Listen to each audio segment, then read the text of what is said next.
what we came for? Energy, energy, energy. I need that energy, energy. Energy, energy, energy. I need that. Been here, done that. You wanna know what we came for? Been here, done that. You wanna know what we came for? Energy, energy, energy. I need that energy, energy. Energy, energy, energy. I need that energy, energy. Been here, we done that. We done that. You wanna know what we came for? You wanna know what we came for? We been here, we done that. We done that. Energy, energy, energy. I need that energy, energy. I'm in the game like EA. Been in my prime since pre-K. Shooting my shot from long range, going over heads like a toupee. Treat every day like payday. Y'all been living so mundane. My work week is Sunday to oh wait, that's every day. Putting in overtime, punching the clock, I'ma get what's mine. While everyone's sleeping, I'm living my dreams. I got a coin that's so divine. Lord, take the wheel like 10 and 2. I'm losing energy, I'm overdue. I've been on the top ropes, hitting my pulls. Watch me hit the power moves. Been here, done that. You all know what we came for. Been here, done that. You all know what we came for. Energy, energy, energy. I need that energy, energy. Energy, energy, energy. I need that. Been here, done that. You all know what we came for. Been here, done that. You all know what we came for. Energy, energy, energy. I need that energy, energy. Energy, energy, energy. I need that energy, energy. Been here, we done that. We done that. You all know what we came for. You all know what we came for. We been here, we done that. We done that. Energy, energy, energy. I need that energy, energy.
The sun is out and the crowd is ready. Take a look at what they're all lining up for. The Esports Stadium Arlington here in the beautiful Arlington, Texas. And the reason why we come here today is all because it is Championship Sunday. Day by day and match by match, we've been giving gifts this entire time. We saw it at first with NYSL facing off against the new look Boston Breach. And look it, the crowd is loving it. But day 2 was that much better. As the matches went on, it all came down to 4. And ladies and gentlemen, it all comes down to this. I'd like to welcome all of you to the CDL Kickoff Classic presented by Zenni. And this is Championship Sunday. And right here on the analyst desk, things are looking kind of cute. We got my man Slack, we got aLLeY, and of course we got Nameless. And Nameless, today is the day we crown our first champion of 2022. Absolutely, man. It's the Kickoff Classic. It's been insane. We've seen crazy upsets yesterday, and today we will crown a champion. I can't wait to get into the action, Bell. aLLeY, right now, how hard is your heart beating? This is it, baby. This is what it all came down to. Listen, man, the countdown was going. I turned to Josiah and I was like, dude, my hand. I feel it in my hand how exciting this day is. Man, what a weekend it has been, Belly. Yes, Slack, I remember seeing you on Luminosity, man. On Sundays, you will go out on that main stage and win that trophy. I mean, what does it feel like as a player on Sundays? Man, it is the best feeling in the entire world. You worked all weekend long just to get to this point, and realistically, everything other than this matchups today, that's the only thing that matters. Oh, yeah. You know, you got Seattle beating FaZe yesterday, but that doesn't matter. Today, they must win. You got that right. Must win. They have to do it. But let's go ahead and take a look at the schedule to see what match is going to go down, and we're going to kick things off with a banger. The first matchup of the day will be NYSL. They're going to face off against, they're looking so good, the Seattle Surge. After that, we got Toronto Ultra taking on the LA Thieves, the team that sent OpTic home yesterday, by the way. And then right after that, the last game of the day, of course, it will be our Game Fuel marquee match, the Kickoff Classic Final, and it will feature the 2 teams that win in those matchups. Let's take a look at the bracket to see how it all got here in the first place. Nameless, day 1, man, it went by pretty fast, but that Boston game was pretty hot. Yeah, that was a great game, and it really got the blood flowing for the New York Subliners, right? They were able to move into their next match versus the Minnesota Røkkr. It seems like they fixed the issues that they had versus Breach, and they took that in a 3-0 fashion. So, you know, I think today's going to get spicy as well. We're going to have some game 5s. So speaking of spicy, man, I'm part Puerto Rican, and, you know, I love that. But aLLeY, yesterday, day 2, was even better because we saw crazy upsets starting with Atlanta FaZe. Those 2 upsets of yesterday were insane. We head now into day 3 with the top 4 teams that nobody thought was going to happen. Seattle beat Atlanta 3-2-1. I mean, it wasn't even like a game 5 situation, Belly. I mean, what a fashion to do it. Yeah, slacked, man. Seattle, who expected it? Pred, the man on your screen, popped off, went crazy. I guess the likes of Simp, Cellium, like, what's going on, man? Yeah, it's honestly amazing to see. We haven't seen the Seattle Surge team, I don't think, ever on a Championship Sunday in all of CDL history, so I'm so excited to see what they can do. They're going to be playing a tough New York Subliners, but man, they've been playing with absolute fire lately. Yeah, the most impressive thing about that series to me was the control. Like, if you saw the stats prior to that series, like, FaZe was #1 in everything when it came to control. They're able to go into that one and win 3-0. Like, Seattle's looking nasty. Yeah, I mean, like you see it on your screen, Seattle, like Amos was saying, they look good across the board in every single mode. So far this weekend, they haven't lost the control like he was saying. I'm expecting them to do the same thing versus New York. And Slack, unfortunately, Simp was not the Simp that we are used to seeing yesterday. He wasn't so hot. Yeah, man, you know, sometimes in a one single elimination tournament, you're going to have a rough series. Unfortunately for him, he didn't start out too strong. To be honest, though, I'm not really worried about it, right? As the Kickoff Classic, it's the first time he's played on LAN. I think over time this year, he'll be fine. But you know who did pop off, aLLeY? Coming up from challenges, who was it? It was Pred, man. And again, we just got to keep talking about this guy. Coming up from the APAC region, he was dominating. Day 1, he had a little bit of a slower start, but man, he got those first day jitters out of the way and fried yesterday against Atlanta FaZe. And now I have a big question of, is that consistency going to follow him into day 3? And if it does, man, the competition's got to watch out for this guy. Yes, and it wasn't just Pred at all. You know what? Let's talk about this for a second. Now, the fact that he's playing with players such as Accuracy, he's going to learn so much on this roster, especially with the guy that pops off like Phoenix behind him. Yeah, absolutely. I mean, I think Pred is a special type of player because he has that individual talent. And it's like his first time playing in pro-level matches, and he was making some high IQ plays. Like on that Tuscan, when we saw that rotation where he came back, like he was doing the damn thing. So I'm excited to watch him thrive and continue, learn under accuracy, and the duo of him and Max seems to be gelling really well right now. Yeah, but enough about Pred. Let's talk about that guy, Simp. Slack, man. We can't say enough about him. Yeah, man, he's been doing his thing as well. I was having a conversation earlier with Sam Phoenix just about all the talent on this roster, and he was like, look, it's not one individual player. This team is all built around so much talent, and I just can't wait to see what Simp can do the rest of the day as well. He's been absolutely frying. This guy yesterday versus Atlanta FaZe, he was their substitute last year, came in, he was doing the thing. He got, what, 3 kills, and I guess to close that search and destroy out. It was amazing to see. Yep, big time. And aLLeY, I mean, just Seattle Surge, I feel like the ceiling for this team is just higher than ever in totality. Young stars, they're winning, they're popping off, getting upsets. What's next for them? Anything. Their ceiling is so high, just like you said, Veli, and we obviously saw that yesterday. This is just the kickoff. This is just a sneak peek into what this season could hold, and they're already doing stuff like this. And Simp, man, stats across the board. We always talk about this guy. He is an incredible player all around the board for the past 3 years, and I feel like he hasn't had the roster he's been comfortable on yet. He's been a sub player in Atlanta FaZe. Oh, he can't get put on that roster with the way it's stacked right now. So for him to come on with Seattle Surge, man, Slack, he's got to be feeling good. Yeah, and like something I just want to point out, I don't know if you saw in the stats right there, the first map he had a .68 KD for his second debut on LAN ever. For him to bounce back and fry, they get over a 1.3 in every other map. That's impressive work right there. Definitely right. Now, let's talk about the hottest match throughout the entirety of this event so far. Nameless, this is my first CDL show that I've ever gone to. I had no idea the crowd would be that crazy when OpTic Texas walked out against the LA Thieves. Yeah, we're also in Texas, right? So it's just even more special. The crowd really showed up for that match, and you guys are going to have to show up again today for some big matches. But when it comes to OpTic Texas, they did not live up to the hype so far. They have a lot to work on. But on the side of LA Thieves, I was extremely impressed with what I saw. You saw Envoy, he had a tough series, but they were still able to take the win. Kenny was frying. Octane with the sniper and search and destroy. It just seemed like they were gelling. And when we got to that map for Tuscan, watching what Octane was able to do, it looked like vintage Sam with that AR. He was going in. Yeah, Nameless, I mean, you and I have been joking about it all weekend long. We were talking about when we played each other back in the day, Octane was that guy. He was untradeable. He was an absolute beast. Yesterday, I saw flashbacks of that. I was thinking when him and I won some championships. It was fun, man. Yeah. How much do you miss that main stage? I miss it, man. That's kind of giving me butterflies watching this Sunday, but I'm excited to be up here with you guys. It's over. You're here on the desk with us now. But I'm talking about that. There was another player that he had a good day yesterday, but he didn't walk away with the W. Let's talk about Dashy.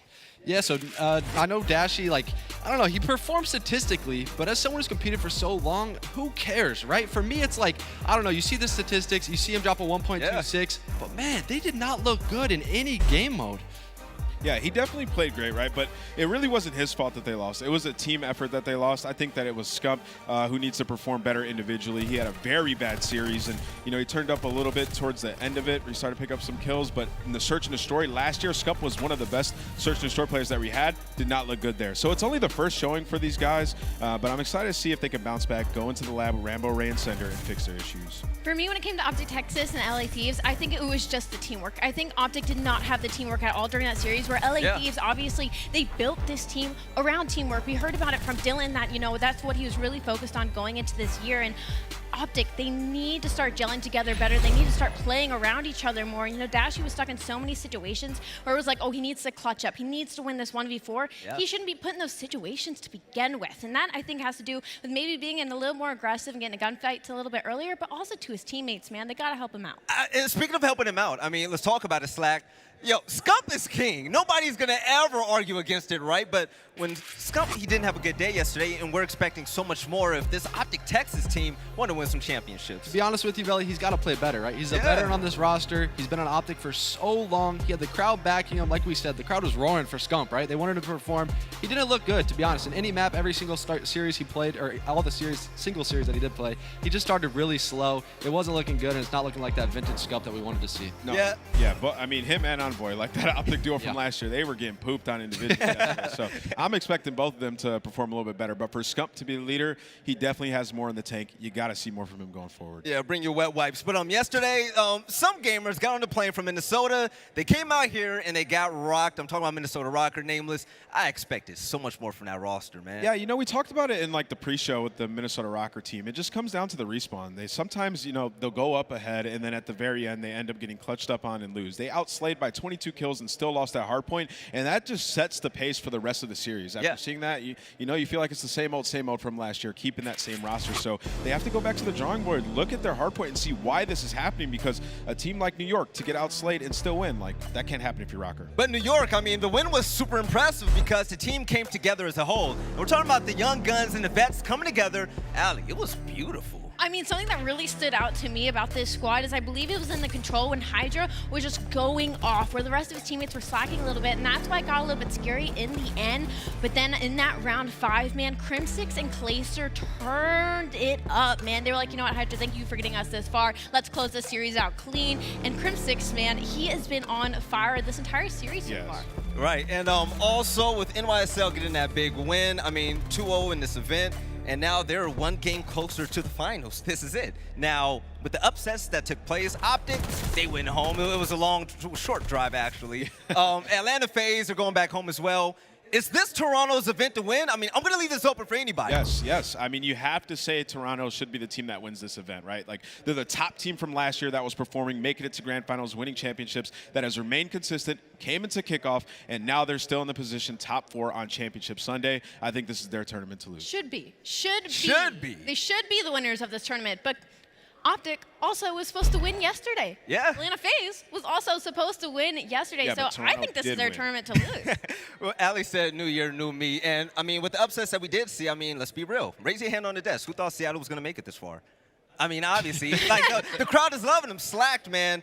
Do you think this is Toronto's event to win, or do you think this might go to someone else? I'll be honest. If they don't win, I would be mind blown, as Nameless would say, just because I think that they have so much edge on all of these teams. They've been playing together for a year, basically, and then all these other rosters have made changes. They have so much chemistry as far as when it comes to teamwork and just in their S&D. I think they got this. I'm not worried about it.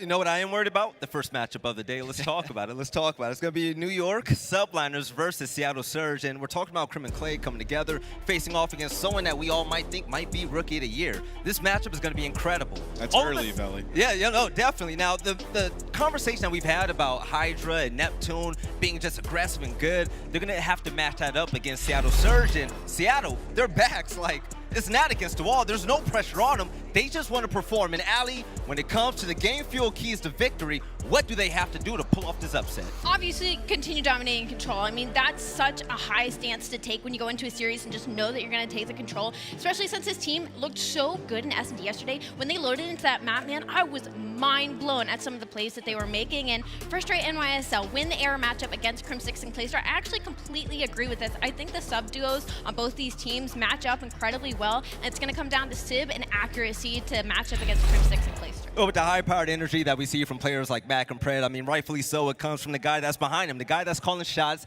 It's going to be Sam Phoenix, the coach of the Seattle Surge. You like him, I love him, but Blaze is going to be down there with the interview with him. Blaze, what does he have to say? What's up, everybody? Blaze here with Sam Phoenix, coach of the Seattle Surge. And Sam, you guys made it to Championship Sunday, and so far throughout 2 days, y'all done already drowned out the competition, but it's still some more work to do. And what I want to know is that when it comes down to the Surge, it's a new-look squad. Tell me about, how did this team come to be? Well, initially, building this, I knew I wanted to bring in young talent, but I needed a veteran leader to do that. And I looked around at the veteran leaders in the league, and I came across Lamar, and I had seen the work that he had done with like Pharaoh, Kenny, and so many other players, Standy in the past, and I was like, this is the guy for the job. And I think that, you know, he's going to be able to bring the best out of the players that I want to bring in, especially wanting to bring in Pred when I did. I think it's going to bring the best out of them. All right, and now, you know, the squad, we're starting to see the best out of y'all already. Yesterday, y'all took down Atlanta FaZe. How did that feel coming off that victory?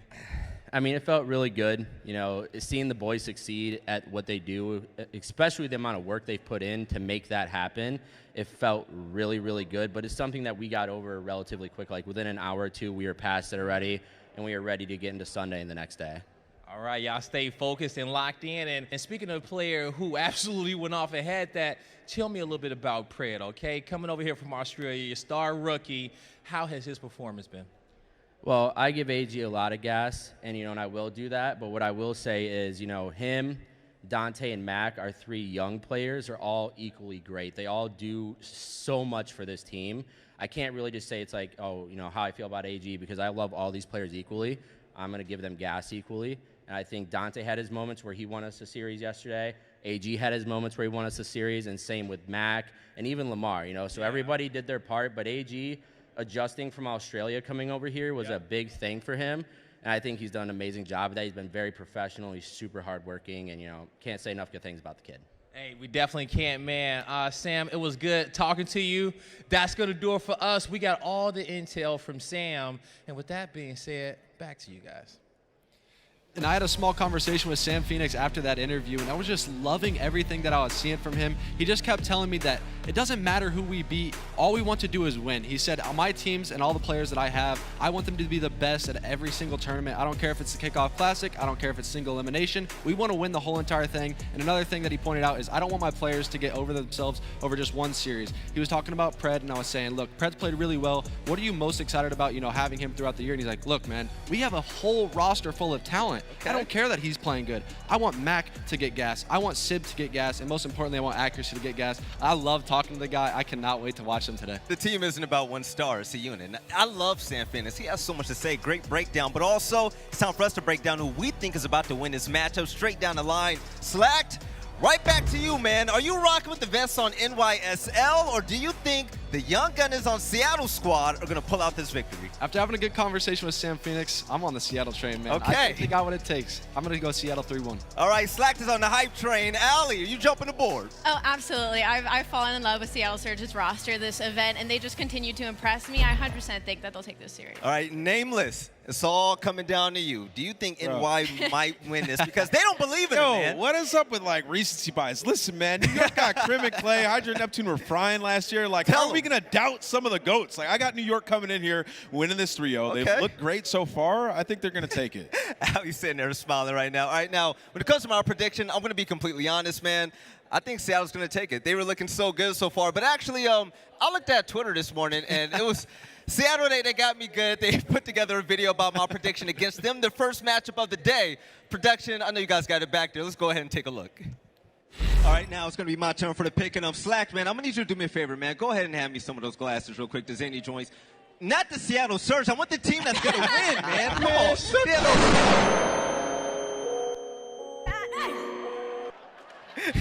Oh, they did you dirty. I hear y'all laughing in the crowd, man. Nah, don't clap at that. Seattle Surge, man, is all in love. It wouldn't be a proper welcome to the CDL without a meme. And you know, in Seattle, I love you guys for that. But let's see if you can go ahead and pull out this victory today. I think you guys are going to take it 3-1. But before we do, we're going to come back more with some more breakdowns. We're going to bring the players out on the stage. But ladies and gentlemen, it's about that time. The CDL Kickoff Classic, presented by Zenni, starts now. What up, Arlington? Make some noise! Call of Duty fans, it is Championship Sunday, and only 4 teams remain. It's time to kick off our semifinals, and to introduce the first team on the stage, stand clear because I give to you the New York Subliners.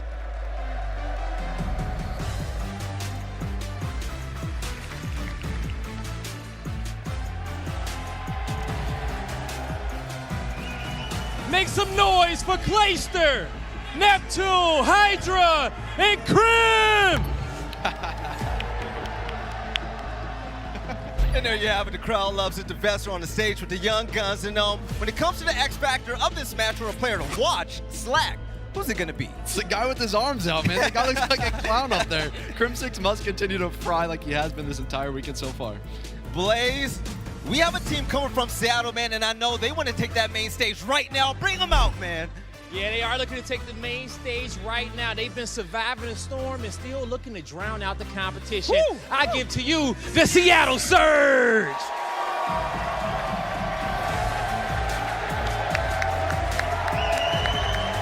You got Pred, Mac, Accuracy, and Simp.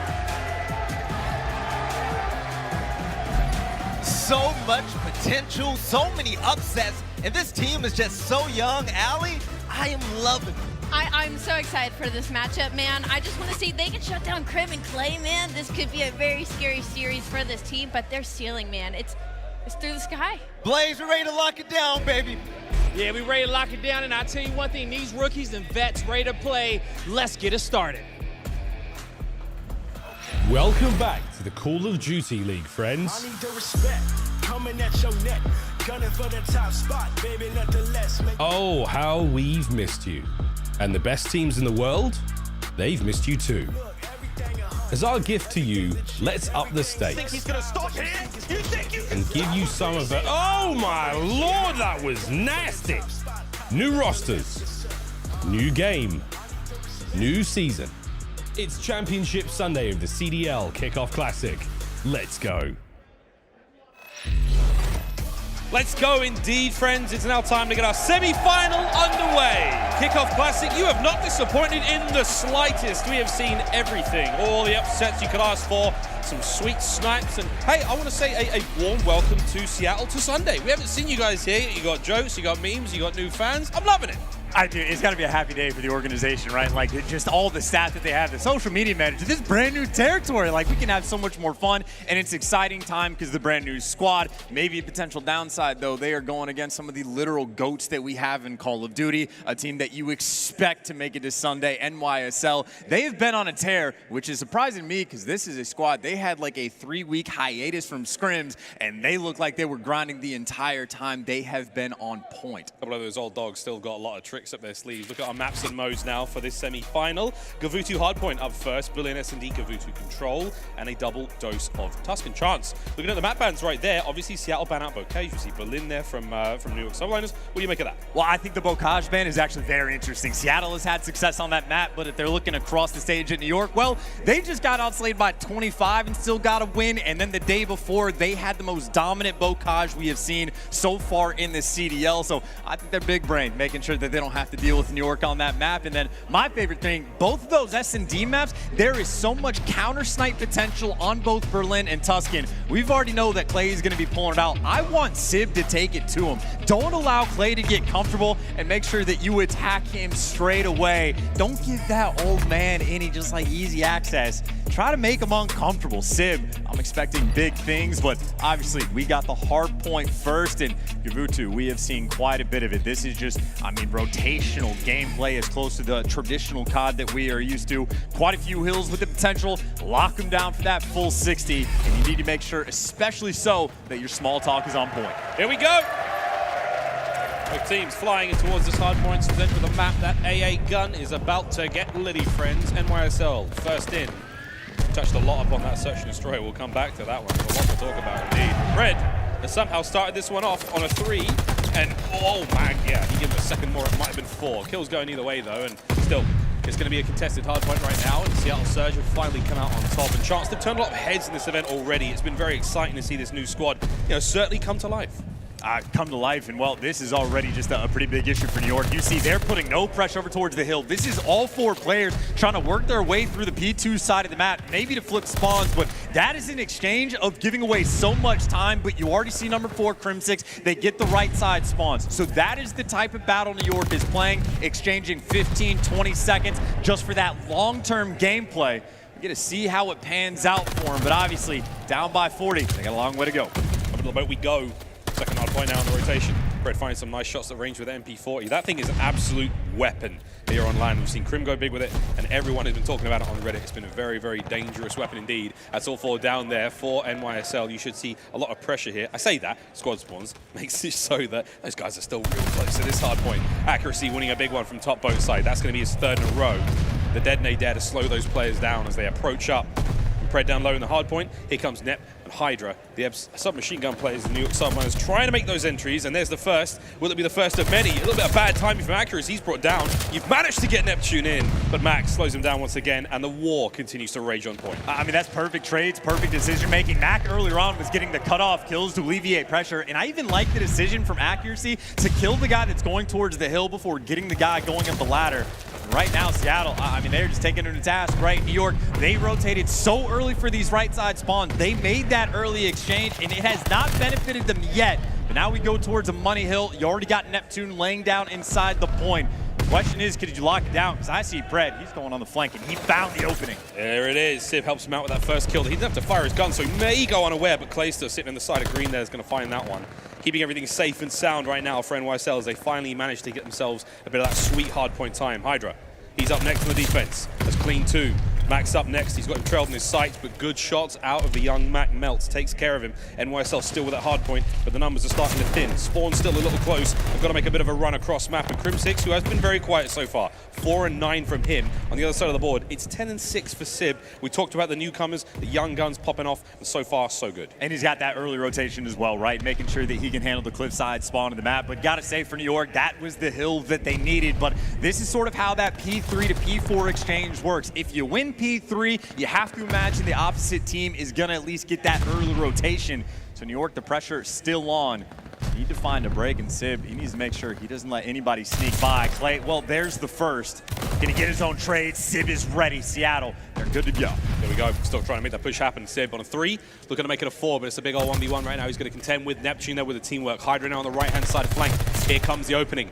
One front closes, the other opens, and here's the push. HyDra brought down again. And look at that. Seattle Surge hold the line. They keep him tight. They don't let him get any closer. Crim with an awkward fight against Mac. Can't get the win. And once again, Seattle keep finding the kills. 30 seconds remaining on this point, and they have not let NYSL get close. Oh, that's the nades though. The nades are able to weaken a couple players up. Mac though able to pick up 2. And his team able to hold those spawns. It looks like New York not even going to try to fight for this scrap. So that is just that extra time going. Seattle, outside of one hill, they have been damn near perfect. But we go over towards P5. We saw this a lot with the LA Thieves. P5, maybe the actual true money hill on the map. But Neptune, he's got some pressure on. Sib, he's working his way on their back. He's on a 5 spree. And if he starts to pick up some of these kills, he'll get the squad spawns, but he cannot get them. And now you are stuck. Bottom left side of the map, trying to bully your way through the front is nearly impossible to do. And Clayster, the cutoff man, maybe trying to heat up a little bit.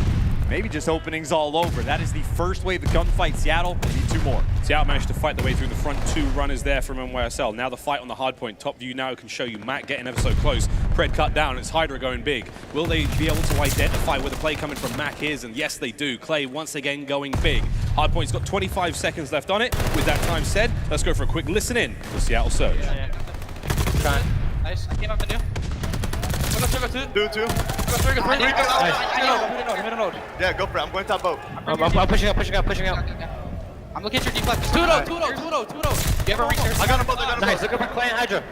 Hold this 2. I'm not sure. Look my deep. 2 more deep on the pole, Dante. I'm holding top right. The pole dead. Nice, that's 4.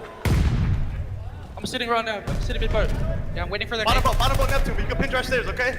Wait, mid-tank. Put a point, one shot. Top green dead. Where'd he go? Let's go. Nice. All spawn. Yeah, good job. I still have your help, Dante. I have your deep. I have red tower. Red tower. Look my short. Red tower, Clay. Okay. Red tower, Clay. I have your short, Dante. One shot. Red tower. On the boat. Behind the boat. Behind the tank. Nice. Mid-cut. Heard you. I'll get top. On the tank.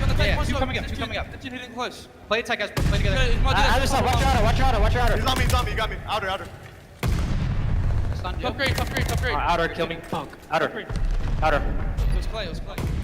Some motor mouse on the side of Seattle and a little bit of dead space towards the end once they get 4 down, and now they are stuck in a bit of a spawn trap potentially. I mean, Seattle, they're over towards the boat, but they're getting flanked. They're getting shot from all angles. New York potentially able to turn this game around. Neptune, if he can get some streaks and maybe try to get good use out of the glide bomb, at least for the information, I suppose, but more about just the hot hand. Another kill falling his way. There's the strafing run, and this is New York inside the hill, working away, trying to chip in that 40-point deficit. They actually haven't been getting any of this time. No one is actually trying to be the collector. Yeah, no one's able to really get on that point. Neptune with a nice bit of play there. You saw him staying alive very well, providing information to the squad, and now it's over the hard point for the contest. Mac, though, feeling himself, and unfortunately, it's actually Crim's nade that gets the job done there. So once again, we're seeing a little bit of discord there from the side of the NYSL players. A few friendly fire incidents that have cost them, but they've still got that point. They bounce right back into the action, and they should be able to let themselves the next 20 seconds. Because again, scrap time's important in this game, but you have to play the rotations on Gavutu. and it is worth pointing out, I think that's about the 4th team kill that we have seen since the start of this game for New York, so certainly struggles in that department, but even still, only down by 20, and we are getting ready to rotate towards the hill where New York has had the most success. I think they collected about 45 or 50 seconds last go around, and funnily enough, no one's there quite yet. Crimsix making that move. He will find his new home in the tank. You get boat control, P1 control, and even someone inside a radio. New York have all of their bases covered. Right now, Seattle, they are just so far away. Here comes the hole from top. Neptune finding that first. The trade's there from Simp. Players now making their way forward, but you still have hardpoint time ticking away from New York. We may be able to see the lead change for the first time in the game here. Seattle have been in the driver's seat since we let this one rip. Clay holding the line down, 21 and 21 overall, and the kills are going well so far. A big shot on a Mac. A former NYSL player there brought to his knees as Clay, the old hands, they're starting to warm up indeed. Here comes Simp up the beach. Clay rips him. That's the third. Fred looking to reposition now and hopefully find a little bit of help somewhere else, but the rest of the squad's doing a great job. A chance. There we go. That's the lead change for NYSL. It took them 7 minutes to make it happen, but New York has finally gotten that lead, but it is the exact same situation that we saw from the first set of rotations. New York just destroy them on the beach hill, but now we go over towards that tower, and once again, you see the setup. This time, Mac so much slower underneath the boat. He's basically got the entire cut of the map, and even number 6, accuracy in the back. He is watching for the left side push. Seattle, they got all their bases covered. They got Pred pushed out, slain for the kills. The lead is going to go back in their favor. In New York, they need to make sure that they do this quickly. They're taking their time, but 40 seconds, they cannot afford to give this away. They're trying to find anything, and it's the gun style of Sib and accuracy watching that low side of the beach. They've got them almost completely covered there. That's it. Another 4 wipe. You're going to be looking at those NYSL players spawning up far now, so here comes the journey. Fred is going to make that journey that bit more painful as he pushes forward, finds himself 6. A strafing run now in the back pocket. Be able to call in the audience should he need it, but again, looking at the map spread right now, you have to be favoring the position Surger in, 215 and climbing. It's first to 250, and they're getting ever so close. And look at that gunfight, though, from Crim right there. He was the only player to make that happen. That's one of those gunfights. It's a one-on-one. It could just buy them 12 seconds, and those Seattle players are spawning far away, so he found a very small opening that might have big impacts towards the late game, but at the same time, number 7, Mac at the minimap, it's the same situation we saw for the P5. You need to have this guy cause problems. He gets dealt with. Clay wins the one-on-one. NYSL back towards the docks. It's not an easy hard point to break. It's a 4-man hit now from the Seattle Surge players making their way in through both sides. HyDra tagged up heavily, has to back on up. Mac from up high. Here comes Pred. He finds 2 and he's managed to get himself through the back lines. That could be it. The pinch on the front, and they've done it. Seattle Surge have broken it. The spawns are still close for NYSL. This could get mixy real quick. Here comes Crimsix. He's now making his way forward. Neptune and HyDra now trying to make the flank through mid, opening up any kind of angle you've got. But chance the time is ticking. It is 20 now for the win. You got to get him off the hill. You got to get him off the hill, and Neptune's finally there with the flank. Final 15 seconds should go their way as long as number 4, Crim, stays in the hill and doesn't challenge. And that is important time for them to get the lead back, but obviously in towards P1. Seattle, they got Sib and Mac inside the hill. HyDra trying to work his way up. There's the first. There's the second. New York, they're able to get in. Pred, the hero for the squad, needs to go big inside the hill, but he cannot. New York have taken it over. New York have got the hard point now. They can get the win here. Seattle Surge, 1 more big hit's all you need. HyDra in the grass finds 1. HyDra trying to find any more, slowing the players down on the beach. He's fought them on the beaches, he's fought them on the boat, he's fought them hard on Gavutu, and in 5 seconds time, we can call the win here in map number 1 for the New York Subliners. They get it done. That's what Clay's talking about. He's popping off HyDra. But a great run towards the end there. Crucial kills towards the end. Their chance slowing down the Surge hit. You've seen how decisive the breaks were. They did a great job towards the end. And that is an impressive comeback as well. I mean, right from the jump, after the first 2 hills, New York is down by, what, 60, 70, 80 points, something along those lines. It took them an entire set of rotations and then some before they're able to get back at that lead. And then towards the end, putting in some serious work. Even just looking at the stats, there's nothing too crazy. That is all 4 players negative again for New York, but they still managed to get that win. And funnily enough, it's Neptune that has the 2 minutes inside the hill. You expect that man to be cracked out with his movement, but this is a game where he just simply did his job. Another one like that for the Subliners. Yeah, good job from the Subliners. There's an ongoing conversation here about how important KDs are and how important kills are in this game in particular, and I'm sure we'll be talking about that all year long. The final 60 seconds of that Gavutu Hardpoint Hardpoint now on your screen. And Chance, look at the scoreline. Very, very close from New York Subliners. The second time they really had to pull that lead back. HyDra, though, true heroics from him here. Pred, a dangerous man in a situation like this, but HyDra's got the read right off the rip. The teamwork from NYSL on point. And I think, honestly, probably one of the biggest factors in a game like this with the squad spawns, with even on the big maps, there's times where things are incredibly hectic. It's the teams that are doing the little things right consistently over time. That's what's going to give you those extra points, right? It's even on the radio hill where Crim finds his way through and is just challenging the guys off hill just to buy your team again. That's 12 seconds that didn't go to Seattle and then goes to New York. That's about a 20-point swing just from little plays. They are making tons of these on the map non-stop. And again, 4 players outslayed and you still get the win.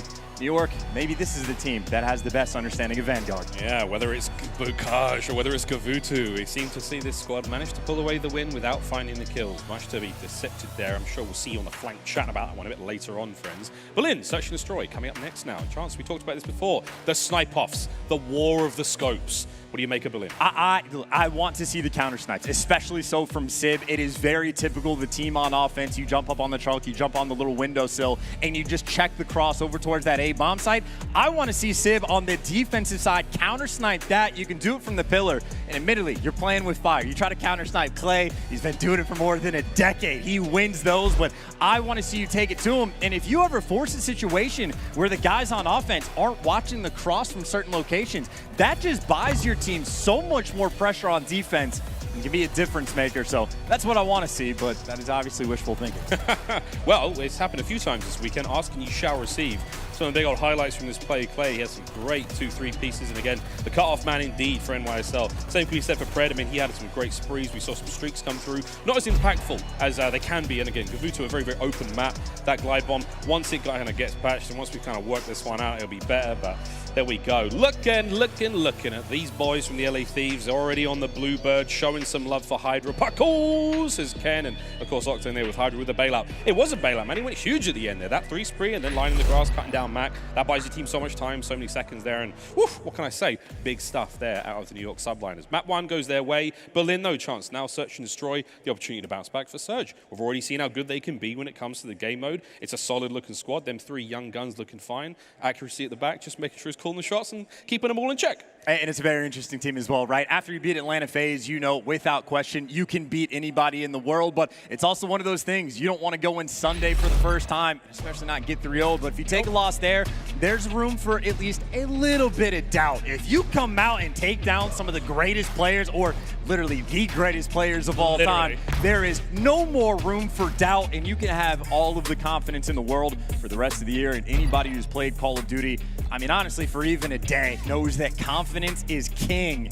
If you can go into it with a good mindset, that can absolutely just propel you to better wins and just, you know, keep the vibes flowing. I think that's the most admirable thing about like what it's like to be a newcomer in the Call of Duty League, whether it's Pred, whether it's, you know, Sib, whether it's Capsidal. You have nothing but, you know, fans to win and everything to prove right now. So you may as well play like a maniac, you know, give it your all, go for broke and see what happens. And it's been happening so many times. The confidence from these young players is through the roof. It's their stories to write now, and we'll see if they can get it done. Mac bursting on through to the bomb site. Doesn't check his corners. There's a sneaky HyDra tucked away there by the radiator. Not staying warm. He's ice cold looking for those kills. Sib now able to possibly find something here. He smokes out the bomb site. That nade's there.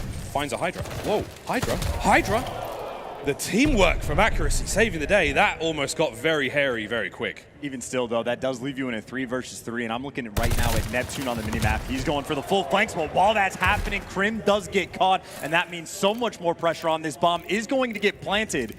And Clayster not going to be able to catch him in time. Sib, if he can stay alive, that is huge. He gets away, but now it is about that flank. Neptune, the guy that has to make the play. There he goes. He's snuck by 1. He saw Accuracy. His teammate did. He saw him. Oh my god. Oh, gets the kill. Sib's lined up. Tags in. 25 seconds now on the clock. There's the first few kills. It's now 1v1. It's Pred. It's Neptune. He's on the bomb. And it's 15 seconds now. He's on it. The tags are there. Here comes the fight. Pred has time on his side. Neptune, not a chance. I mean, there was an opportunity there, mate. There was an opening. Neptune did have the time to get the full defuse, and I will say that Pred did not have eyes on it. It could have gone either way. That's the mind games. That would have been spicy. If you stick that bomb defuse, I think you get in that situation because Pred, he did not jump after it, but that just means that he is ready for the game. And I mean, Neptune is a player. He has been grinding search in this game. Even when the team may have taken a break, when HyDra went back to France, he was still grinding through all of the primes. So Neptune has that experience, but this is what I'm curious about, man. I would love to see a counter snipe. By the looks of it, it's not going to be happening at all. And this is actually a hard read. 3 towards B on the side of Seattle on defense. They're ready for this. Here we go. Pred right through the window. Into the mail room he goes. That was a lot of noise. And will he peek this door? Hello! Finds the first. In and out he goes. He's checking all the wrong corners, but the action is still raging. Mac's going to find a kill. Clay's got accuracy dead to rights right now. And there's that. It's a 2v3. Seattle with the numbers, but not for long. Here comes Pred once again. Finds his third. Clayster does manage to make it happen. Now it's a 1v1. It's Mac versus Clay. His old teammates. Oh, Mac! Woo-hoo-hoo! A little bit of a long-winded fight. It took a little bit longer than I think we all expected, but hey, man, a win's a win. I mean, the movement from Clay was clean. The gunning, maybe not quite on point in that situation, but Mac, obviously the high ground is, you know, ever present in any shooter, real life or fake, you know? Yeah, come on. The man had the high ground. He's going to be feeling good after that one. That's a big win. You feel the roar of the crowd there. That sends quite a shiver up your spine. And also a good strat. I mean, I think almost every single team on defense is sending at least 2 or 3 players to A. You see even the same thing, too, for defense there. Is that even a snipe? I don't think accuracy is going to do it. I think he might have just beamed him. Here's the snipe. Neptune in sight, but he has gotten spotted. I don't know how much utility you have left with the nades and stuns. There's at least one nade going straight at Neptune. Misses. And it was only Sib that had it, but they know that he's here. Sib's got his work cut out for him as well, though. I'm not sure if he's exposing himself to Neptune at this point, so if Net peaks, it could be curtains for Sib, but Mac's got that bomb up close. Pred's here to back him up. Crim, cracking windows forward he goes. There's Mac on the bomb site. Breach and clear, finds the kill. Here comes the plant, HyDra on the flank. You got to do this so much faster. You can't really let them plant this bomb. At least you take down one. There's the first, but that bomb does get planted. 2 versus 3. HyDra, let's see what you got. Here we go, HyDra. There we go, HyDra. It's a nice round out of him. The flank's paying off. Pred, though, in mid-map's going to make it that bit easier. It's all down to HyDra. Accuracy, he's got eyes on that bomb. HyDra's got to do something special here with a snipe. It may be possible to go untraded. Accuracy now, watching the back. 20 seconds on the clock. Here comes Pred, but the shots from accuracy. Man was on the roof. Worthy effort. But Lamar, ice cold. That's a smile from the Iceman. That is almost not it's been years. Not too typical, man. It's been years since I've seen a smile from the Iceman. But he will take it. That is obviously the clutch spot for when you get the bomb planted down on B. Well, not the clutch spot. One of 17 clutch spots you have towards the back side of the map. But just a solid round. That is a 3v4 that Seattle's able to pull off. And again, I think the most important thing is they had the information on Neptune. They make sure they send 2 to take him down. Here's the counter snipe. Clay, he's watching the cross. And he called out all 3. We can hear that. Saw them all. We can hear that from up here. Clay screaming his lungs out. HyDra's got the back covered. They backed up. I love this out of NYSL. It's a fast decision to make their way over towards B right now. And Sib, he's got eyes on. Oh my God. The net. He got It's a spotted. tiny hole. Sib's been seen. That's the call though. Fast plant. Here come the attackers now from Seattle Surge. They're going to reposition on the defense. Sib definitely saw a few more coming, and here he goes. But still, who's on the flank once again?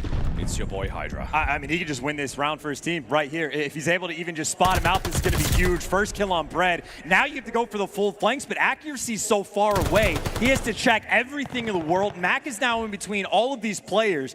Accuracy is able to find one. But Mac can't win the gunfight, and now you have 20 seconds, 3 players to kill. New York, I mean, they got that bomb down effectively for free. And HyDra making a nice lead, or a read for the flank of his own. And that is a round for the New York Subliners. Unfortunate for accuracy as well. He was on a 3 there. Could have played his life potentially and got away with that one. But HyDra, the man on the flank, a dangerous player in the best of situations. And when he's behind you, he's even more terrifying. And I don't know exactly how many times we'll see something like throughout this year, but I feel like as soon as HyDra gets that first kill on Pred, almost just guarantees the round, because now you are stuck in a pinch over towards the site at the same time. You're having to clear out all those different clutch spots. Just a well-orchestrated strat from York, and it takes something like that just to get their first one on board. It's not easy to back out once you truly commit to a bomb site in this game. 3-man defense over towards B from NYSL. A's starting to get a bit mixy right now. Seattle have managed to overthrow. They're going to get that bomb one down. Howdy! Good trades. A miracle that Crim didn't get killed there, and HyDra might have taken a bit of friendly fire as well, but still. One half of our goats in this game stays alive, and here we go. Knock, knock. Do you have a moment to talk about your car insurance? And Max holding his breath, man. If he hears him, he's dead. 30 seconds on bomb. And Crim's checking every corner. I mean, right now, Matt can hear when the bomb is getting defused, so this is just so much time wasted. He's able to strike for the first blood, or the next one at the very least. And you still have players so far away for these clutch spot. Preds wins the gunfight. No one near the bomb. Mac able to flank, and Mac just secures this round for the team. New York spent so much time trying to look for these players. Seattle gives them nothing, so Seattle will take the round. Taking care of business and making it look easy. And I called it a trade, really just the first blood New York was able to get, but just does not make a single bit of difference. Just a little bit too slow. And Berlin is very much a map that both of these bomb sites, if you get it down on offense, even with a man disadvantage, you absolutely have a great amount of clutch potential. In Seattle, just on cruise control.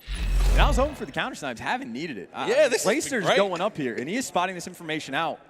All right, here we go. Oh! Counter snipe or counter automaton? What's the difference? There's a little doorbell on that door. I've never seen that before. That's great. In 1944? Ding dong. Here we go. Max on the outside. Maybe it's cold outside. 1:05 on the clock. HyDra's holding this one down. He's the inside of the mailroom. And it is quiet. And pressure, I think, is on Mac right now. They don't have to move too far, but Sib's got the cross to B. Accuracy has the crosses to A. So there's no pressure to go to a bomb site right now, but Mac right now is sort of in the thick of it. Crim's trying to find anything right now. There's the noise. Mac heard him. And I'm hearing the conversation. Clay is the loudest player in the league by a mile. They're trying to make the play. Sib able to catch one. Clayster was trying to get this bomb rotated towards B. Sib is waiting. Now you got a 3v3, and there's only 30 seconds left. Checking both bomb sites. Seattle Surge got coverage, but here go NYSL. HyDra, you have to play a little faster. They still have to get the plant. Accuracy's watching the A-bomb. He's got enough information here, and he has a frag grenade to work with. He can cook it and get it in there and do at least the damage. There's the flank. Max trying to hit him. There he is. Max strikes. 40 seconds now. The bomb did get planted. 3v2. NYSL do not have the man advantage. Neptune's trying to slowly but surely change that. Oh my God, the timing. Oh my God, the timing. Yeah, big shots. Matt gets it. Accuracy's on the defuse. And Crim, can he check this one? Will he get there in time? He's looking to find anything there. No, and it's going to get done. They get the kill, but accuracy was on the bomb. Number advantage, they get the defuse, and Seattle are looking fantastic on Berlin. At New York, they just cannot find a way to make anything happen. I mean, they had the first blood that round too, right? It's a 4 versus 3. It took them maybe 20, 25 seconds before they started to have any chatter about what direction they want to go. By the time they make the call, which, at least by the sounds of it, even though I'm 200 feet away from Clay, it sounds like he was trying to get it towards B, but Sib was there. I mean, even in a 3v4, just the patience from Seattle to understand how they need to play this map. And I think Sib might have just switched to the sniper. This is a quick hit over towards B. Neptune, though, he'll be here, ready to meet him. Map point, Seattle Surge. There's Nep, finds his first, in and out he goes, but the trades once again from Mac. Oh, Mac gets 2 of them. He's got himself streaks now to work with as well. We're still going to commit to the bomb plant, and Sib yet to really show us too much goods with that snipe, but the opportunity now arises. There's that quick gunfire. Closes the door to the draft. He's got his teammates to back him up. HyDra from the mid-map. Crim cutting his way through the middle as well, and again, it's going to be a bit of a battle here, and Crim's got to check every corner once again, and you know, among the pro community, we call it Top Lamar. Why? Because he's always up there. On any map, any situation, he's probably there. Mac with a covering fire. Whittling down the time. And here we go, the kills come through. 2v1, Max up, but the clock is not on their side. Crim 40 goes, tags are up, there's the kill, they're gonna get it. Beeline towards the bomb. Whoa, okay. That was a little awkward. We had the time, 2 seconds to spare there, but they do manage to get the defuse. Good round out in New York. I mean, that is a phenomenal retake. It is incredibly difficult to pull something like that off in New York. That's the kind of plays that it is going to take to get back in this game. They started out down 5-1. Such a long way to go, but maybe it might be like the Gavutu, right? It took them 7 minutes before they could start chipping away at that lead. I don't know if we're about 7 minutes right on the dot here in the S&D. Probably not. Someone could tell us. They're able to at least pull off one clutch. Here we go. We saw OpTic Texas do it against the LA Thieves on Desert Siege. Accuracy with the first blood on Neptune. HyDra has managed to slither his way forward very quickly. Clay with the immediate pick up of that bomb. Keeping things mobile. A bomb site left relatively open. Oh, hello. HyDra. Up top now, dealing the damage. I like that from Pred, too. He doesn't immediately go for the challenge. They know where HyDra is. Maybe try to trap him in just a little bit. They have a triangle around the map. I don't know if Clayster spotted him. I don't know if Clayster and Mac know it's here. No, Clayster definitely didn't see him. Mac, his timing might work out perfectly. He's hunting him. And that's bomb down. That is bomb down. 45 seconds left. You get the kill. It's a 2v2, but that bomb is so far away. Maybe the dagger. HyDra is on the bomb retrieval immediately. Crim's looking for the kills. Big brain plays. Will he be able to match it with his aim? And that is big from Crim. The trade comes through immediately. Pred now the 1v1 against HyDra. Two phenoms from other sides of the pond. And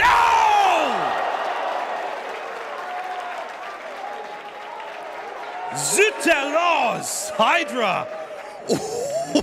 Pred felt that one. He felt that one to his core. You're on the big stage now, son. The freshman versus the sophomore. And funnily enough, man, HyDra was top third in fire. Pred was right behind him. Didn't want the chow then, and the chow he was forced to take did not go his way. 2 back-to-back clutch rounds for the New York Subliners. And those are both rounds where you are just put in a horrible spot. But as it goes, number 6, that's accuracy watching the cross. He spots him, but no one's able to get these kills. HyDra already back around the steps, too. And I was going to say, that's enough pressure. You get the sun in that location. If you're not there first, get out of dodge. But now it's Clayster watching the cross back. Spots both of them. And you see number 4, Crimsix, quickly rotating. He's good. Eyes are on. The other go. Here we go, another bomb site. Mac with the MP40. Curtains to Clay. Great job out of Mac. Accuracy finds it as well. That's the bomb down. That's huge. This could be the death knell for NYSL. It's over to the youngsters. It's HyDra and Neptune. What can they do in this 2v4? This is completely impossible. Sid gets the first. This will be a 1v4 from HyDra. Look at what he has to deal with. There's a player over in fire that can watch the cross or go on flanks. You got players in the clutch spots. You got Mac that's roaming. The first gunfight's here. Mac takes him down. And Seattle Surge bounce back in the series. I like the thought process. I like the last-ditch attempt with the streaks. I like it all. The numbers are there. It's always going to hurt, and he looks left when he should have looked right. I mean, that's what it comes down to a lot of the times at professional level Call of Duty. But hey, man, not a bad effort whatsoever from NYSL. They pulled that one back slowly. Sweet rounds, but we're tied up 1-1. I disagree with saying it's a nice effort. They had 2 nice clutches, but that was like almost that was 7 out of 8 rounds for Seattle. Just get an advantage in it, or sorry, what would that be? 7 out of 9? Whatever the math is, Seattle almost just an easy game through and through. They gave up 2 clutches and still win 6-3. I mean, that is just too comfortable, and got to give credit to Mac, 12-5 as well, but I mean, just a well-calculated performance, right? Even when Pred's not getting the clutches, it is still a comfortable win. Seattle on Berlin, looking good. Looking great indeed. That rebound for them is a wonderful thing to be had.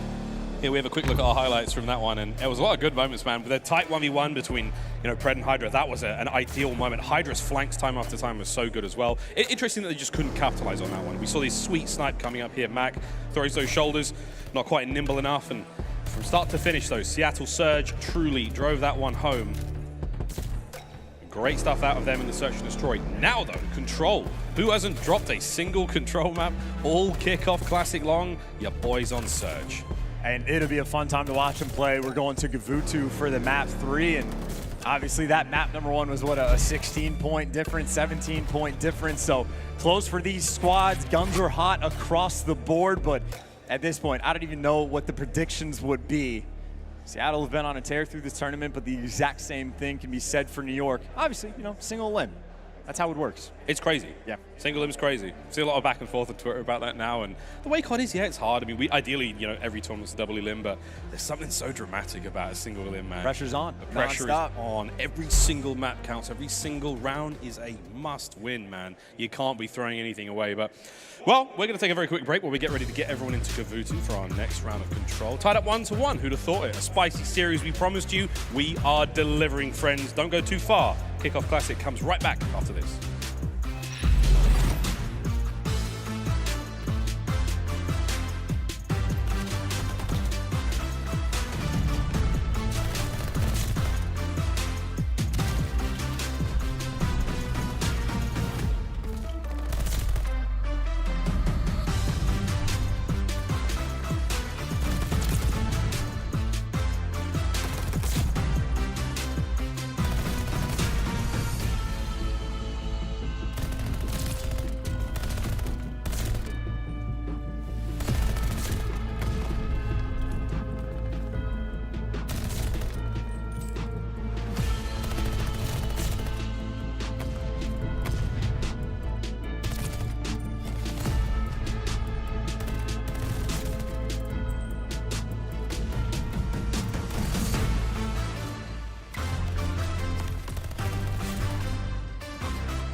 The Call of Duty League is brought to you by Game Fuel. Victory in a can.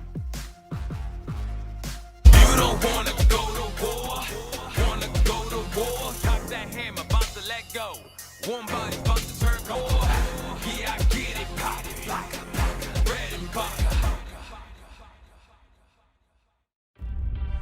let it go. I'm a pro. Temperature to change. Wear your coat. We so cold. We ain't gotta glow. You gon' see it when it shows. Step up on the scene, playing hard like a goat. Like FaZe, you did it, yeah, I did it. It's about to be a problem. Steady headed for the win. We be going in, yes again and again. With a green, staying hot, it's a 10. On attack, it's a wrap in the end. We will never win, steady headed for the win. We be going in, yes again and again. On attack, it's a wrap in the end. We will never win, steady headed for the win.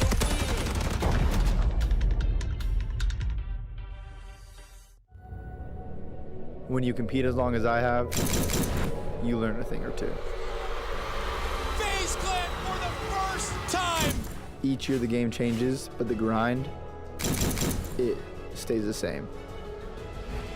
Done it. Congratulations, Subliners. Practice, scrim, compete, eat, sleep, repeat. Dylan, attached, ready to rock. You don't give up though. You don't stop. You don't quit till you're the best. I'm always searching for that next competitive edge. Yo, Dylan, you good, bro? I must have fell asleep. What's up, Eli? Check what came through the office today. Looks like my next edge found me. Visit Zenni.com/CDL to get a pair of Røkkr Zennis or any of your other favorite CDL teams today. Welcome back, friends. The Kickoff Classic continues. Map number 3 is moments away while we deal with something very quickly on stage. But Chance, it's been a cool one, mate. It's been a lot of fun. That first Gavutu was a banger. Berlin Search and Destroy also very, very spicy indeed. And you know, looking forward to that control map. It's going to be a lot of fun. And I don't have a clue what to expect. Like, we've been stunned, surprised, time after time here this weekend. It's been nuts.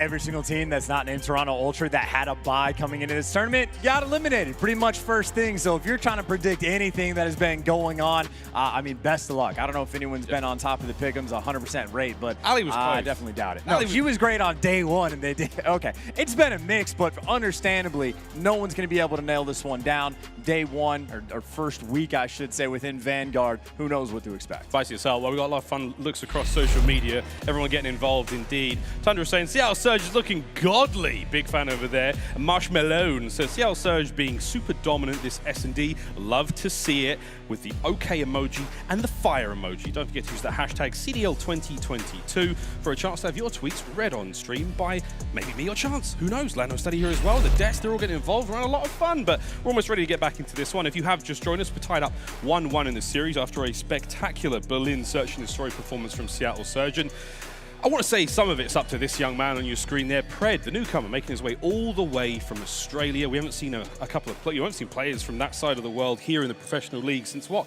You know, not last year, but the year before, first season actually, I think it was.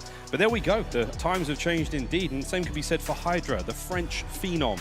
Made a massive debut in his opening game against Atlanta FaZe, turning heads everywhere, Chance. And I mean, there is a trend here. When you join the league and, you know, you're a newcomer, if your first match is against Atlanta FaZe and there's a lot of hype and expectations around you, you tend to deliver.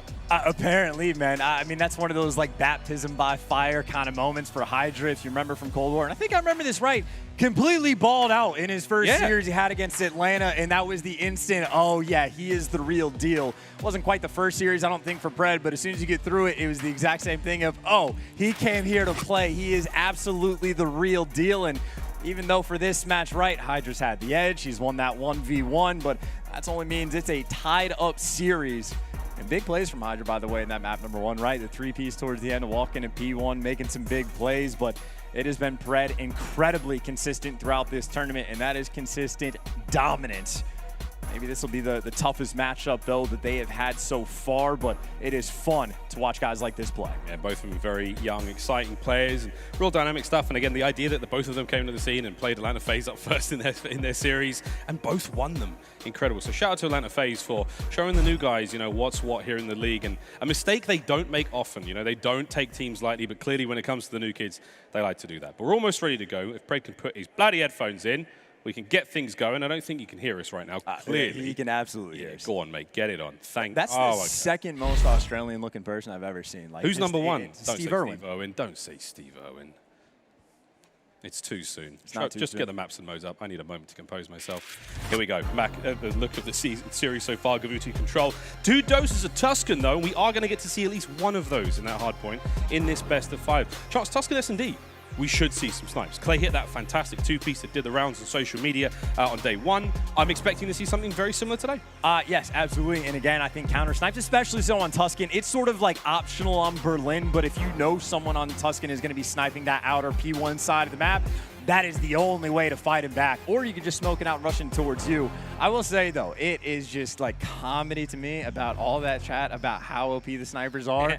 And it's like, you know, on any given map, the most we've seen is like 3 kills with it for the entire thing. So clearly in a spot where they should be. Snipers are solid, not dominant. We have seen the competitive Reddit also talking about this one. There's been a lot of like maths between, you know, average kills per series, who's doing the most hits, and Octane still seems to be the king of the long-range kills so far. He's got the most so far. He's got the most exciting highlight reels, and I mean, that's pretty much just where we're at now with snipers so far. Of course, very, very early in the life cycle of Vanguard. I mean, when I say very, very early, it's not actually that early, but it's early for us. Our very first event. Obviously, a lot of changes will be coming the way of the game, but it might change, Chance. I mean, you know, snipes, smokes, all these things. You know, Automaton might get a nerf. Who knows? Like, nothing will look the same in 2 to 3 months' time. I mean, we've been playing Control for like a grand total of like 2 or 3 weeks. So yeah, we are making adjustments on the fly. Again, I think Call of Duty pros adapt better than anyone else in esports, play a brand new game every year. And that's something that's impressive about guys like Clayster and Crim. Like, they have played CTF, Domination, Demolition, every game mode you could possibly imagine, and they've been the best for that long. There is never a game mode or situation that they are ever unaware of. They live and breathe Call of Duty. They really do. Well, we're going to take another quick break while we fix something on stage. As you can see, Prestinni has got his headset on, so we're going to take a very quick break. We come back, map 3.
Surprise, friends, we're ready to rock and roll. Here we go into Gavutu Control. I can't help but make these things rhyme. Let's get it, friends. Map number 3 here in our first of 2 semifinals today.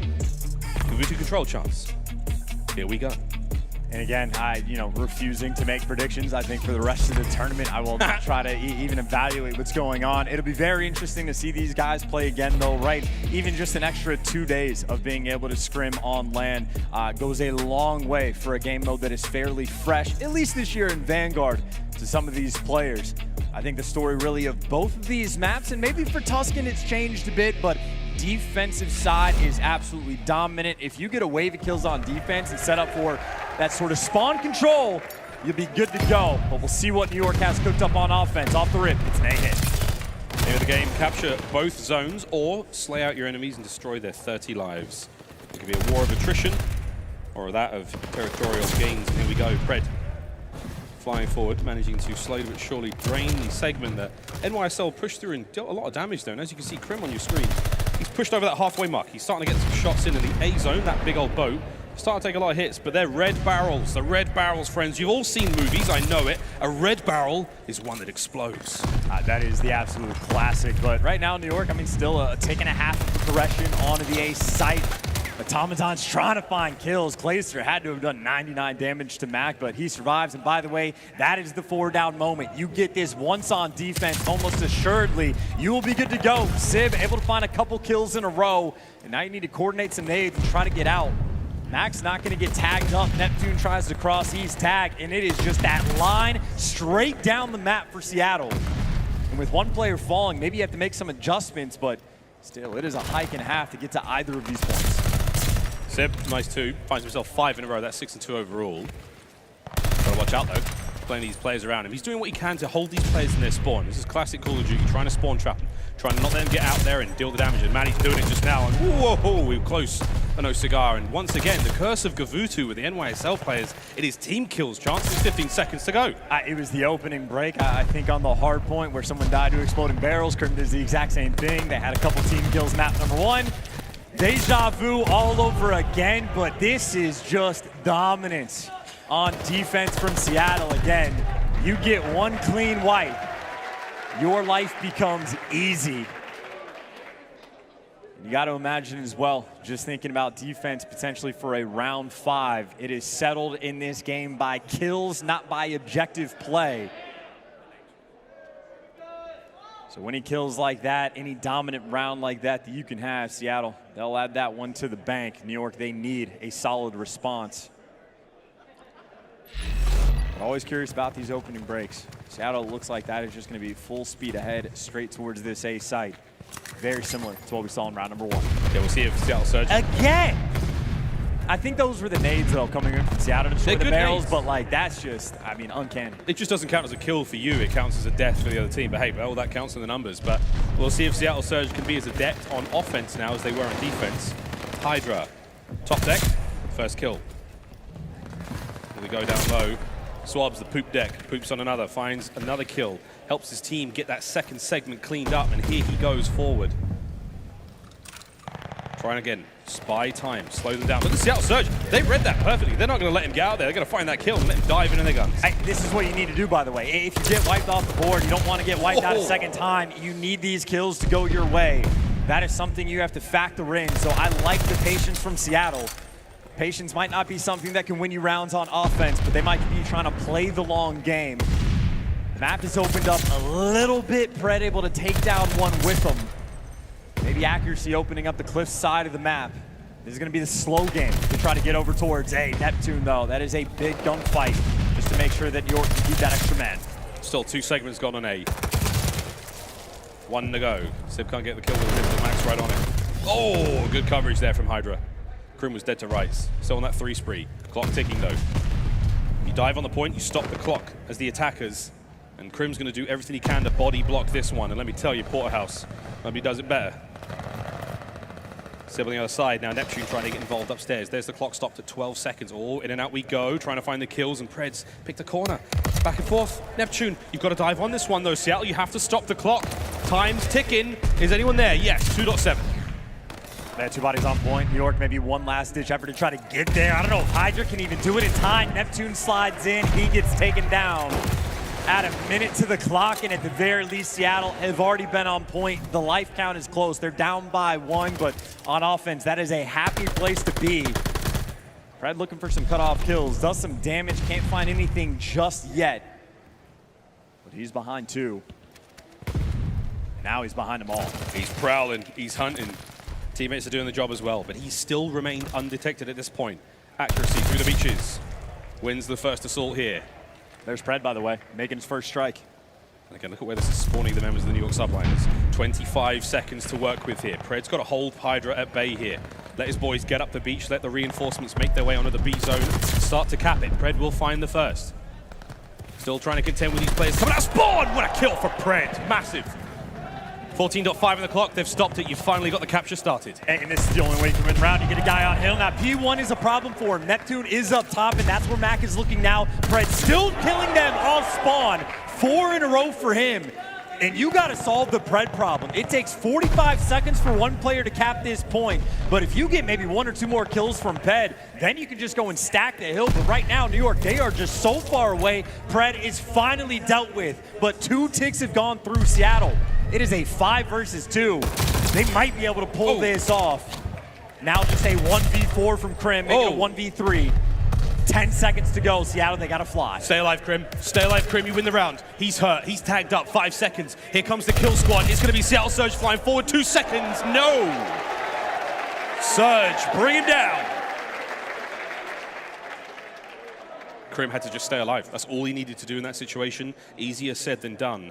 On Surge, they literally drowned him out. And all of that is on Pred, by the way, right? It is effectively handing the spawn kills. You get the clock stopped once you get someone to the point. And then obviously it gets dicey towards the end because you're running out of time. And it is so tough to win these rounds, at least based on the objective. But for the TDM game, Seattle, they handled that incredibly well. Maybe showing us a little bit of an indication of how you need to start playing some of these offensive rounds. And Surge, whether it's offense or defense, they have a game plan and they are executing. First blood from Mac. Oh, hello. Simp and accuracy get involved as well. Crim, the furthest member forward now for NYSL. Playing it slow, waiting for the reinforcements to show up. And the reinforcements, they've got problems of their own. Crim brought down finally. It's 3 for Sib now in a row. Mac also finding himself a few more. As the foothold that NYSL had is slowly starting to get pushed back. Mac keeping up a bay here. That rock there. Power position indeed. Crim with a sweet nade, but Sib's got to check both sides. And hello, that's 3 members of the Subliners flying out. 1 gets taken down. The crossfire coming through. The Seattle Surge wring their necks. And this is just so tough. You're stuck in the back, and Pred has been on point, and Sib has been slaying. Even in map number 1, slaying his heart out. Doing the exact same thing once again. Pred finally dealt with, but now it's just AR's posted up. Sib's on a 5. He's got 22 kills, double positive. Able to do just about whatever he wants. Finally, he gets dropped in New York. Maybe that's an opening to at least get towards this boat, but you can already see less than 20 seconds. They have not touched the hill. They've absolutely slaughtered them so far. FaZe managed to get top boat. That's as far forward as anyone here for NYSL has made it this round. Desperation sitting in. Less than 10 seconds. Has to go on the point to stop it. Indeed we do. There we go. Finally. Oh no, an opportunity now. It's gone. That's it. That's the round. That's Control. And Seattle Surge, they take the lead in the series.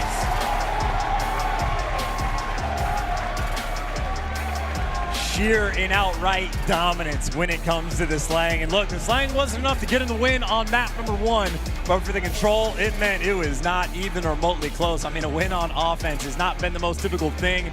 Not only do they get that, but on defense, I mean, that is as perfectly as you could possibly do it.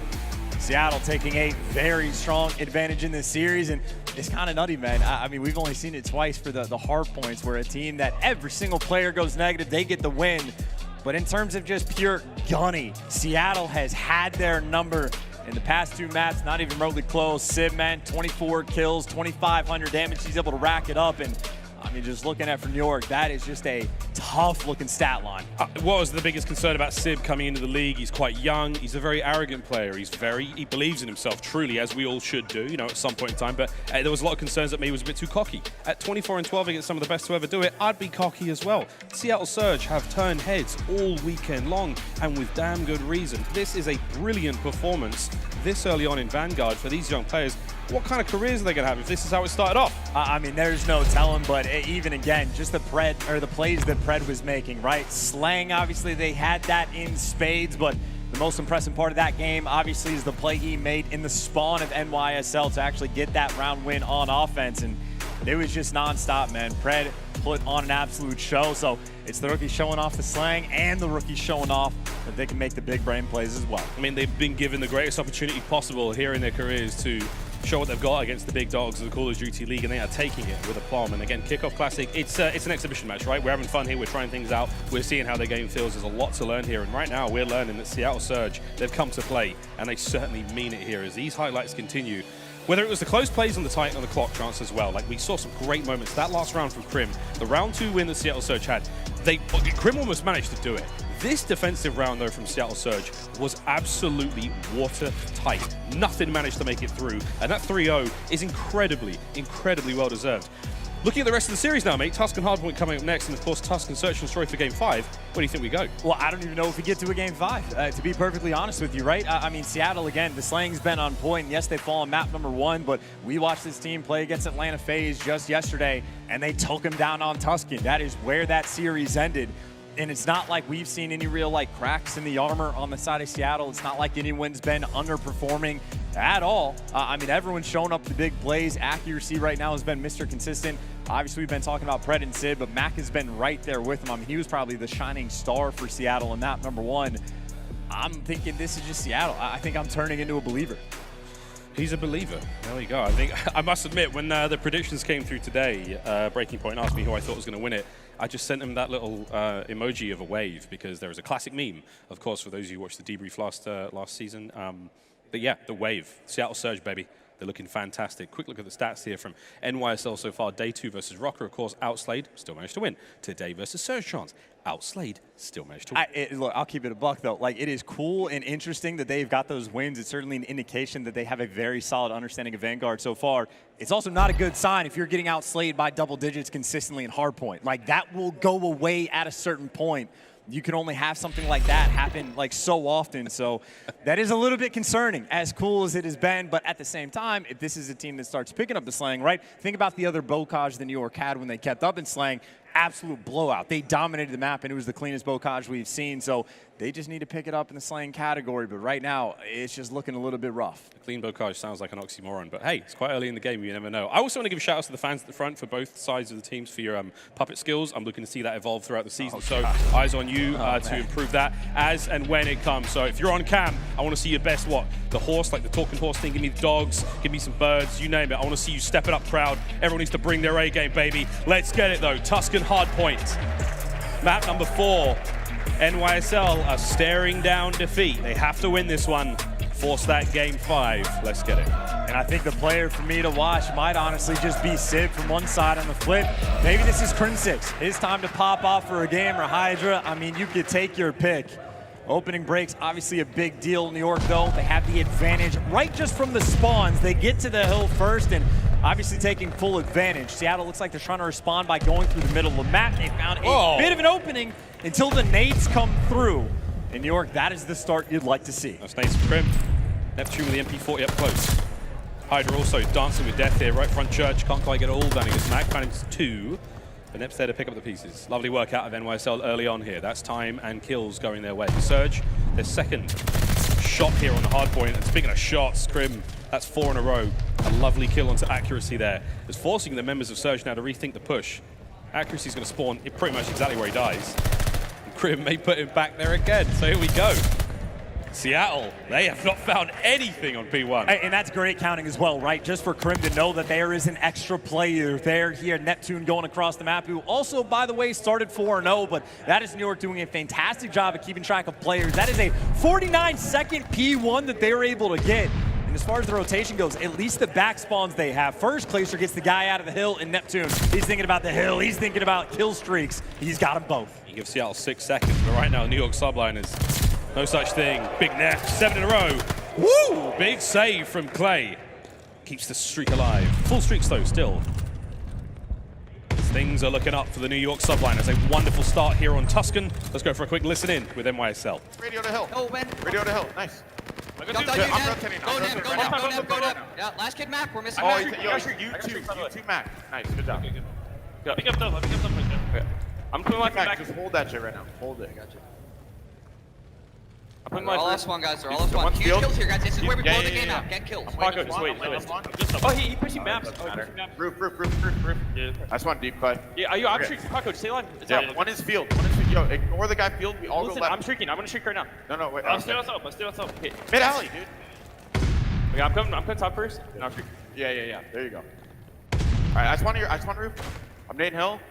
He's on the back heady. Right on the back heady, one shot, Prim. He's weak. I'm shrinking. Wait. Hit him. Just hold. Just spawn back here. Yeah, one roof. Yeah. Pred dead. I got him in the back, yo. Nice. I'm in hill. I'm stunning Main over. hill. Main hill. Right side, still flat. Oh, back left, secret I got corner, one back, yo. Self flat. Nice. You can push out field if you want, Paco. Middle lane. Mid lane. I'm nading your arch. I'm nading your arch. Arch. Back dead. I'm one shot. I'm going secret. Yo, get pump time. No. Stay. I'm Cellium. Watch your arch. Arch. Fine. Mid lane. Push now. What's mid lane? Mid lane. I need arch. No, another one. I stunned him. He's weak. No one was shot. He's waking up. Oh, good. Left new. Radio. On me back. Radio. Where'd you guys spawn? I want grass. We flipped him. Porter, one pitch in the back. Yo, no. Back door. He's in you. Back door dead. Yo, back. I'm picking him top. There's gonna be a guy in the back for sure. I gotta look grass. Top dead. Gotta look grass. In the back. No, he's in the back. One shot, Mac. That's short. Then short and in hill. Back door, one shot. In hill. There's two.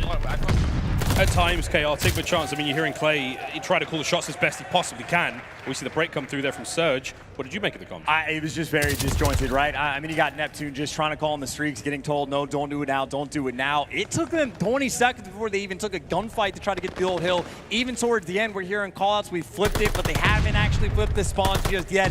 It is tough to try to figure out what's going on right now on this map for NYSL, and at times, understandably so, but as good of a start as it was, just a couple of hills like that in Seattle, it's looking like they are right back into this game, dealing with the momentum that New York was starting to build, and now he got accuracy. He's on a 5. And he's dead. And he's dead. There we go. But still, the hard point in the hands of Seattle Surge for now. Scrap's going to go their way. Next hard point. This is the one on screen now. The dreaded P5. Hello. So drops. Nice kill from Neptune. Turn and burn. Still fully streaked out. Not an easy one to stay alive in, and that's why. Here come the grenades, here come the stuns, here comes everything. It is not fun to be inside this hard point. Fred's going to do what he can, though. 13 and 8 so far. He's having a great game. Survival training, basically attack mask. It's going to slow him down when anyone hits him with a concussion grenade. And howdy doody. No, we will not be taking any visitors today. Thank you, we are closed, says Pred as he cleans up 2 downstairs. They go to the window, they die. They go to the stairs, they die. Everyone falling on top of Pred. He's got to kill them all. They are spawning so close on the roof that the guys off spawn are back in the fight 2 seconds later. But the same can be said for Seattle.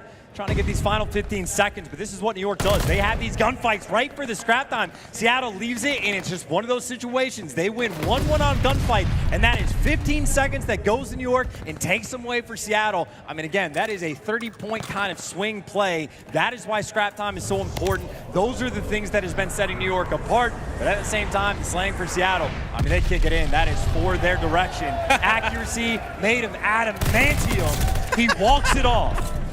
Rub some dirt on it. You'll be fine. Yeah, just walk it off, kid. You'll be good. It's only a glide bomb. HyDra now trying to break through the back. They've got the pinch on now. Accuracy's going to keep winning those fights. Your boys were in fort fight, clearly. Oh, there we go. Big shots once again. The hard point still in the hands of Seattle Surge. While they did not find any success whatsoever here in the first set, they're looking good now on P1. The lead in their hand. Fred on the hunt. Oh my god, finish your kill, son. He's absolutely twisted. Crim will finally bring him down.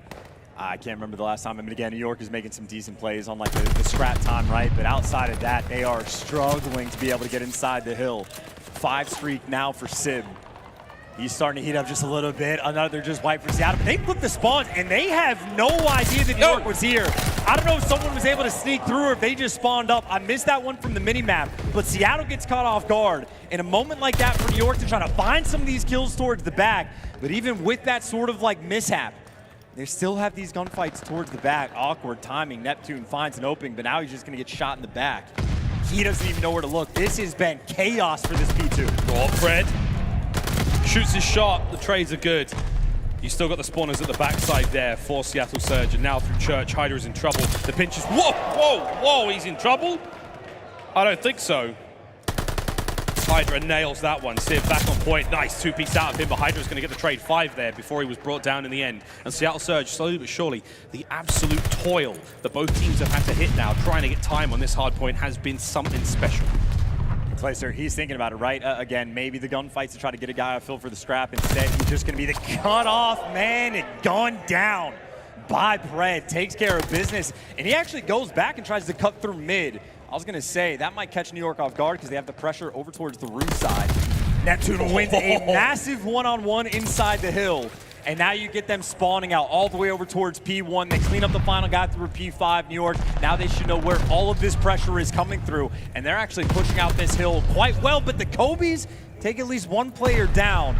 They've pushed up so far for New York. This is clinical right now on this new hardpoint. This is so hard. Neptune's got to do this alone right now. Here comes the other guns from NYSL. Clay coming in a little bit late. Crim's doing what he can from the back line as well now. This is not the perfect setup for NYSL, and they're doing what they can, but Matt just comes in. Drops a load on them both. Neptune coming in off spawn as well. HyDra there to back him up, just trying to fight, push those players back, get on the point. Anywhere, just breathing space. That's what NYSL are desperate for right now, and it is so hard from that aggression from Surge.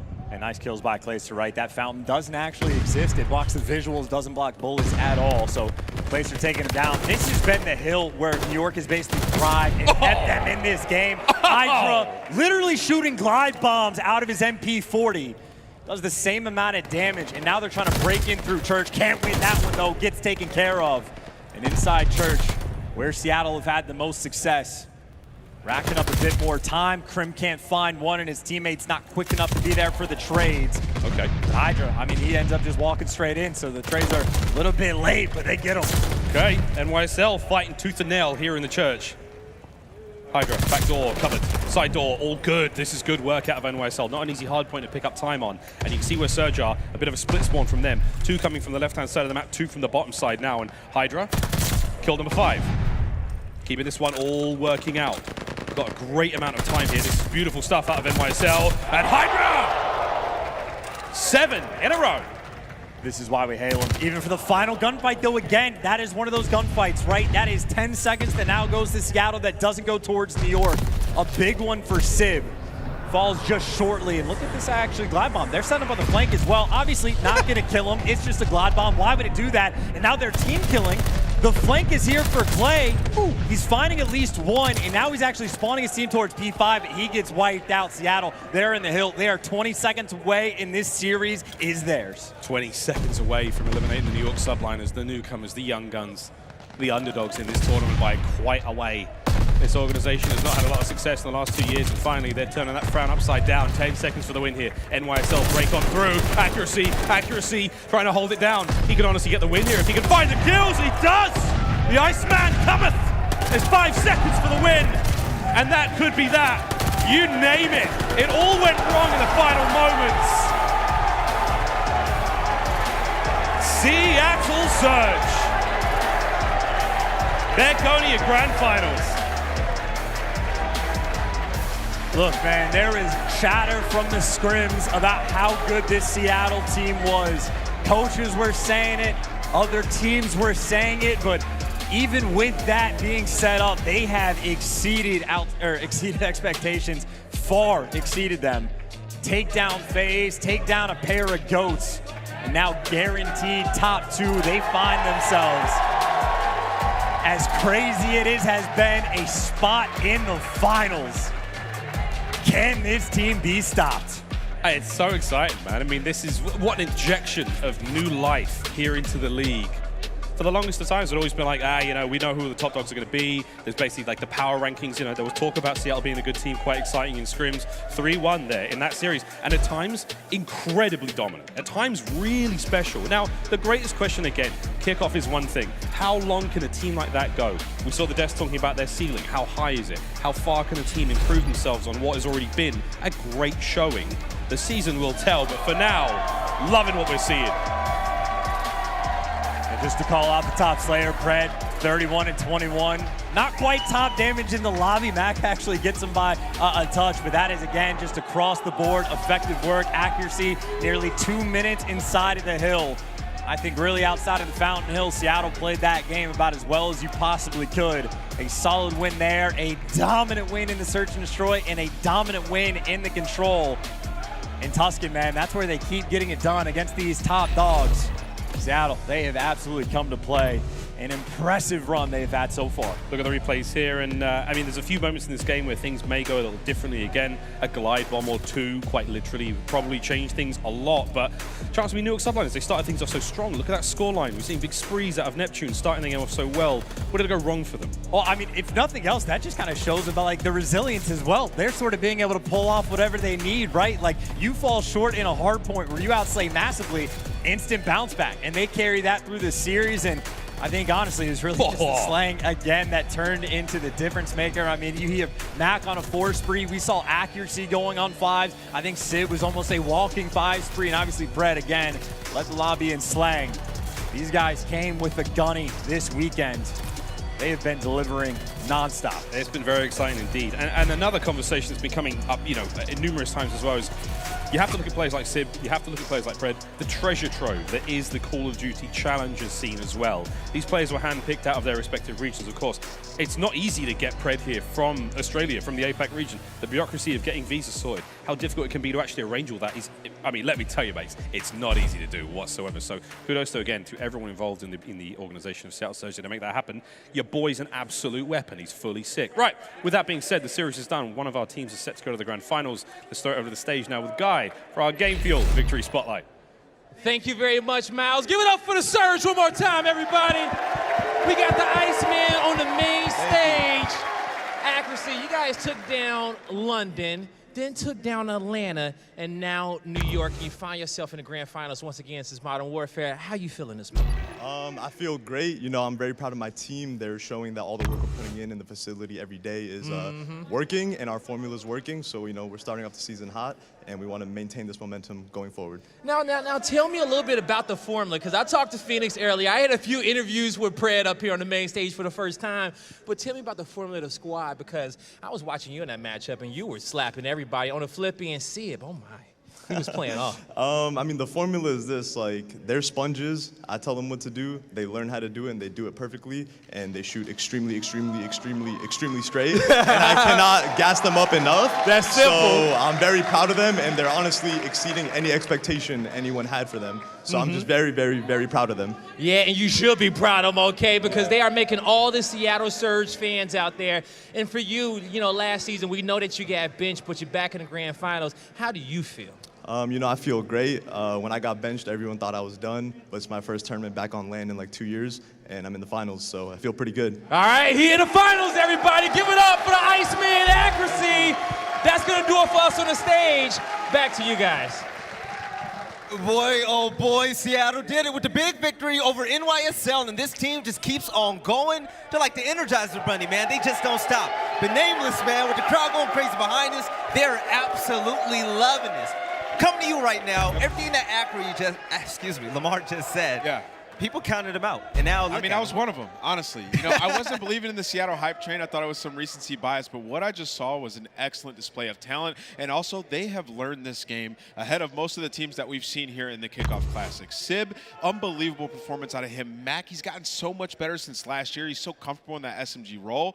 I love what I saw there, man. Like, these guys are firing on all cylinders. They're executing team pushes and breaks. They're nasty. It's crazy, aLLeY. Imagine just chilling at home in Australia playing with kangaroos, right? Then you wake up and tell your mom one day, Mom, I want to play against Clay, Crim, you know, beat Atlanta FaZe. And Pred actually did it along with the rest of the team. They're incredible. You know, I'd be mind blown if his mom knew who Crim and Clay and them were. But, man, Seattle looks so good. Honestly, you could gas up every one of these players. Just like Sam Phoenix, their coach, said, they all are doing incredible across the board. But Mac, man, in that hard point, he was such a big player in that he went through the back of church there when they were down like 50 points. He gets 2 players in the Pac-Man, and that was a momentum flip. And then suddenly it just started steamrolling. Dude, I love it. It was crazy. And also, man, what are your final takeaways, Slacked? I mean, that was an emotional roller coaster. Shout out to Seattle management and their coaching staff, man. Seriously, they look so ahead of everyone out here. Every time I watch these guys, especially in Control, they haven't lost a round yet. No. They're making crazy plays. I'm all a fan of this Seattle hype train, man. And fans as well. That's it, Seattle Surge winning it all. I mean, this is crazy. You know what, Miles and Chance, I want to hear your thoughts right now. Yo, Miles, you got to be feeling good seeing imports pop off on that main stage, man. What's on your mind? I'm all about the imports. Also, shout out to Benny Biscuits with the greatest profile picture on Twitter right now. Hey, that was a crazy series. And yeah, we've got nothing but love for the newcomers in the league. And we love it when they make a difference. You know, it's one thing about the old guard being the old guard and things being the way they always are in COD. But hey, last 2 years, we've seen newcomers come to the scene, shake things up in a great way. I love it. Oh, yeah. Hey, yo, Chance. All right, NYSL, they're going to be going home, but look, the vets, man, they're looking good. But also, I want to talk about the young guys. HyDra and Neptune have so much promise in the CDL. It's all four of them. I mean, you want to talk about the young guys, it is just they have the gunny. Obviously, we know this. It's expected. This is not a team, like they had a 3-week break. I was expecting them, honestly, to fall out of the tournament shorter, but this is not a team I will ever doubt looking forward. This is going to be a team, if you got Clay, if you got Crim, if you just have one of them, yeah. I'm expecting them to be a contender. They got both. They're going to bounce back at the first major in a very strong way. This man's spinning right now. Thank you guys so much. An amazing commentary, by the way. I'll see you guys later. Get off my screen, man. But final thoughts on the desk, Nameless, man. Lay it all out on us. Yeah, I mean, I guess to wrap it up for New York, I think Neptune needs to bounce back a little bit stronger. There's just some plays that he's making where he doesn't seem like he's in the mix, a part of the trade process, and then on an individual performance as well, like not the best series out of him. So they're going to need more from him. And overall team performance, like the one shining light was HyDra. If it wasn't for him, they would have got 3-0'd, and the maps would not have been close. Like HyDra was making huge plays, even on that last map, Tuscan. He went huge inside of the Churchill, won some big gunfights on the rotation, and in doing so, like they almost won that game. So at least they got something to look forward to. All right, ladies and gentlemen, that is the first matchup of the day. NYSL just got sent home by the Seattle Surge, and they are looking better than ever. If you have any questions about it, ask your boy Sam Phoenix. He'll be happy to tell you. But coming up next, we're going to have the Toronto Ultra facing off against the LA Thieves. I'm excited. I know you guys can't wait. We'll see you all on the other side of this break for some more CDL action.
Call of Duty League is brought to you by Zenni Gaming.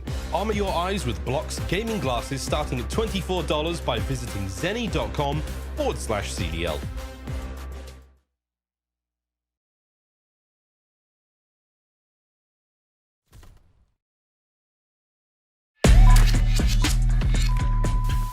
Wrong.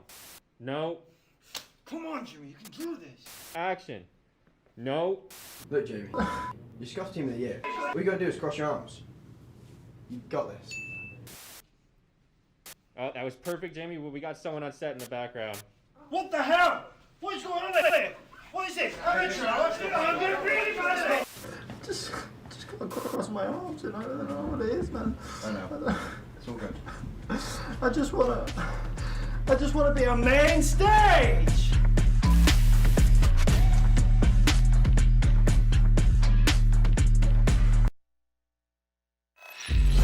Baby boy, stop your crying. You're gonna be on the main stage in just a minute, but welcome back to Championship Sunday here for the CDL Kickoff Classic presented by Zenni, and this is day 3. We're here on the analyst desk. My name is Velli. I'm running the ship as a host. With me, we got Slack, Alley Cat, Nameless, and we're having a whole lot of damn fun here. But for this matchup right here, I mean, Nameless, this is going to be a big one. Winner goes on to the final game. Yeah, I know. We finally, we get to see Toronto. We saw them yesterday versus the Florida Mutineers, and they look like they're picking up right where they left off from last year. The control looked fantastic, but LA Thieves, what they showed us versus OpTic Texas was that they can contend with the best of them, and they're out here trying to get a championship. So this should be an absolute banger, Velli. Yes, and what are going to be the game fuel keys to victory, Slack? Because yesterday, I think it's all about good vibes. We saw Kenny smiling when he was clapping up OpTic all day long. Yeah, so for the LA Thieves victory, we need to see Envoy step it up. Yesterday, we saw on all the respawns, he started very slow, and he actually had a .89 overall KD. They did come up with the win, but when he's firing,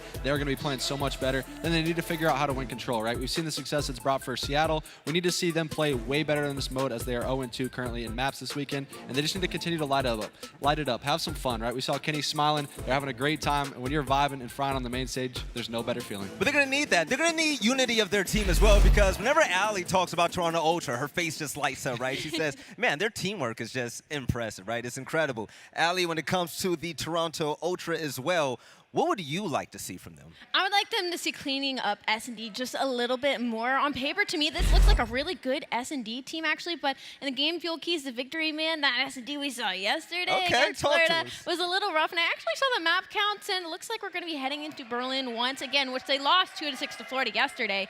So I'm feeling a little iffy there, but just ride the momentum from yesterday, man, and I think they'll be golden. Yo, and who's going to be the biggest X factor when you look at a player on this roster? Yeah, I'm looking at CleanX once again. He had so many engagements. Okay, so here's the graphic. You can see it. Like, he had 186 engagements and still had the best KD on the team. In the control, he was frying just throughout the series. CleanX, that guy who's in your face. He's super annoying to deal with. And we saw him going up against the likes of Simp and aBeZy last year. He would frustrate them. He makes it hard to play against this squad. So he's the X factor for me. When he goes off, it's almost impossible to beat Toronto. Right now, aLLeY, one more time when it comes to the game fuel keys victory for Toronto Ultra, just talking about CleanX and whatnot. What is all that we need to see? Like I said, they need to clean up in S&D. Yeah. I'm just going to be a broken record over here. And again, momentum from day one, as you see here on your screen. The entire team has a positive overall KD. There's not much you need to tell them to fix from that point on. They really have followed suit from last year to just being a dominant team. Yeah, and in Search and Destroy yesterday, like Florida, they just love going A. They just rushed it over and over and over again, and it was annoying for Toronto. But remember what happened to Toronto last year. They would lose a Search and Destroy, they'd fix their strats, they'd go into it, and they would dominate going forward. Like, they were one of the best Search and Destroy teams. At one point, they were the best Search and Destroy team last year. So I fully expect this team to come out and look way stronger on Berlin today. All right, Slacked, out of all the players in this lobby, who's going to be the biggest standout to you, man? I'm looking at the likes of Cammy. I think last year we talked a lot about him. We gave him a lot of gas throughout that flex role, and he's got to shut down Octane and Kenny. Yesterday they were on fire versus OpTic Texas. If Toronto wants to find success in this series, I'm looking at him to step it up. All right, ladies and gentlemen, it's about that time for predictions to be underway, and then let's go ahead and get this match started. And you guys already know the deal. I got my little Zenni things, the Zenni glasses. Between Toronto Ultra or the LA Thieves, I'm going to keep it real with you guys. I'm loving from what I see from Kenny and the boys. Whoa. Belly, we saw what happened yesterday.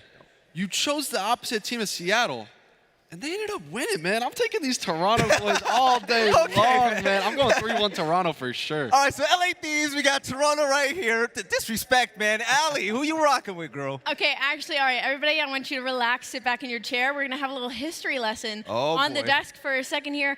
Kleenex and Insight on the side of Toronto. So we just saw what Seattle did, right? Okay. Their coach, Phoenix, coached Kleenex and Insight coming up from Singularity and Black Ops 4, and that's where they made their debut on the main stage and did a full sale in S&D against the likes of Team Envious. I'm taking Toronto going into this, man. He's clearly making a statement for himself as a coach. Toronto, man, I gotta do it.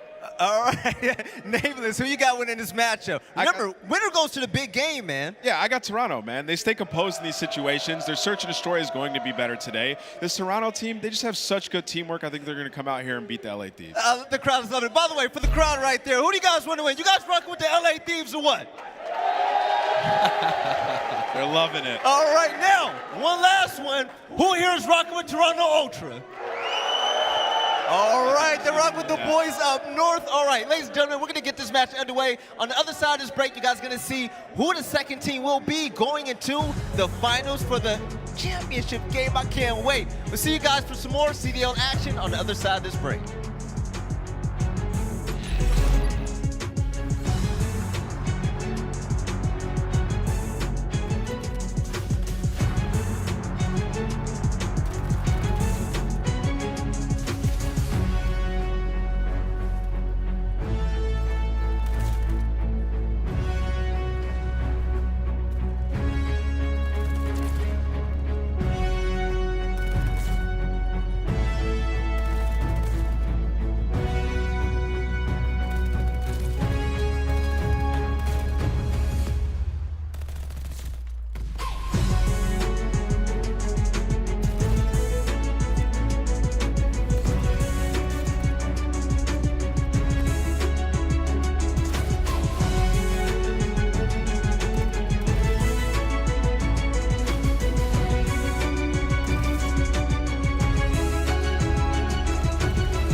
All right, Call of Duty fans, it's time to do it again. We got another semifinals match coming up. Arlington, make some noise for yourselves.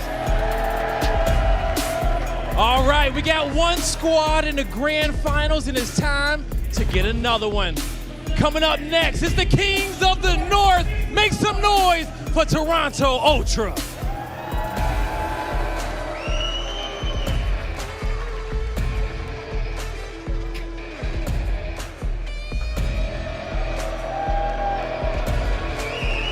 We got Benz, Cammy, Kleenex, and Insight. Make some noise for the Ultra. Coming from the 6, we got the Toronto Ultra. The boys in purple are looking so damn good. Insight, man, he looks like he's ready to play. He's pumped up, he's got his arms up. He was being funny in the video earlier. I can't wait to get this one underway, Belly. Hey, yo, players, I have a feeling that the other team you're about to announce are trying to steal this one away. Yeah, Belly, you said it perfectly. They definitely trying to steal this one away, trying to snatch another bag from their opponents. I give to you the LA Thieves.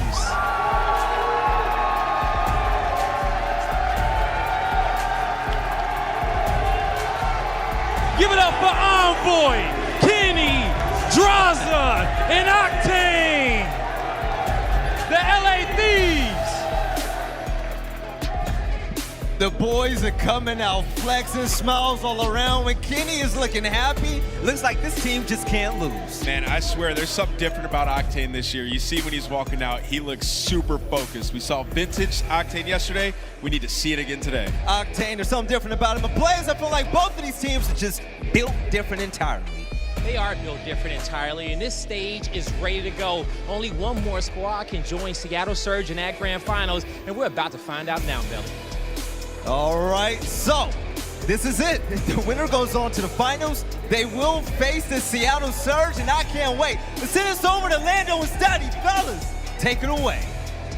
Thank you so much, Billy. Yes, this is going to be a banger. We're super excited for this. Who's going to join the Seattle Surge in the finals? Well, we're about to find out. Lando and Study here on the cast to provide who will be that second team.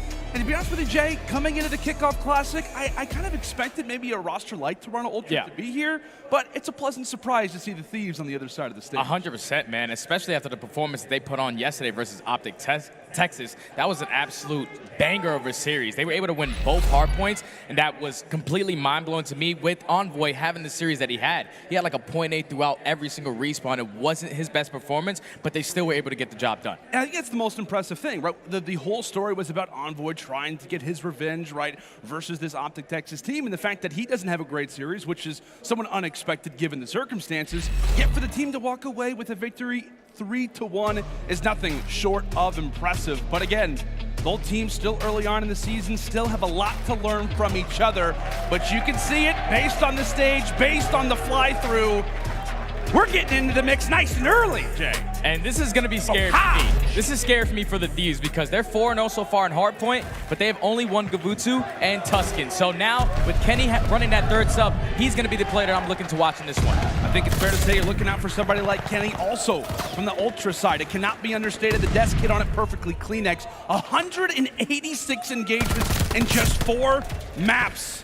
Unbelievable stuff there from the Tissue, but he and Vance will look to lead the S&G crew alongside what will be a very, very fun map of Hardpoint. As already off the rip, it's Ultra with the slight advantage, but LA Thieves clearing things out of the middle side of the map. Able to find all 4 kills. You still have spawns coming in from the Ultra, back stables.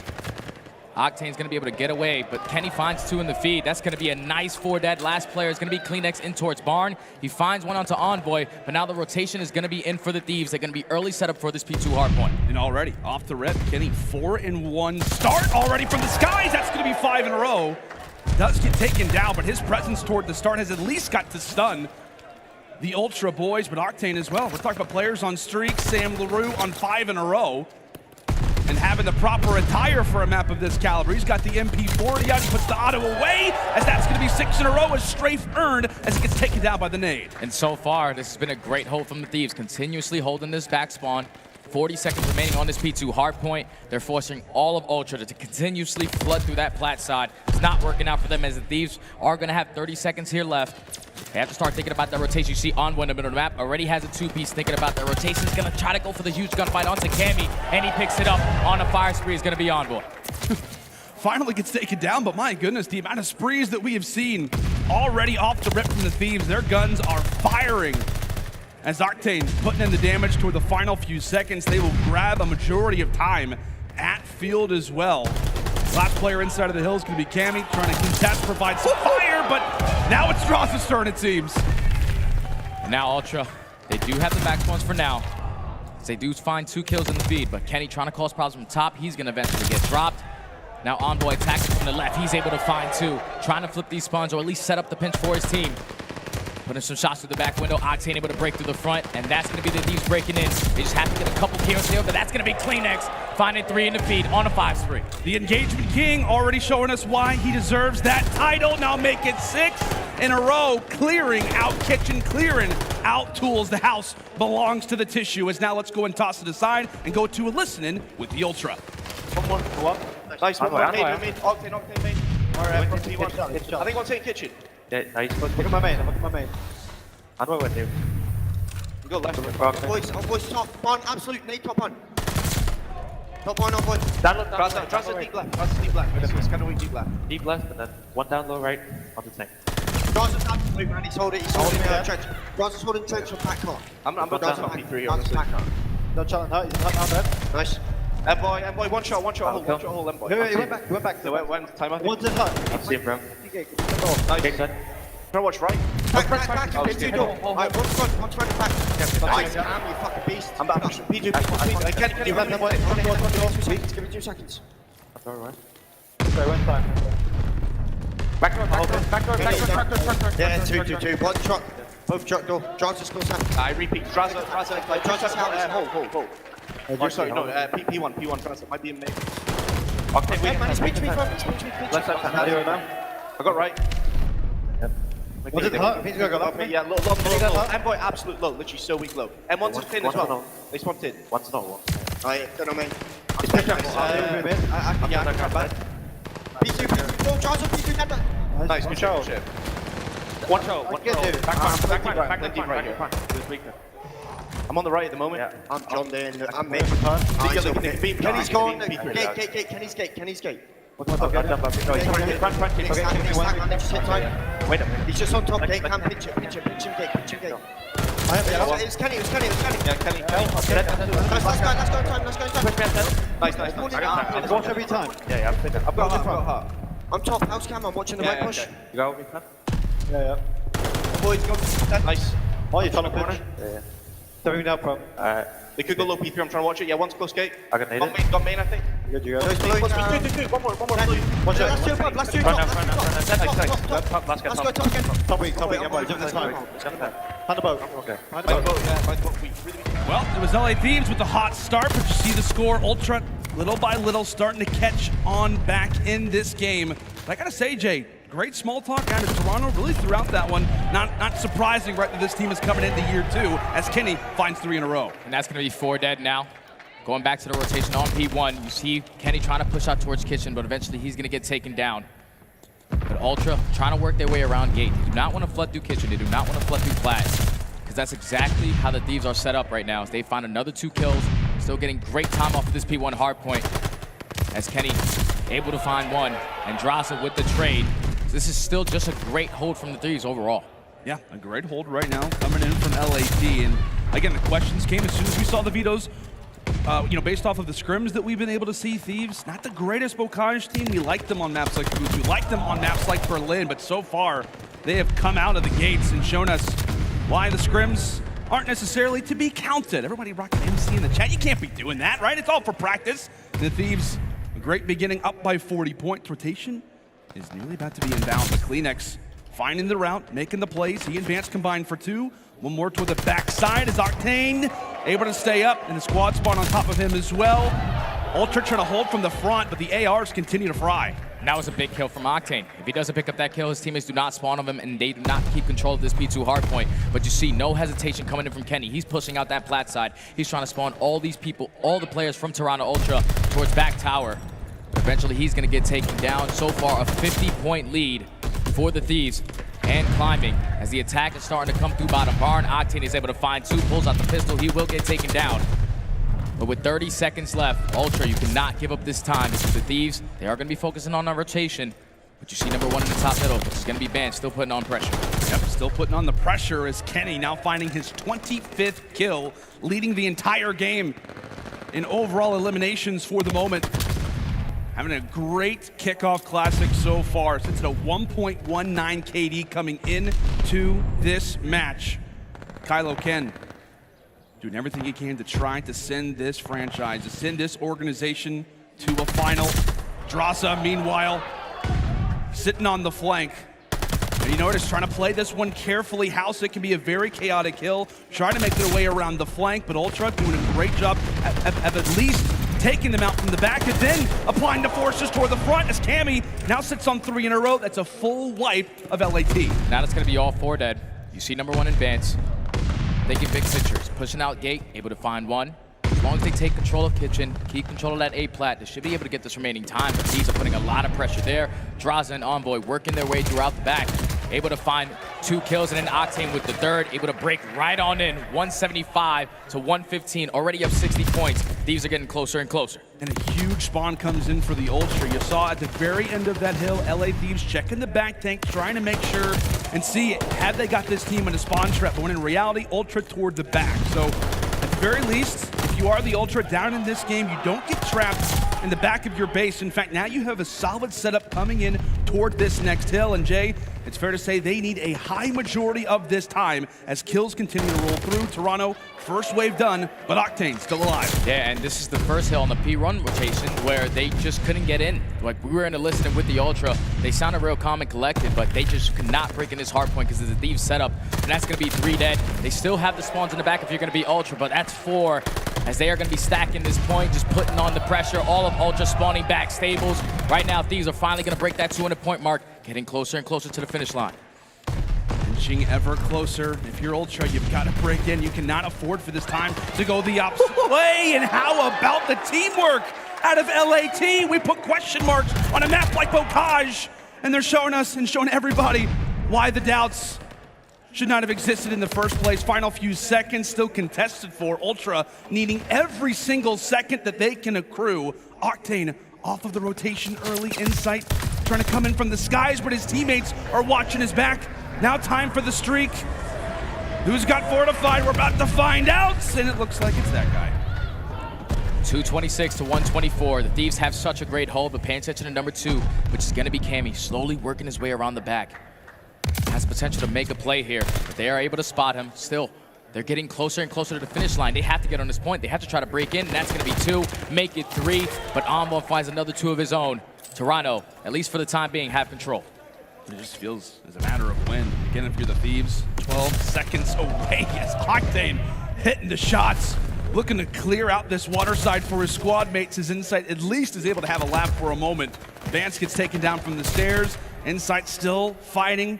8 seconds left here at P5, but third set of rotations are just a matter of moments away, and Thieves can smell victory. They can smell blood in the water. And CleanX doing everything he can just to get mixed and get involved in the fight, try to push these players out. And we know how difficult P1 can be to hold. As Octane finds a lane again, you just want to get some time. You want to try to exploit any opportunity that you can, inching ever closer, now 9 seconds away. 241 to 143, 40 seconds remaining on this P1 hardpoint. Here comes Draza in the point. Gonna be able to at least get a couple seconds. But the big picture is you do not want to flip these spawns. You can still win it here, as it's gonna be 3 dead. They get on the hill. Insight gonna be the last player at gate. 248, and that is gonna be the Thieves walking away with the first hardpoint. Wasn't expected because they've won Gavutu, they've won Tuscan. This is a map where Kenny had to run a 3rd sub, and they stepped up tremendously to take map 1. And that has to hurt too, right? Because Ultra, we saw it in the vetoes, right? They wanted to get rid of Gavutu despite the solid victory they had versus the Florida Mutineers on it yesterday. They're aware of the Thieves. They try to get rid of their best map, but when in reality, it appears that Bocage very well could be an ace in their sleeve.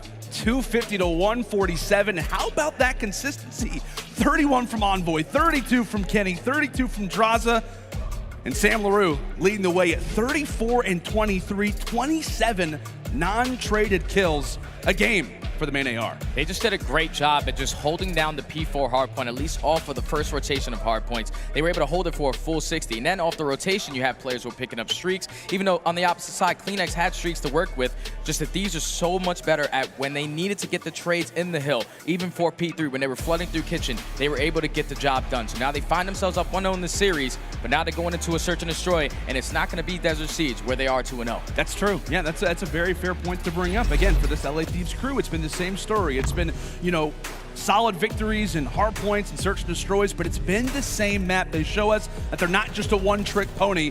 Gavutu to Bocage. An impressive performance across the board, but Jay, I know you talked about it a little bit. Really collective kills, great coordination in the tight spaces that Bocage can provide us with. Walk me through it. What'd you like especially from Thieves in the moments we have on our screen?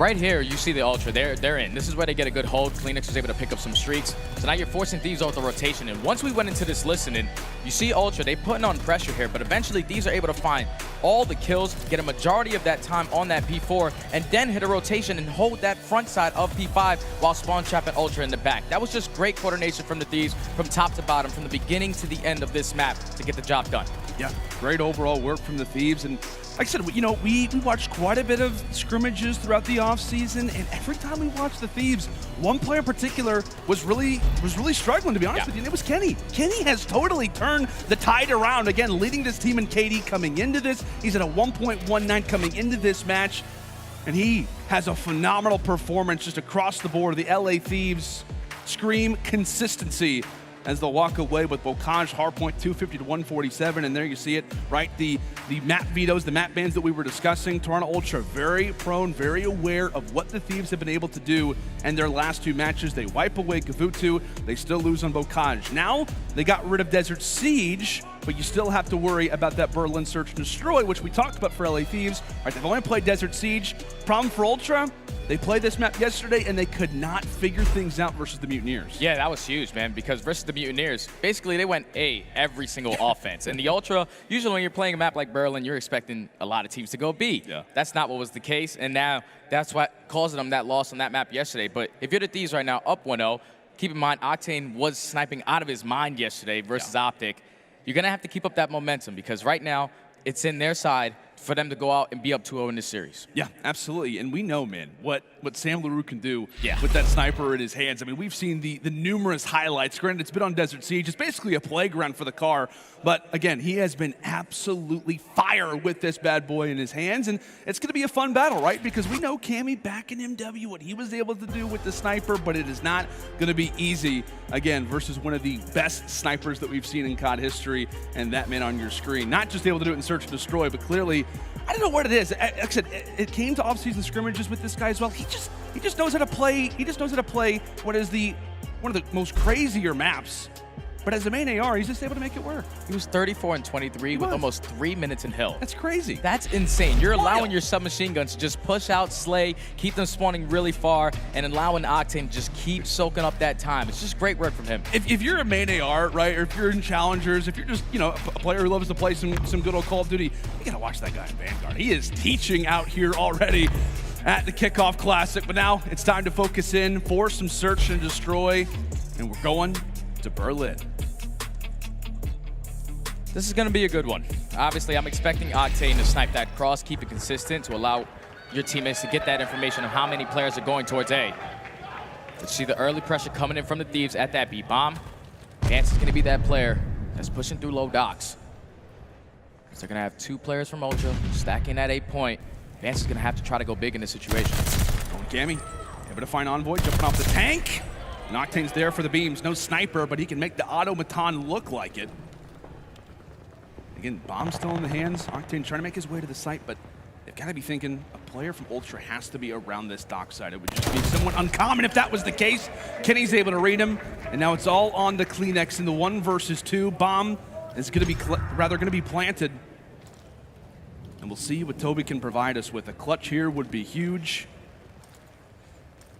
And making his rounds through library. 35 seconds left. See Octane playing fairly close to the bomb. But they have a crossfire set up. Octane's watching the flank, Kenny's watching his flank. Octane's gonna be able to set that up. Just a beautiful setup from the Thieves right there. One from a 3v2. They were able to both get a kill at the same exact time. Instant go for the plant, and they already have the setup that they wanted to put at the end of that round.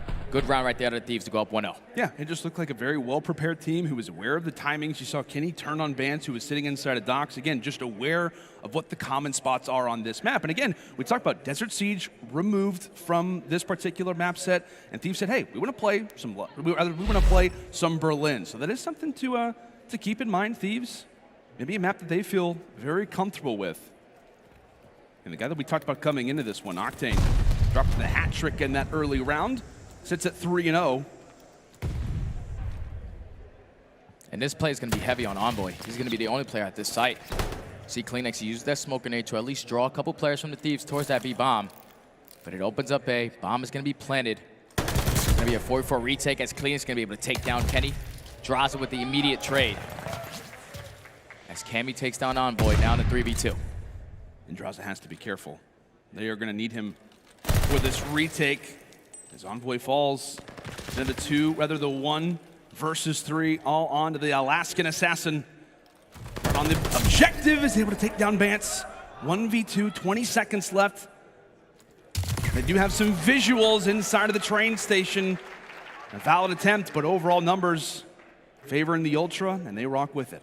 It's all on Kleenex right there. He throws that smoke grenade towards that B bomb. He draws a couple players from the Thieves on that side, and then they get Envoy to back down from A. Once they get that free B bomb plant, you have multiple players who are watching flank, multiple players who are watching bottom mid, and eventually they slowly pick them apart. Great round right there to Ultra to tie this up. Yeah, solid stuff coming in from Toronto. And again, a big position there toward the stretch for Draza. Talked about how he could be a big difference maker, a big gunfight that goes down in middle. Could very well have changed the way the round looks, but back to the attack, and there's the bad boy we've been waiting for. Draza picked apart. Great shots for Vance to kick off this round number 3. Envoy looking to clear out that Doc's position while Cammy's there on the cross. A cook nade could be the end of Envoy's life here in round 3. Manages to stay alive, but again, Ultra, they're aware of the position. Envoy quickly goes for the play. Showdown at 3v4. Bomb is going to be planted. You see number 4 on your minimap. Cleanx is trying to time this flank. Octane lines it up, able to hit the shot on the insight. Forces it to a 3v3. Envoy, he's making a play. He's making a play through low dots. He's able to take down the first. There's another player in sight. Unfortunately, that's going to be Cammy with the beatdown. Forces it to be a 2v2. Cleanx finds Kenny as well. So now it's on Octane with the sniper. Sam LaRue, don't do it! They're going for the defuse. They throw down the smoke, and the defuse will be successful. How about the Ultra?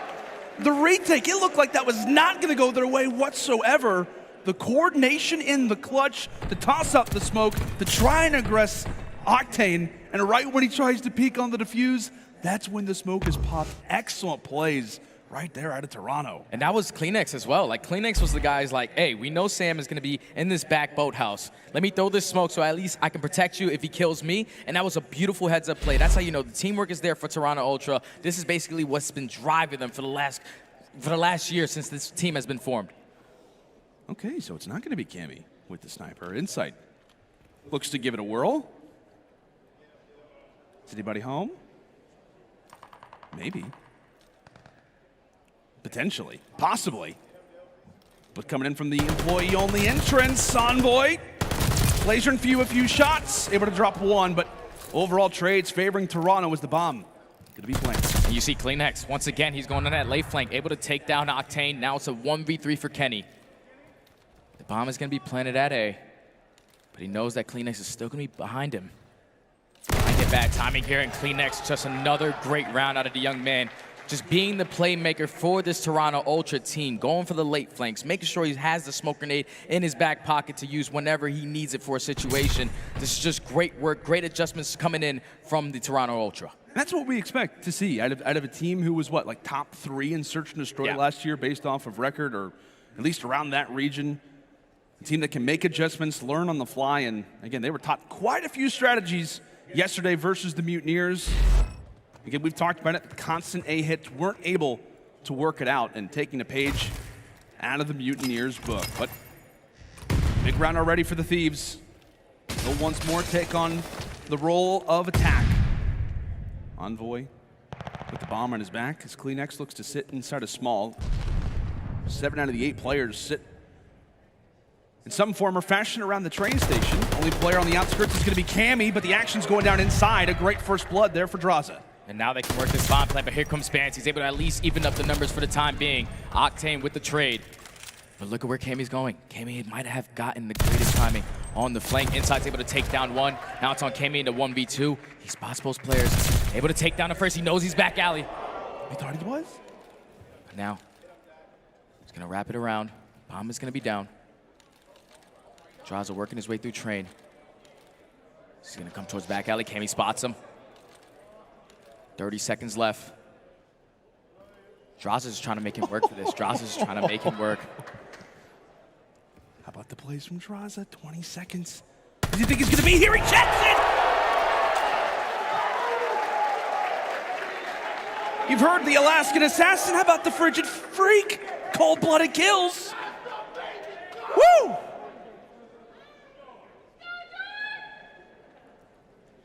And right there, Cammy was in a great position. He had the bomb down. So many things. There's so many different ways you can play that round. But with Draza, he's going to be a confident player. He just completely wraps the entire bomb site and catches Cammy sitting in that corner to get back into this game for the Thieves. Now down 3-2. On the defensive side, you see Ultra trying to take this bomb once again towards B. As Draza's going to be the player that's calling out the cross. Pants already makes it, though. Able to get the first blood on the Cleanx. Now you just want to play your life. Great shots out of Draza. My goodness. Now sitting on 3 in a row. Octane. Great visuals there from top fire as they'll look to put as much pressure onto this side as they can. Again, nobody directly inside of the docks, and it has to provide a little bit of stress if you're on Cammy's spot, but has the right angle to look. The smoke tossed. And Cammy can't allow for this bomb to go unnoticed, has to push on through. Meanwhile, Insight doing everything he can to watch over him. Envoy finds 2, and now it's all on to Cammy. He sneaks on in. They're trying to go for the defuse. He's going to find his second one. Somebody stuck in a wall, it looks like. But Kenny will escape. I don't know what was happening at the time. Looks like a timeout will be requested, but at the very least, if you're the LA Thieves, you do win the round. We'll figure out what's exactly going on, but for a moment, I thought that player was just mindless. I was like, what the heck are they trying to do right now? I don't know if I thought we were playing hide and seek. Yeah, I don't know if he liked the wallpaper on the wall or something like that. Your kind of got scary. Walls, right? That, yeah. Maybe that style play. It's okay. It's okay. They still get the job done. It was a kind of a scary 1v3, but Kenny was able to get the kill and eventually work the defuse. The timeout does come in though, so we are tied at 3 apiece. So far, this has been a great search and destroy map between both of these teams. A lot of clutches from both of these rosters.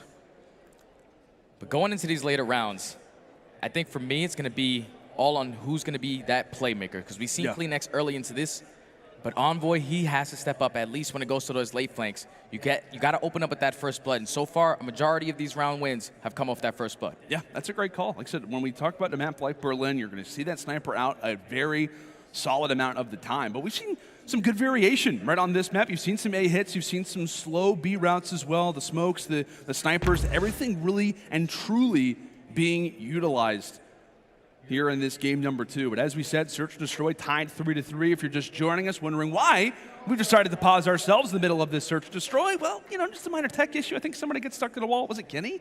No, it was Octane. It was Octane? Yeah. Okay. I wasn't sure. Kenny was laughing as per usual, so I wasn't 100% sure if it was him or maybe if it was Sam LaRue. Maybe the sniper got caught in the wall? Probably. Maybe Probably. the AR? Yep. It's the, what is it, the Anastasia sniper barrel? Yeah. A little long. Automaton. Yeah. It's really long, but it's a great weapon. It is. It is quite long. We'll move on from that. Yeah, we'll move on. It'd probably be best if we do. Yeah, we do. Yeah. But as you said, playmakers, right? Talking about the remainder of this Search and Destroy. Who'd you call out for Ultra? Was it CleanX. How about for Thieves? Envoy. Envoy. Because Envoy, you know what he's capable of. He's usually the guy that's going to go for the late flanks because I'm pretty sure that bomb carrier is going to be Draza. So as long as that one-on-one battle between those two players, they don't really have to meet up, but they just have to continuously put on that pressure towards the middle of the map. You cannot give that up. You have to always force at least one player from each team to make sure that they're watching that late flank. Yeah, and that's the thing too. Like with this Ultra roster, the one thing that they were so good at last year, even when they faced off against OpTic Chicago, right? Envoy, a part of that team, oftentimes he would get thwarted on the flank. Yeah. Oftentimes he would get called out, or they would just know the timings. And Ultra have already put that on display so far throughout this season. Obviously, we know it from Cold War, but just the awareness of this team. I mean, really playing Control against this roster has got to be so difficult just because they're calling out pretty much everything that's going on. So, like we said, we talked about different players that can make a difference. Envoy will do his best throughout the remainder of this Search and Destroy to try and provide some pressure on Toronto, but it is not going to be an easy task by any stretch of the imagination. I know we've talked about it for Thieves. Have been great so far in Search and Destroy. We'll see if they can keep that record hot as we are back into this bad boy. Berlin will resume. And this is where Envoy has the potential to be that playmaker. All the attack is going to come in from the Thieves at that B-bomb. As you're going to see Draza putting down shots to at least one player into the middle. Band's able to open up that first spot on the Octane with that MP40. Great shots across the map. But just pay attention to the mini-map. Envoy makes his way through fire. He's going to take the long way around street. With all-out pressure coming in from Toronto towards the middle of the map. Bands takes out the second. So now it's going to be a 4v2. Envoy might not even impact this round right here.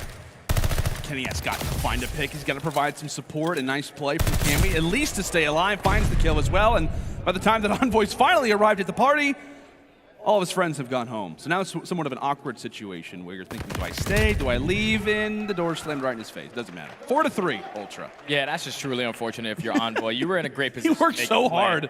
But Toronto Ultra, they just took mid-map control. They put the pressure on, made sure that they attacked through bottom P2, took top middle broken, and once they opened up that first spot on the Octane, you just slowly start picking them apart, and that was just a great round from the Ultra. Yeah, quite a few hits going down toward that dock side as of late. We'll see if any more A attacks will be in our future.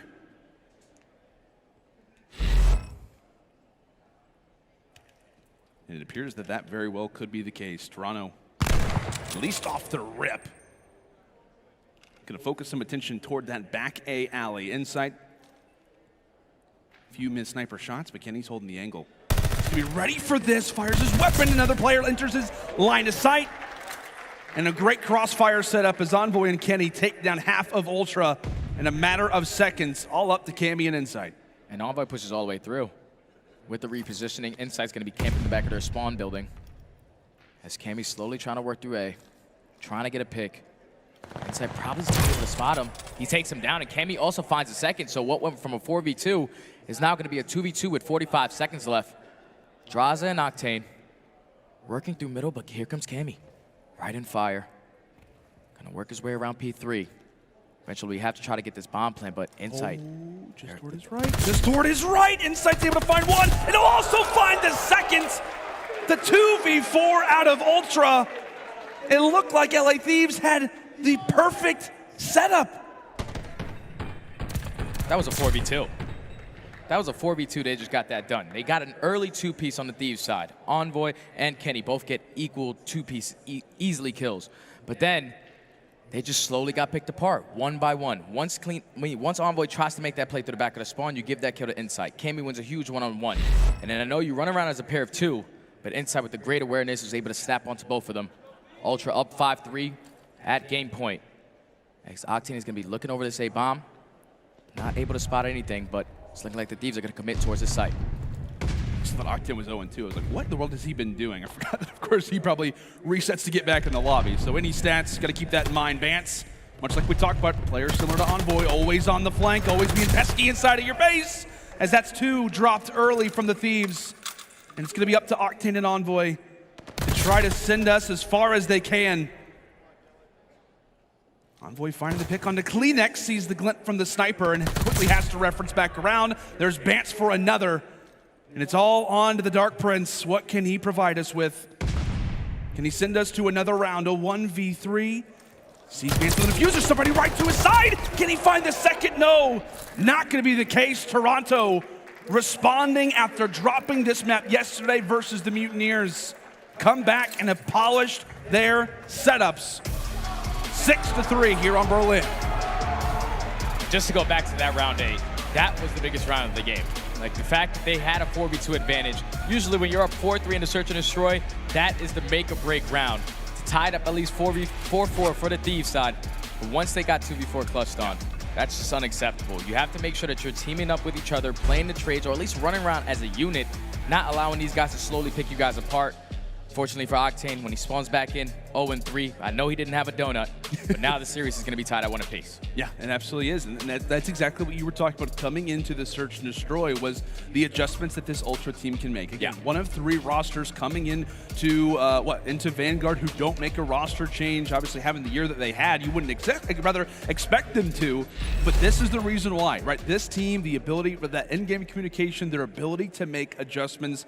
They looked a little bit flat yesterday versus the Mutineers, but they perfect those strategies, and they learn quite well. It's fair to say. There's a reason why these 4 guys are together. 100%, man. Like, their teamwork is out of this world ever since last year. That is what got them through a lot of series. But like you said, man, the adjustments from yesterday to today versus Florida, they just simply could not stop the A plant. Every time that the Thieves were trying to attack that bomb site, they always had a setup to at least set up on the late flank, go all the way around the backside through middle broken. They had a counter every single time. So that means that they went back home yesterday and they studied up to be focused for today. Yeah, absolutely. We're going to take a look at some highlights throughout this Search and Destroy. And again, a totally different situation than what we saw them with here yesterday versus the Mutineers. Again, a roster that can turn things around incredibly quickly, but like we said, just in general, it's been a phenomenal series up to this point. LA Thieves respond, and that opening Bocage, Search and Destroy there from Ultra now to bring us to a 1-1 scoreline. Jay, we thought it would be a close series, and so far, through our first 2 maps, it's living up to the hype. Yeah, it's great. It's great. But the only thing that scares me now is this next game mode. Yeah. This was Toronto Ultra's best game mode last year towards the end. The only team that was able to beat Atlanta FaZe in that mode. And now for the opposite side for the Thieves, they're currently 0-2 on it. Yeah. Yesterday they lost it versus OpTic Texas, and then previously in their last series they lost it as well. So they just have to make sure that their teamwork is here, because you have to make sure you just let go of the Search and Destroy to bounce back in this one. Yeah, that's exactly right. You gotta have that short-term memory, right? That's exactly what you gotta have. Much like me, whenever we're casting Hardpoint, it just I don't know who has spawns, to be honest with you, but no, like I said, 1-1 right now in this series. Who will take the advantage? As when we come back after the break, we are headed to some control.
The Call of Duty League is brought to you by Game Fuel. Victory in a can.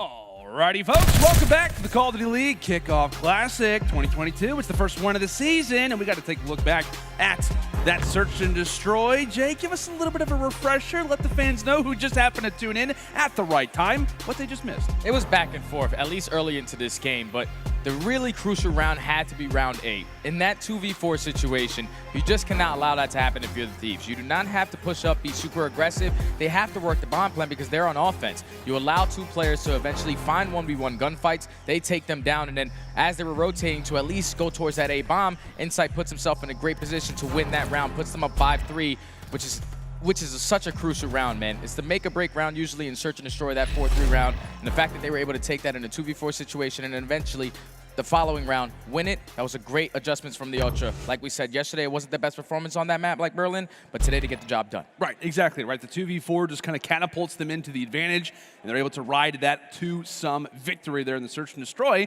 And now, right, off of that clutch and off of that sequence, it now puts the LA Thieves right with their backs against the wall. They've yet to win at Control so far, 0-2. What, I believe they lost that Tuscan Control versus OpTic yesterday, 3-1, and they lose versus Paris in a round 5 on Gavutu. So they've had experience on both, haven't seen a whole lot of success. And the problem for them as well is that Kenny, the only player that sits above a 1 KD so far throughout their 2 times being on this map, rather in this mode. The other 3 players, Jay, 0.87 or lower. They're going to need some more team consistency here at LAT.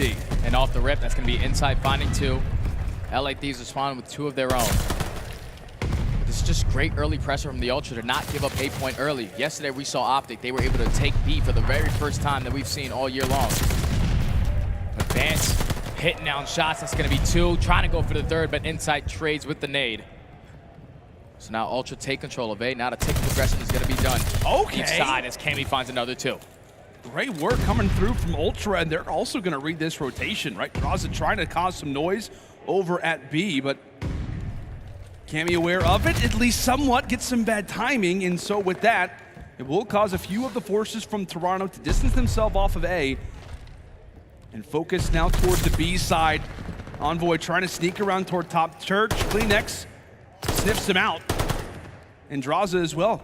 He will get taken down. So I thought for a moment we'd see LAT, right, force the issue at B and then overall attack A, but that is not at all the case. They've got players lingering through middle and nobody can seem to get much map positioning. And Insight is going huge at that A point. There's going to be 30 seconds remaining. Finally able to stop that time. As the first stick of progression is going to come in for A. You see number 2 on the mini-map though. Cammy's not going to try to get this up. Slowly working his way around the flank. Envoy potentially has a good read. Does Cammy check the corner? He does not. He's going to drop. So that's going to be 3 dead. Make it all 4 for the side of Ultra. A should be completed. And the Thieves are going to be able to extend this time by a minute. Yeah, and that's just the strength, right, of that A point there for the attacking side. Some great plays from Toronto for the most part, and that one sequence goes awry, and that's where the Thieves look to exploit it. Insight having to distance back. Join arm in arm with his good old squad mates. Thieves on the attack as Octane will start things off in this team fight with the pistol kill. Whoops it out versus Kleenex, and now Bance sitting in somewhat of a power position as we rock to a stalemate. Both teams looking for the pick, and they'll both get their wish. They're trying to attack through plat right now if you're the Thieves. And that's going to be an easy 2-piece coming in from Envoy. Kenny finds the 3rd. Nice, these players starting to push up. You see Envoy pushing through back alley. He's eventually going to get taken down, but now this allows your team to stay pushed up, stay slaying.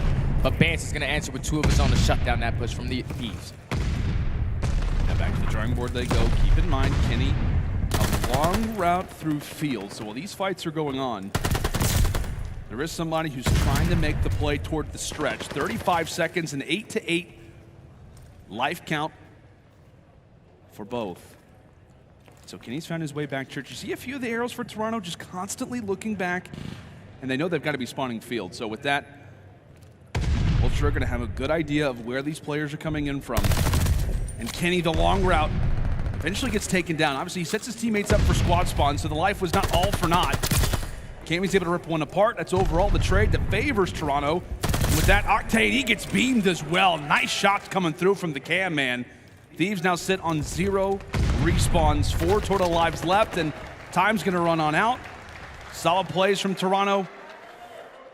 Really a rotation that never came to fruition. Yeah, that stalemate was basically the deciding factor of the round. Even though the Thieves were able to find 3 kills, when Bance was able to fly back in and shut down that push, getting that 2-piece before he got team-nated, that spawns all of these to spawn out back fountain because they still had a player inside P5. So with 30 seconds left, you have to take a super long route to try to get to the back. Kenny tries to make the play, but loses that huge one-on-one to Cammy, so eventually solidified a round for Ultra. And he still liked the very start of the round as well for Toronto. I mean, given how the play works out, it's just a matter of applying forces toward either side of the map. Low control defense despite losing that A point, which you're going to see, what, 99% of the time it feels like on Tuscan, as no Ultra will give it their best. Player 7 and draws up, tosses out the nade, gets the kill, and also will find a second one for his efforts. Last player on the point is going to be Insight, and really, as a defense, it's a matter of when, really, once they get that A point, but holding them off for as long as possible is always going to be the objective. Draza once more, finding 4. A great start here for Thieves, despite the 1 tick that Toronto has been able to grab. 24-24, Toronto right back on this 8 point. But you see they're also working B. You see Insight all the way across, so now Envoy, he has to focus on him to not allow that first tick progression to come in. Insight sets up beautifully, not to be able to take him down until now. But all of his teammates drop at that 8 point. Cammy's able to find 2 across the map. They have to complete that 8 point because it's only a matter of time before Insight drops. With a minute left, Ultra down by 2 lives. I like the play from Toronto as well, right? Just put 1 player on the point, just continue to send the rest of your teammates elsewhere. You know you've got that one in the bag. As Cleanex does get taken down through middle, that'll be nice for Thieves. And really so far, here on defense, they like to play this one aggressive. They like to push up in your base, and that is exactly the words that Benjamin Vance loves to hear. They're playing aggressive. I can flank around. I love that. And with that, it is the 3-for-1 trade, and Vance finds the lane. Again, some of that aggression not working out for Thieves. In a corner, not expecting it. There goes Kenny as well.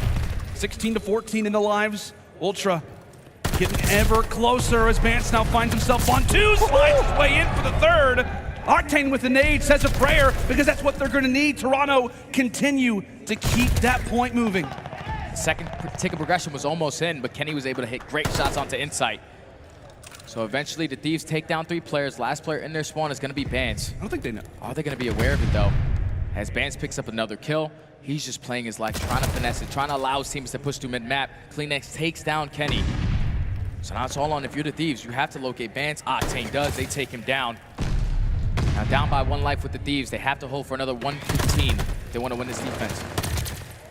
Great 2-piece coming in out of Envoy. Great plays coming through from Dylan. Envoy eventually gets picked, but again, that 2-piece finally settles the board, and it solidifies to everybody on the map. But the map positioning does belong to the Thieves, but less than a minute on the clock, and based off of lives, you got 2 good pushes, 2 good looks at this if you're Toronto. But that nice shot from range comes in from Octane and allows for things to settle, but once more, Bance, he sneaks through the setup. This could be horrible for the Thieves. They're thankfully able to rebound it off of a 2-piece from Draza. All is well for the time, 5-8. Right now for lives, Ultra have got to be careful with what they've got. Cammy just trying to stay alive, cannot afford to fall at this moment as they look to set up a team push around the backside. It's Cammy and it's Bance. Looking to find the injury as Octane once more finds one off the rip. Trades back and forth, but that's a big kill coming in from Cleanex. 10 seconds left. Somebody has got to get on the point. They've got to make some noise, and they've got to stop this clock from moving as Envoy's able to find another one, trying to cut down these players inside of the patio, and it will be successful. LAT hold. It's a great defensive hold out of the Thieves, man. They kept control of Plat. That was such a big job from Envoy to just consistently put himself in that corner, win the one-on-one, and play his life beautifully. You also had the crossfire coming in from Octane standing on the back of their spawn on top of the truck to just help them out and even out the lives count to eventually get it closer for them to win the defensive round, as the game is going to be tied at 1 apiece. We saw what Ultra were able to do in their first defense, was to at least contest this 8-point for a little bit. But instead of Insight getting a 2-piece, that's going to be Kenny opening up with that kill. Good start for Kenny. Meanwhile, on the other side, Cleanex now 9-18. Again, he's going to be getting in a majority of these gunfights. You have to see him walk away with them. At least be even, and he was definitely more than even yesterday. Ultra a solid, or rather, excuse me, Thieves a solid start here over at this A point, and Draza gets the call, says, hey, fly on forward, young man. Time to fly and fry, and he's doing exactly that. On a 5 spree. 2 kills away from picking up that glide bomb. A is going to be completed. Now they have 2 minutes and 20 seconds to work this B point, up by 5 lives currently. Draza trying to finesse his way through the back. He knows that there's one player in the back. It's going to be inside. The great movement coming in from Draza. Blasted assassin. Come on! Able to find 2. And then Octane from the back, able to take down the 3rd. Now you see Bance still sitting at plat. They're picking up every single kill. Bance has to try to be the playmaker here for the Ultra. He's just trying to stay alive. I don't know that he's there. He's still up, but Draza now finding himself on 8 in a row. Bance being so careful. He has not moved from this position, but his teammates continue to get picked. They continue to get dropped. That's the 4th kill finally from the Ultra. Bance reveals his position, but to no avail. The damage that Draza does is already felt from Toronto, and this can really be a waiting game for the Thieves. Obviously, you can play through the objective, but for the most part, kills is what can be the primary objective now. One player manages to sneak through, but you do not want to see Draza right now on your screen. Up by 12 lives are going to be the Thieves. Draza hurts his way around the back, takes down the inside off plat. Keep in mind, he still has those streaks to work with, but you do not want to invest it here when you have such a big margin in the kill column. So he at least gets the team kill onto Bance. Kenny takes down another 20-8 with a minute left. See Kleenex trying to hold down P5, but number 8 in the back of their spawn is going to be Octane. Do Toronto know his position? Rusty's got the comms. Wants to solidify this round. And Draza's feeling himself. He's 25 and 15. Again, it's 18-5 in live. So while this time is ticking away, Ultra, they've got to play patient. They've got to play corners. But also at the same time, trying to gain some map presence. There goes Kleenex. He gets wiped away. Bance, meanwhile, was at least able to drop 1, but it's a 3 versus 17. Draza is 27 and 15. A 3 spree right now for the Alaskan Assassin. The Frigid Freak, whatever you like to call him. He's cold-blooded. And he's showing him what it's like to live in this kind of climate.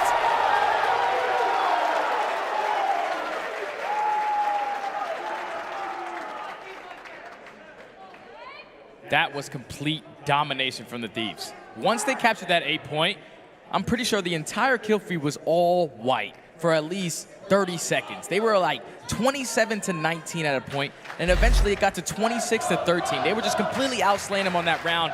Thieves up 2-1 on the defensive side. Draza potentially working towards some more kill streaks in his back pocket. As you see the early attack once again coming in from Ultra on that 8 point. Envoy with the great shots onto Bance. Octane and Kenny are going to be here, so that's going to be 3 dead. And you see what Draza's doing right up the middle alley. Unfortunately, he's going to get taken down. But this allows his teammates to get pushed up on A.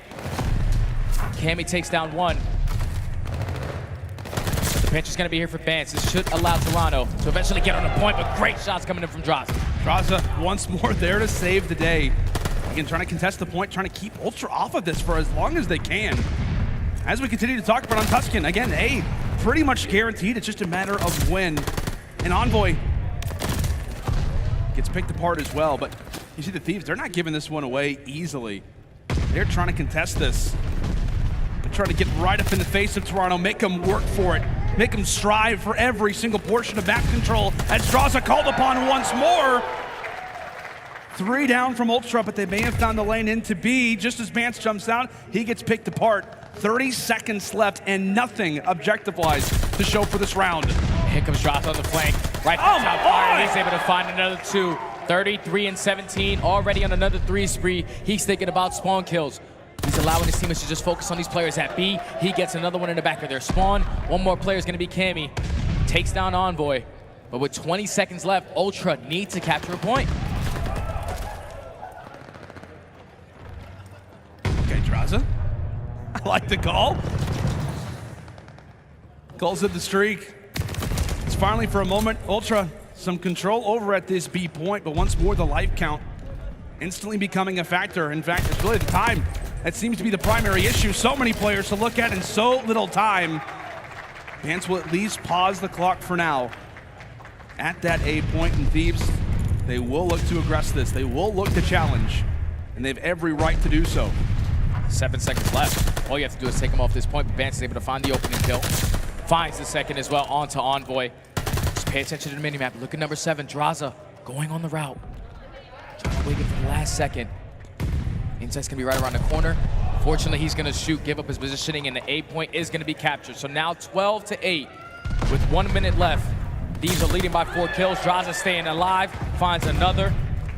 You see the pressure starting to come through the back. LA Thieves, they're holding for now. Holding for the moment. Octane's aware of at least one player that's made it all the way around the back. It's gonna be Vance, and it's gonna be Kleenex. Your 2 SMGs that are gonna have to lead the way. A nice kill there on to Kenny. As Vance looks to jump on in, it's Envoy, who ultimately is gonna go for the trade. Of course, it's Draza as well. Getting into the mix now, a 4 versus 8. Ultra cannot afford to lose another member as Cammy drops. Octane's pulled out the SMG. There goes Kleenex. All on to Vance and Insight. There goes the one more.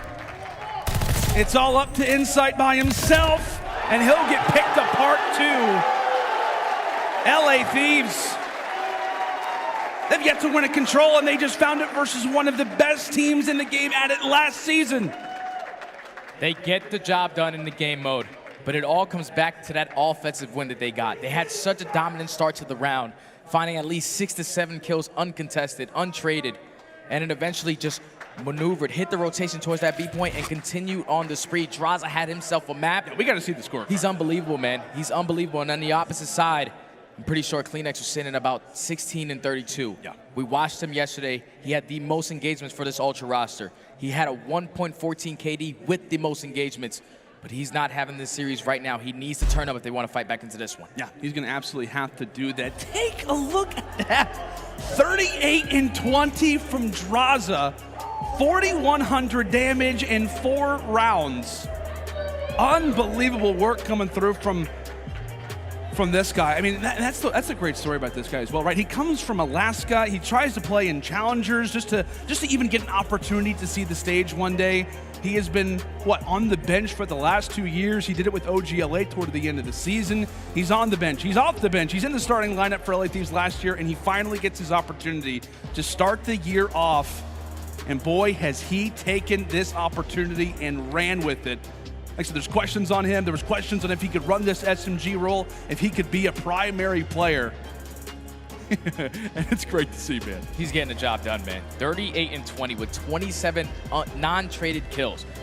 Keep in mind that we were watching Draza run around the entire middle of the map. He knows the spawns. He knows the timings. The guy's been putting in work, and it's been showing. Now, going into this next hard point, so far the Thieves this weekend are 2-0 on Tuscan. Yeah. And it's just been a great performance from them overall. But the confidence has to be through the roof that they finally were able to win this Control here. Yeah, and it's also going to be a little bit weird if you're Toronto as well. Like, given last year, you're used to winning Controls, you're obviously used to winning Search and Destroys. So far, the strategy for them, at least versus the Mutineers yesterday, was win respawns. Yeah. They have not been able to do that so far. So again, this team is going to really have to rebound coming up on this next Tuscan Hardpoint. But we'll stay on Tuscan for now and take a look at the highlights. Shot out of a cannon with Draza from the very early stages. He was going off and making plays for the team, Jay. Yeah, Draza literally took over this map. And if you're in the Ultra, it's on Kleenex. Kleenex is the guy that needs to step up. He has to try to counter Draza because once they were able to walk away with the very first defensive win, but you saw the pressure that they had during their offense. They were able to get, like I said, at least 6 to 7 kills uncontested. Draza was able to pick up some streaks. And usually when you're flowing like that, being such a young player, you can just tell the confidence is through the roof with this guy, making plays, hitting routes, just getting the job done for his team. Yeah, excellent, excellent plays coming through from Draza. And as you called it, you just kind of look at the scorecard throughout this game. Kleenex, 9-19. The game progresses, just really does not seem to be able to apply the pressure that was necessary. Still 27. They still haven't died. It was 27 to 17. They only died 3 times. They got 13 uncontested kills. That's unbelievable work from the Thieves right there to close that one out. Yeah, they've been working. They have been working in that scrim room, I guess maybe all night. Who knows? Maybe they've been here since the morning has started. They have been grinding, and it's paying off. walking away with that Bocage Hardpoint, 250 to 147, and now in the second respawn, they will control it as well. A great 3-1 victory. As we said, so far at Kickoff Classic, they were 0-2 coming into this match, and they're able to take it versus Toronto. But what a game out of Draza. I'm sure you've seen it on your timeline. You're probably tuning in saying, what just happened? Yeah, it was a 38-20 game, 27 non-traded kills, and over 4K damage. Again, from the guy who was in question. He was talked about, can he run an SMG? How is he really going to work as pretty much the third AR, the second SMG on this roster? And again, he continues to prove himself, honestly, when he shouldn't have to. He really shouldn't, because he was able to be, he was that player for this roster last year, and now he's not missing a beat. Comes into this year with that SMG, doesn't matter if it's an SMG or an AR, he will get the job done because he's such a young player. And usually when you have teammates left, when you're looking left and right, you have teammates like you have, you're gonna be confident. All you have to do is focus on your job, and he is doing that to the best of his ability right now. Yeah, you know the Battle of the North? Yep. Draza's like, I'm from Alaska, for God's sake. I'm pretty far up there. But we'll see if he can help lead this team to a victory, if he can get this roster to the finals here at the Kickoff Classic. LA Thieves up 2-1. But Toronto Ultra, a group of guys who know each other well. They've been in this position many times. And we'll see how they can look to rebound. But Jay, it's undoubtedly the focus is going to be on Toby. It's going to be on the Great Dane Kleenex to try and slow down this SMG pressure and send us to a Game 5. Here we go. Backs against the wall. Envoy's able to open up the first 2 kills. Insight fights 2 of his own, so now it's going to be a 1v1. Insight versus Octane.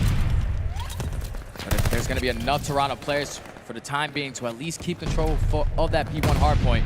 30 seconds left. You still want to contest this if you're the Thieves, but you want to make sure you hold these backspawns for that P2. You got to be incredibly careful just to make sure that nobody is able to sneak through. Vance will come off spawn. We'll see what his route looks like as he'll run right back to the objective once more.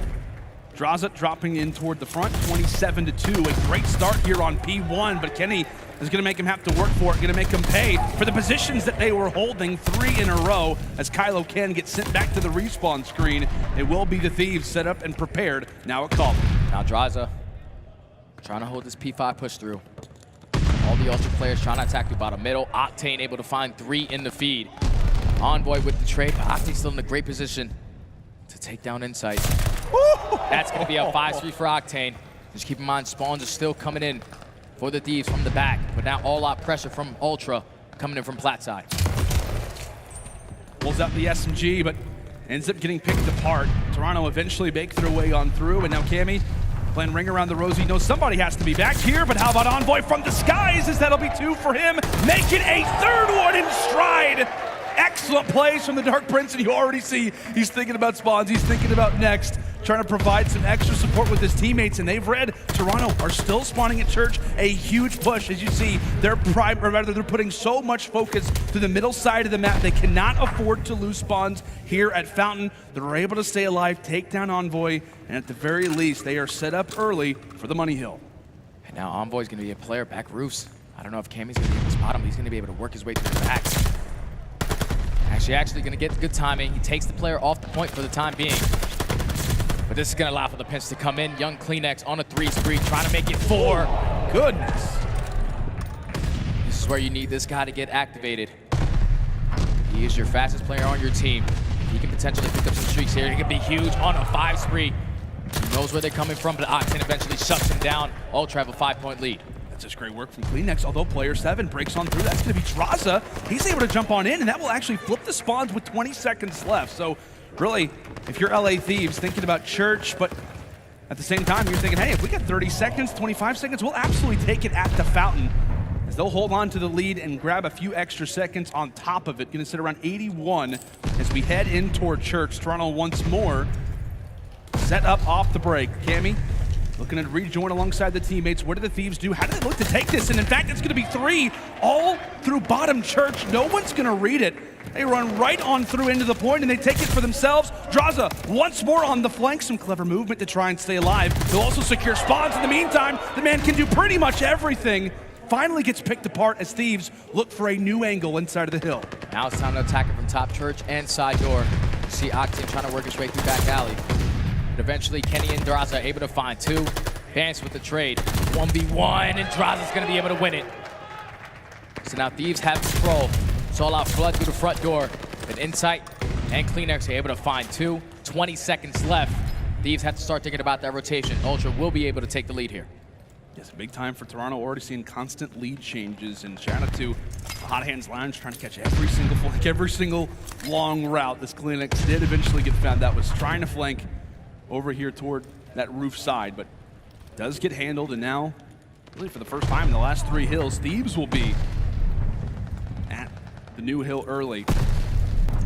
Again, quite a back and forth game, but we know this hill quite well. Chances laid it out pretty much perfect for us. No trophy systems. It's all going to be about the nades as Thieves looking to break on in. Cammy's turn, and he'll pull up the SMG. Called the flex for a reason. Has one more in his sights. Not able to take it. A back and forth affair as we continue to battle. Trades going back and forth, but Thieves take the lead. Pay attention to number 1, though, which is going to be Vance working his way to the bottom. Big win coming in from Envoy. So now it's time to push out Church side. You see number 7. He actually pushes out flat, which is going to be Draza. Great position. Gets the first. Challenging for the second. Octane's going to be there to help him. But this final 20 should go in favor of the Thieves. You see number 1 off the rotation already. He's going to be Vance. Thieves look good to grab the final few seconds. They will have the advantage after our first set of rotations. Again, really a first set of rotations that was incredibly back and forth. A great start right now for Octane, sitting at 12 and 9, and really that's pretty much the only standout performance outside of Insight. So the AR is having quite a solid performance as the flanks continue to get dealt with. Both sides incredibly aware of each other and what they like to do. Kenny hitting quite a few nice shots from range, but only able to get 1 to go. Toronto holding, and Thieves, as per usual, not trying to give up spawns, but Kenny cannot miss right now. Toronto so far have a great setup on this. 30 seconds left. Once again, the Thieves do not want to give up all this time. This will be a full 60 on P1, but Draza and Envoy find 2. So now they do have the numbers advantage. They're able to take down all 4. They keep spawns for that Church side. You see the all-out pressure they're starting to put out towards P3. Draza, unfortunately, is going to get taken down by Cammy, but off the rotation is going to be Envoy, doing the fundamentals, making sure his team is ahead of the game. We see what Toronto's going to do, right? They send all 4 at old. They're going to try to make this a field push. And they're not just thinking about the hill, they're thinking about spawns for the hill, and Octane's going to have his hands full, able to get through with 1. Vance aware of his position, goes for the challenge, but how about the teamwork from Kenny? Watching over his good old buddy Octane as Cammy and Insight makes somewhat of a dent, but they overall get traded out. LAT still with spawns, but Toronto not giving this one up. A scrappy game already. As from the top side, Toronto eventually make the dent, and they will now have spawns. A flip for the Ultra, and 30 very valuable points still left on the board as Envoy looks to make the play. Yeah, and if you're the Thieves, you know you have the spawns for at least to that P3 hardpoint. You don't want to give up this time as Draza is able to take down Vance off that point. Kenny wins a huge 2-piece. To at least stop it for the time being. Gonna lead that junk time. At least he's gonna get it now. But Octane off the rotation. This spot back here is pretty much impossible to take someone off. I call it the Godheady every time I spawn into the map, but Thieves are gonna be set up early off the rotation for P3. And that's gonna be one of the more terrifying players to try and take out off of rotation. You think about a number of different guys who are going to be rotating early for their teams. Somebody who has a shot like Octane is never going to be easy to take on down. So Octane does his work from the back, Envoy doing his job from the front, and now Octane called upon to pretty much try to hold off one of the primary lanes, looking to lock down fire. Successful at doing that as 3 make it 4 down from Toronto. Envoy frying from afar as well. And Envoy being pushed out so far towards P1 is what's spawning all of Ultra basically at Church. 25 seconds remaining on this P3 hardpoint. If you're Ultra, you have to rotate. You cannot push this and then flip the spawns. As Envoy and Kenny are able to pick up 2 in the feed, Octane with the 3rd, and you already see number 5, which is going to be Envoy, working for those rotations. And that's exactly why they want to have a guy like this on their team. Full 60 at old, and he's or rather at the primary hill, and he's already trying to make plays at the next hard point. Eventually gets found out, but at the very least, it makes Ultra somewhat frustrated, trying to focus on so many things at once as Vance getting some shots onto 1, Insight holding a corner. That's going to be 3 down off the rip for Thieves. And based off of that score, down by 50 points, Toronto are going to have to hold this one. It cannot afford to lose what is, at times, a money hill on this map. Going hunting is Vance. finally cuts down Envoy 185 to 222. Toronto, a good first half of this hardpoint hold, but Thieves still looking to try to provide some pressure. Draws to the last player alive, and it's Cleanex left to do the dirty work. Now all of Thieves going to be spawning out towards the middle of the map. Sheet number 8, it's going to be Octane. He's thinking about the big picture. We have to think about the rotation. Great shots coming in from Kenny. But this final 10 is going to go in favor of the Ultra. LA Thieves still have the lead, but they have the rotation. It's going to be a huge one-on-one for Octane if he can pick up this kill. This player on plat. As he's in a great corner here. 225 in climbing. Able to take down the first. Eventually Cammy with the trade, but that's going to be 3 down in the feed. Now Ultra. Spawn's coming in from roof. Kenny has it cut off, and this can be bad. Vance has to try to go big. It's only 10 seconds until Thieves are able to close this one out. Only 10 more points. Toronto, they have to break on in. They have to try and contest this at the very least. Vance says a prayer, jumps on in. He gets taken down as well. But solid plays from Octane, waiting for his teammates to come off the spawn. He wants to try and have a better engagement overall, but it's 3 down. Draza, as he try to make the play, he gets cut down as well. And this is going to put Toronto pretty much in a tie game if they hold every single second left. Thieves can still win it here, but Cammy is trying to prevent it the best way that he can, as that'll be 4 in a row for him. It's going to be a race. It's going to be a race now over toward P1. We've got ourselves a neck-and-neck game, and Vance, he gets picked apart. Great teamwork already from the LA Thieves. 5 more points from the LA Thieves. Can they lock it up here? Toronto, can they get to the hill in time? They jump in at just the right time possible. It's a 7-point game. Kenny trying to stay alive. Toronto, they're staying up. They're staying up. Cammy, he'll win the final fight in the hill. But he doesn't want to try to give up any map control. He has to push forward. Will we see a game 5? It's tied. It's a 2-point game. LAT look to break on through, but Ultra will hold.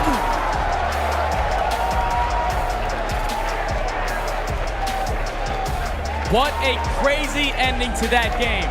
Ultra get back into this hardpoint with a great hold on P5. And then off the rotation, Thieves were able to find 3 kills. But Cleanex being the last player alive, he takes down 2 players, and he was able to push out that point. I thought I was questioning it for a second. I wanted Cleanex to hop that point, but obviously he's a better player than I am. He pushes out the cut, he allows his teammates to get on the point, eventually win a majority of those trades, and now we're going to a game 5. Unbelievable, man. I feel like I'm gonna pass out. Yeah. I almost passed out on the stage. My face was bright red. That was an insane hardpoint, man. Oh my goodness. I mean, just taking a look throughout the scores here. I mean, we were talking a lot about Cleanex, 26 and 31, a ton of engagements for him. Oh, okay, I'm good. 29 and 24 from Cammy, 28, 22 from Insight. I mean, my goodness, just the definition of a back and forth game. We'll take a look at the final minute of what we got to witness. Jay, I mean, talk us through it again. I apologize, lack of oxygen to the brain, but 7 points. LA Thieves were 7 points away, 243 to 216. How did Toronto bring this one back? So right here, there's only 25 seconds. They're able to find all 3 kills of those players trying to attack it through that church side. And now with 20 seconds left, this is where if you're the Thieves, you give it one more push. You could still win it here because everybody on Toronto is going to start thinking about that rotation. But Camby goes so huge right here to pick up all 3 kills and then eventually find that kill. Bottom steps onto Kenny.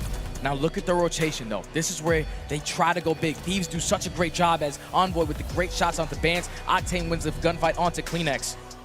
Then here comes Cammy. He gets traded. They need 3 seconds to close this one out. Insight takes the guy off the point. And then this is where the flood comes in from the Ultra. They have the man advantage, but Cleanex goes huge to find 3 to eventually close it out. The trade comes in from Cammy, and then you just hold it. You hold it. You allow your teammates to to respawn, and then come into the hard point. You take control of the middle of the map, and that was just in back and forth hard point. But with the hold that Ultra were able to get in towards the final seconds, I'm at a loss for breath, man. That was an unbelievable hard front from both teams. Now we got a game 5. I mean, it's wild, right? I mean, the discipline that you have to have if you're Toronto to literally see that score, say 248, and to just have that moment to pause, the moment to pause where they're going to trust Insight to find that opening kill. And there's a moment, too, where Vance, he runs right through the center of the hardpoint to take the player off the opposite side, HyDra.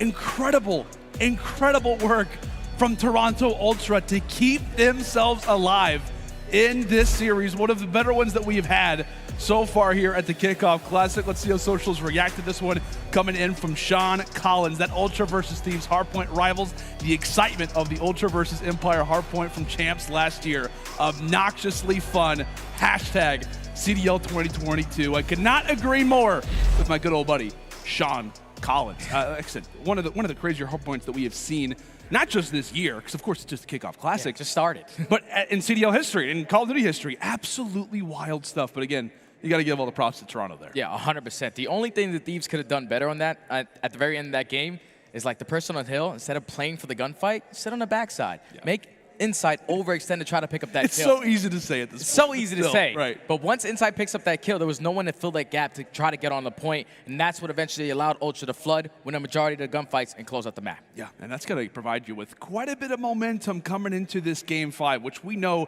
is going to be an absolute banger. If you have not already, make sure to use that hashtag. Again, you could possibly pop up on stream if you'd like. Hashtag CDL 2022. What have you thought so far about this series, and who do you think is going to walk away with this Game 5? Who is going to meet the Seattle Surge in the finals for our first event of the year?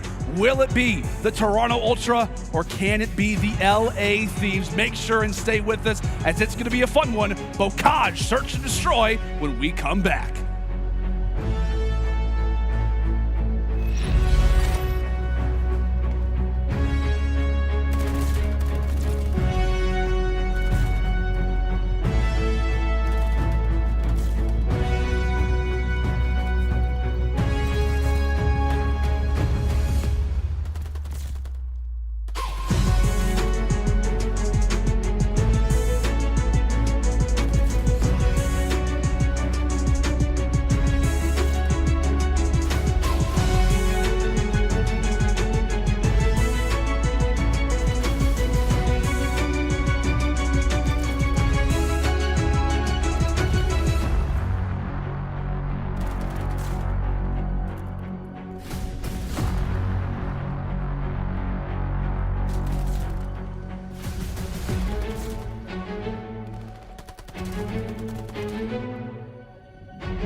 Welcome back, ladies and gentlemen, to the Call of Duty League Kickoff Classic presented by Zenni Gaming. The crowd is getting loud. We're getting hyped because it is Game 5 time. Who is going to the finals along with the Seattle Surge? We have got a great map to find out on. It is the Toronto Ultra taking on the LA Thieves. If you've just joined us, we're gonna look at that final map that we just witnessed here in just a few moments. Again, Jay, a crazy end to that Tuscan Hardpoint. We'll see how socials reacted really quick before we got those on screen for you. You see Alicia coming through. Oh my God, Cammy, that comeback from Ultra. Oh my God, that was our reactions as well. Again, I nearly passed out on stage. Jay, you were losing your mind. I think we saw a few people in the crowd really fall out of their seats. A wild, wild run from Toronto. What was it again? It was like 215 to like 247. It was wild. And they were able to hold a great P5 hold, but if Cammy doesn't get that 3-piece, it's probably a different story. He gets a huge 3-piece there, and then even off the rotation, the Thieves are able to find 3 kills. But once Inside finds that first blood, all of Ultra just went in there, flying with their guns up, just trying to get kills to eliminate these guys out of the point, and then CleanX, he goes huge at the very end, finding 3 kills. Eventually, Cammy gets the trade, allows his teammates to get back into that point to force this Game 5. And this is going to be the first time all weekend that we get to see Bocage S&D between 2 phenomenal teams. I don't know how this one's gonna go, but usually the way you want to play this map is all about the A push. We're gonna have Toronto Ultra on the offense. See them slowly working up plat side. She's gonna have Draza watching low. Envoy opens up with the first blood with the nade. Great first kill coming through from Envoy, and as you said, first time seeing Bocage search and destroy. You never know what to expect with a map of this caliber as Cammy will look to level the score. Now at 3-3 in terms of lives. We started with Bocage and we'll end with it. And how about the nice angle there from CleanX? Hops up on the gate. Now positions himself quite well. Now toward the attic. Toronto finally gets some clearance, but that's right when Envoy can strike. 2 for 2 in terms of kills as LA Thieves look to group up with numbers. But that's when Toby is there as well. The Great Dane from the top side. Cammy can look to exploit things. Nearly has Skinny turn on him, but stays alive. A 1 versus 1. CleanX spots him versus Draza, but Draza, he's the player with the smoke. He tosses it out, and now it's time for the pistol. Draza continues to deliver. What a great round out of the Thieves right there. They get the early first blood, but then they make the adjustments. They do not sit in the back of the spawn when it's a 3v3. They push through tank side. Trades go back and forth, but then Draza, such a heads-up play to get the immediate trade on the first guy, spots the second, throws a smoke at his feet, hits him with a couple of shots, then pulls out the rat to eventually close out the round. Up 1-0 are going to be the Thieves. And how about the awareness too, right? To know that you have the smoke in that minute moment. That's such a small like centimeter of like time where you have to make that decision. And he got the job done there. Big brain plays from the Alaskan assassin. Draza, he and Envoy complete the ace. As now they'll look to try and attack this one. Nice shots from Bance. Gets a little dusty on the floor, but he'll wipe himself off. It's all good. That first blood, but first engagement rather is Cammy. Able to find that one there on to Kenny. And Draza not ultimately comfortable with that plant. Obviously has Octane toward his side, but again, this is quite a big house. Grandma's got herself a good pad. 45 seconds left. We're trying to just play a pick. Octane was able to at least spot a player in towards second story Grandma's. But Cammy with some great shots, able to take down Draza. Now Octane in the 1v3. Bomb's gonna be down towards the middle of the map. He's gonna get dropped. And just as quick as the Thieves were able to take the first round, Ultra respond, tied at 1 apiece. And that's the ever-evolving story with this A site, right? You want to try to break on it. It's about these fast hits, but still, the defense, you never know where they can be hiding. A great and early kill there from Bance. Just to slow down the push, and really from there, Thieves, they don't have numbers. They don't feel confident about the plant. Why? Because they can come around and just wipe you off the plant at any moment. Good plays there from Benjamin. Now to bring us to 1-1. Cammy starting things off at 4-1. So far, Cammy has been their island player. Just working through low water side. And it's going to be their bomb carrier, slowly pushing through A plat. No one trying to give up anything. No first bloods coming in with a nade this time. As Bance is going to creak his way through the front door. Draza's ready for it. He spots him, backs him down. But they still have a player in his bomb site. Envoy's gonna give us positioning as he opens that window. 50 seconds left. All-out attack should come in towards A. And Draza right at the call, is able to find the first, but quickly gets traded out. It's on to Kleenex, as he'll be responsible for 2 of his own. Kenny and Octane down a man, but we'll finally see the plant go on through the smoke just to cover. Cammy in a great position toward the top. Kenny ends up getting taken down on the bomb site, and Cammy having himself a start to this Bocage. 6-1, continuing to take down the Thieves. Great work on the bomb site. Pretty sure that was Kleenex. He actually picks up the ace on the round. So this is a good bounce back from Kleenex, man.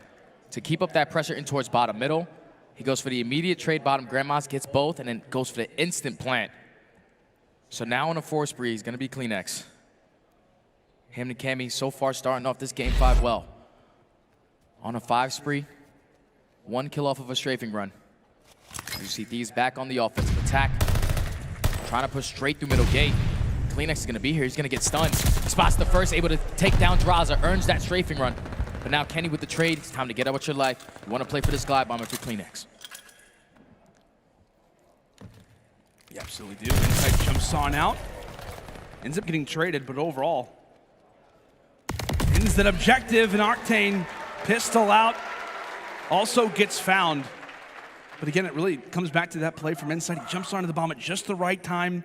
Great awareness there from Toronto, and nice plays from Kleenex. And as you said, he keeps that streak alive moving forward. And now he has the glide bomb. He has a strafing run to work with. So now if you're Ultra, you have the ability to take this bomb over towards that B bomb. Because once you use that glide bomb, you're going to make everyone back up. Sit inside Grandma, sit inside Tower. So that can open up that B site. It could be a 4v4 retake for the Thieves. They can execute it. We'll see how many forces the Thieves will look to establish at B. So not as much house control. You saw the Thieves, they're probably aware, right, of that streak. They want to try to play nice and early, not give up the site that you'd like to think Toronto would try and push, given the streak that they've got. But Draza again in the close quarters, trying to utilize the walls to his advantage, but he runs right into the jaws of Vance. Kleenex still on the spree. Again, going to continue to be the story of this round. A current 3 versus 3 as Envoy looks to reposition. And Vance, he'll just get the bomb down in time. Now Kenny's going to go in for the immediate trade, so now it's going to be a 3v2. Kleenex is still alive. See him slowly starting to work his way around Grandma's. Looking behind one player, he takes down Kenny. Now it's going to be a 2v2. One player going to be top Marnie, spots him, gives the call out to Insight. Now in a 2v1 is going to be Envoy. He knows the positioning of Insight, able to take him down. 1v1 versus Kleenex, and he's able to win it. Kleenex did not have the best game 3. He did not have the best game 4, but this game 5, he is taken over. He is now sits at 10-1. A great game for the Great Dane up to this moment. Had a phenomenal series yesterday versus the Mutineers. We've talked about 186 engagements. The guy likes to be involved in the fight, and oftentimes he's winning majority of those fights. So far in the Search Destroy, he has been close to flawless. Now on the 9 spree. As we said, Toronto, they're going to be sitting on streaks. And now already Thieves put in a precarious situation. Draza, smoke tossed. Runs right into the line of sight of Vance. The SMG has continued to be a problem. In the bottom side, Kleenex finally gets wiped away. Nice plays coming in from Envoy. Is not just the 2 kills, but he'll also lay the objective. Riding his signature here on this round number 6, but Cammy able to take him down. Nearly has the shots on the Kenny as well. Up to Insight. Now in the 1 versus 2. Looking through the windows, and Kenny most likely hears this. And that's going to be the Thieves walking away with the round. Just great jobs coming in from Envoy. That was a great setup from the Ultra, though. They had both Kleenex and Bans sitting bottom Grandmas, waiting for that push to come from Kitchen. Bans gets the first kill, but then Envoy goes for the immediate trade. He knew that Kleenex was around the corner, gets the second, and goes for the instant plant. Great work from the Thieves to just take that round to him on the offensive attack, now down 4-2. Yeah, I mean, you called it. I mean, Toronto had a great setup established inside of the bottom house. I mean, Kleenex and Bans so good at working off of each other. But Envoy just too strong. A round that they had to win, all things considered. You cannot go down 5-1 versus this Toronto crew. back on the attack. Go the boys in purple. A little bit of a slower start. Aiming to find the pick, and again, Thieves consistently aware of when that streak could come in. They'll want to rocket at B, as you talked about, Jay, but here it comes. Now's the time for the glide bomb. No damage done, but at least it gains some information and allows for Bance to at least think about the plant. Hops off on it, and we'll give it another go. Meanwhile, Kenny makes his way through the field. So the bomb's gonna go down. Octane's able to open up the first blood, so now it's gonna be a 4v3. Just pay attention to the mini-map. Kleenex waiting in bottom. Grandma's Envoy able to come up behind the player, able to take down Insight. So now it's gonna be a 4v2. They're on to defuse. Kenny able to take down Kleenex all on Tammy in a 1v3. Takes down the first, but that's gonna be a successful retake from the Thieves on the A point. Usually do not see that happen, but once Octanes opens up with that first blood on a player on bomb site, it opens it wide up. You know that there's not gonna be a single other player in towards Grandma's. They stick the defuse, they get the kills, now down 4-3. And they also, like you said, avoid the streak as well. So that was a huge play that we were waiting for. Again, they utilize it for that information. The Thieves pretty much hide out, and they're able to escape with it. Because now we'll head in to our 8th. 4 rounds to 3. Thieves clawing their way back. Some great plays as of late being made from Envoy. He's got something brewing, potentially toward the backside of field. The only player who could even see this is if Insight goes for the rotation, but Octane takes down Cammy for the first blood, and as we said, nobody's back here. And look at Envoy. He's gonna know that there's a player inside tower. Makes it a 4v2. Great plays from him. You see the bomb starting to rotate towards that B site. Kleenex almost picks up the kill. But number 1 on your mini-map, which is gonna be Bance, slowly working his way through bottom mid, able to take down the first in Kenny. But now they have control of their spawn, the Thieves. 3v2, 35 seconds left. And Envoy able to wipe away the final one. LA Thieves down 4-1 and now have made it an even game. But we gotta talk about the continuous routes, right? Octane finds the first pick again, and Envoy being a problem on the flank. That has got to put in the rest of this game. That has to put so much worry in Toronto Ultra's mind, knowing that he could be flanking you at any moment. He just knows where to find the lane. He knows where to find that opportunity. A great search and destroy player, and showing it early on here in Vanguard. As here we go, 4-4 Thieves. Now bring it toward a tie game. And Toronto not messing around. They'll plant this one down nice and early, but here comes Envoy again. Bomb does get planted, and Envoy wins another! Nearly finds the third, but his presence is felt without a doubt. And he's left the Thieves with the overall man count advantage. He's on the defuse right now. Ultra, they'll come around the corner. Cammy's there to read him. Can't find the other. As that'll be Candy to pick him off. Now up to Insight. A 1 versus 2. Now make it a 1v1. Insight, the number 1 player in KD last year in Search and Destroy, but it's a different title, Kenny says. 12 seconds left. He'll hop on it. Insight. He's gotta go. Is he gonna come here in time? He knows he has to be on the defuse. Can he get here around the corner? Can he find it? And he does! Insight makes the clutch.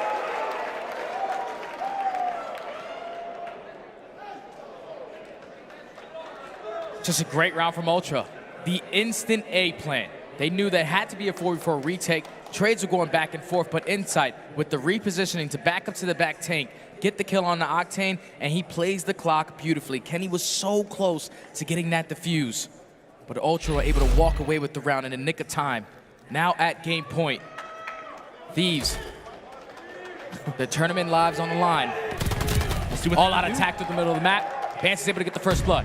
That's also going to be bombed down off the back of draws. That one lays to the center of the map. The crowd rooting on the Thieves. Again, they drop for the first blood. Envoy is going to rock dead silence. Again, making his way on the flank.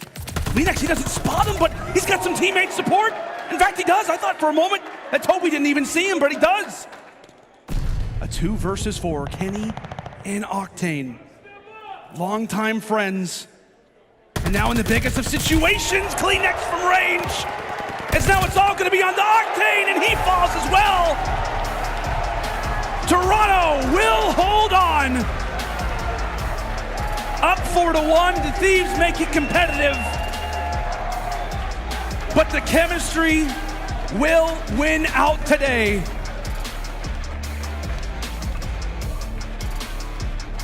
Ultra are never out of any series. They fight back in the game 4 to force it to the game 5. They're up 4-1 and started getting scary as the Thieves were starting to bring it back. But the final 2 rounds was a 1v2 clutch coming in from Insight. And in that very final round, I thought that Envoy was in a great position to pick up that kill on the CleanX, but Cammy was gonna save his life, turns it into a 4v2, which eventually turns into a 4v1, all left up to Octane.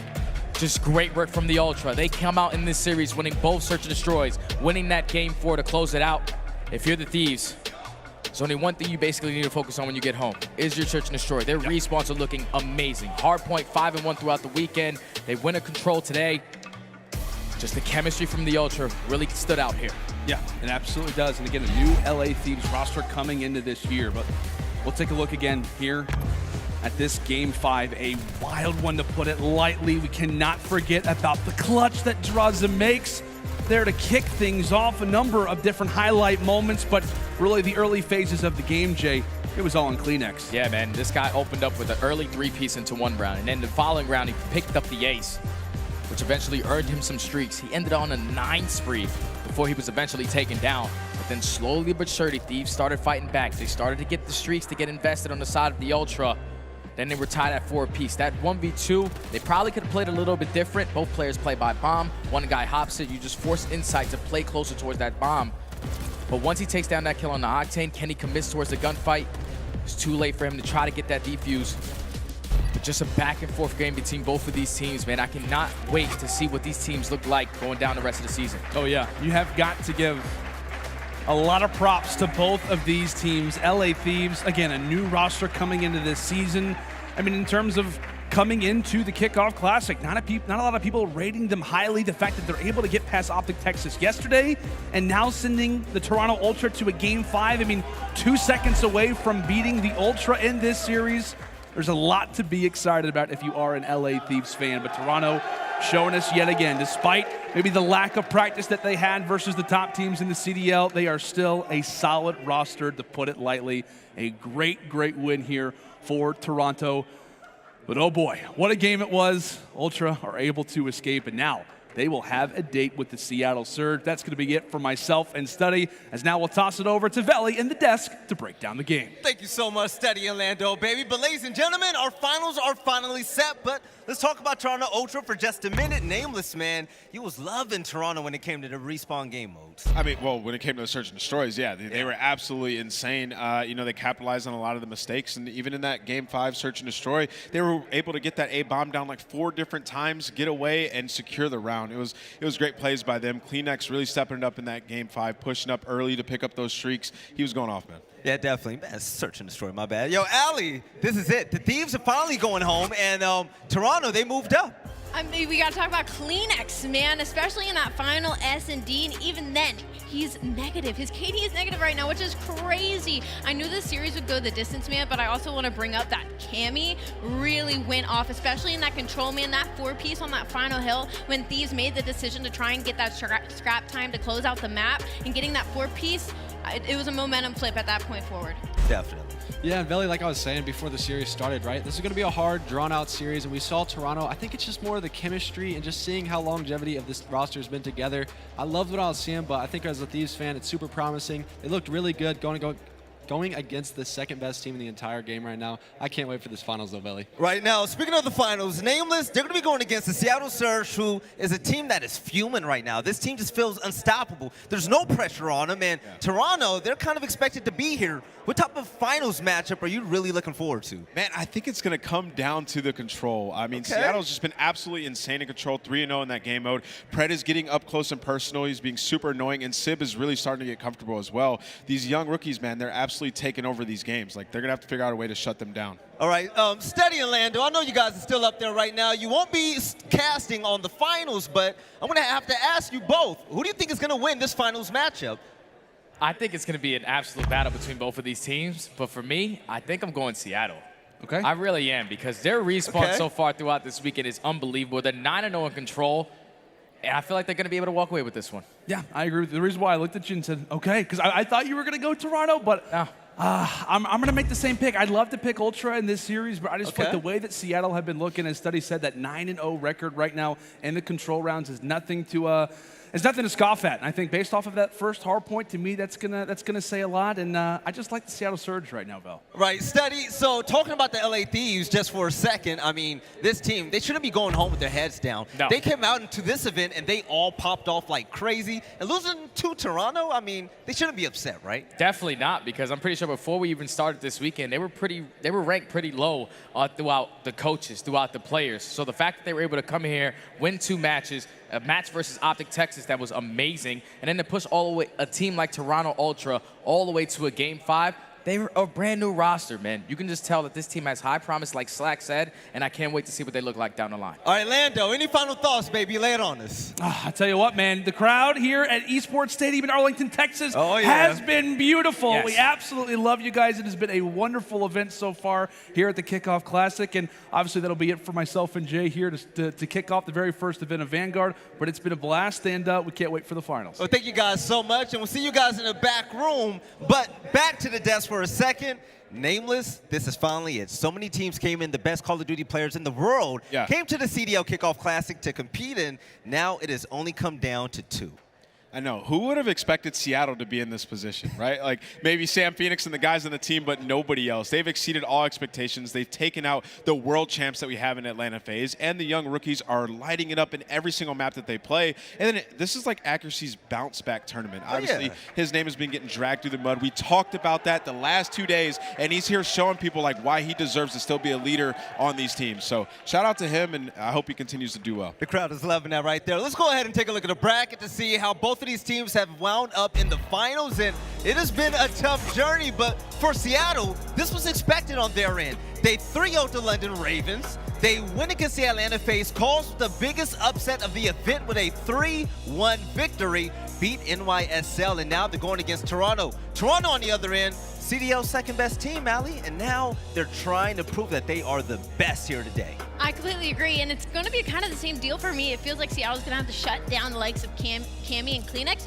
but I look at the side of Seattle Surge, man, and it's like really promising with Mac and Pred frying the way that they have been. We are going to be in for a very longevity of a match. All right, ladies and gentlemen, it's about time we take a small break, but after that, we have a lot more CDL action. This whole weekend comes down to this one last game. The Seattle Surge and the Young Guns facing against Toronto Ultra in their ultimate experience. I can't wait. We'll see you guys for the grand finale of this event.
The Call of Duty League is brought to you by TeamSpeak, the official broadcast communication partner of the Call of Duty League. The Call of Duty League is brought to you by Game Fuel. Victory in a can. When you compete as long as I have, you learn a thing or two. FaZe clip for the first time. Each year the game changes, but the grind, it stays the same. Done it. Congratulations, Subliners. Practice, scrim, compete, eat, sleep, repeat. Dylan, attach, ready to rock. You don't give up though. You don't stop. You don't quit till you're the best. I'm always searching for that next competitive edge. Yo, Dylan, you good, bro? I must have fell asleep. What's up, Eli? Check what came to the office today. Looks like my next edge found me. Visit Zenni.com/CDL to get a pair of Røkkr Zennis or any of your other favorite CDL teams today.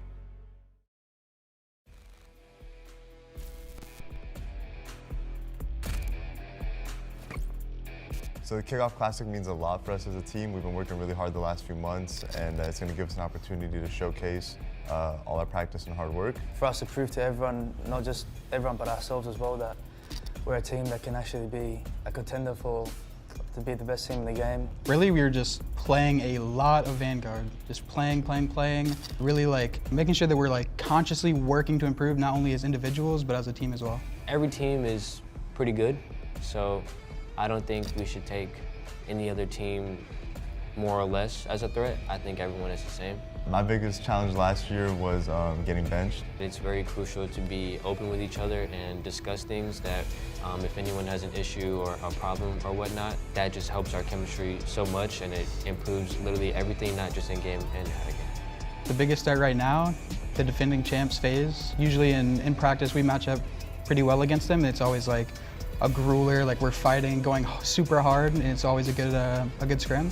I'm looking forward to the battles we're going to have with FaZe this year. I feel like I'm the new one that's come into the league. I think people are coming to realize that I'm just not some Australian kid that God bless to be here. Shout out God, shout out my mom, shout out Surge fans, and shout out my teammates. You know what I mean? I couldn't be here without them. We want to let you guys know that we're here to make you proud this season.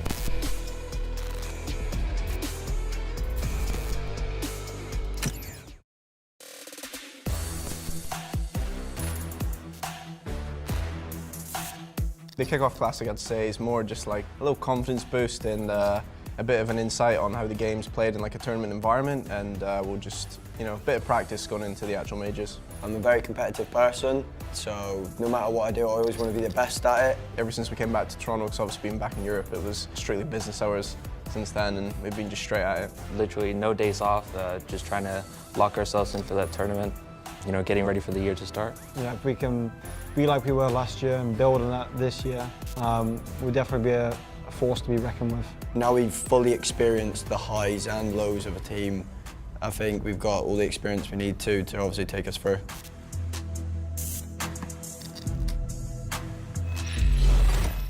Welcome back to the Kickoff Classic Finals presented by Zenni, and of course your Game Fuel marquee match.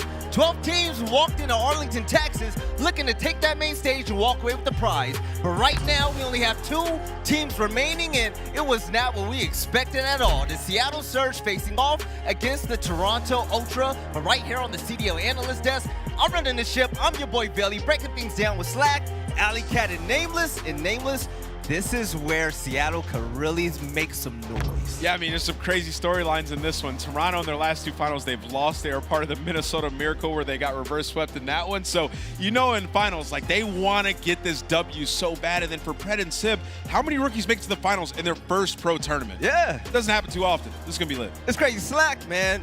How are the nerves on Seattle right now? I mean, they're going against Toronto Ultra. Toronto is a proven team now, but Seattle, they have so much to prove. I'll be honest with you, Belly. I think there's no nerves. After talking with Simp Phoenix earlier, he was telling me that it's just another match, right? They've already got this far. They beat the fan favorite in Atlanta FaZe. I'm not worried at all if I'm the Seattle fan. They gotta be nervous, man. I remember my first I don't buy that. Nervous, yeah.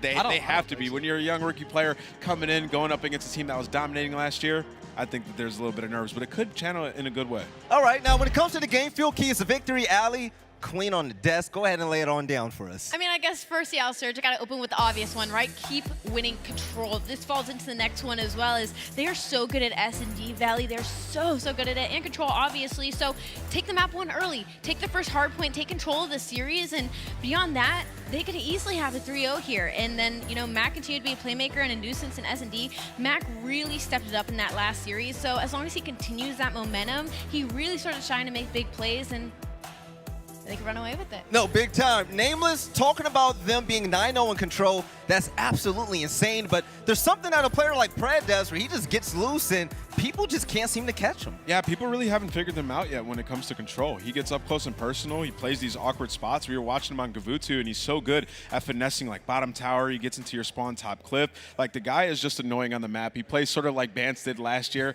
except he has a little bit better of a gunny than Bance. No slight to him. It's just Pred is different, man. Yeah, Pred is definitely different, and he is our game fuel featured player in Slack. Looking at a rookie going on that main stage right now, he's going to have a lot of responsibilities on his shoulder.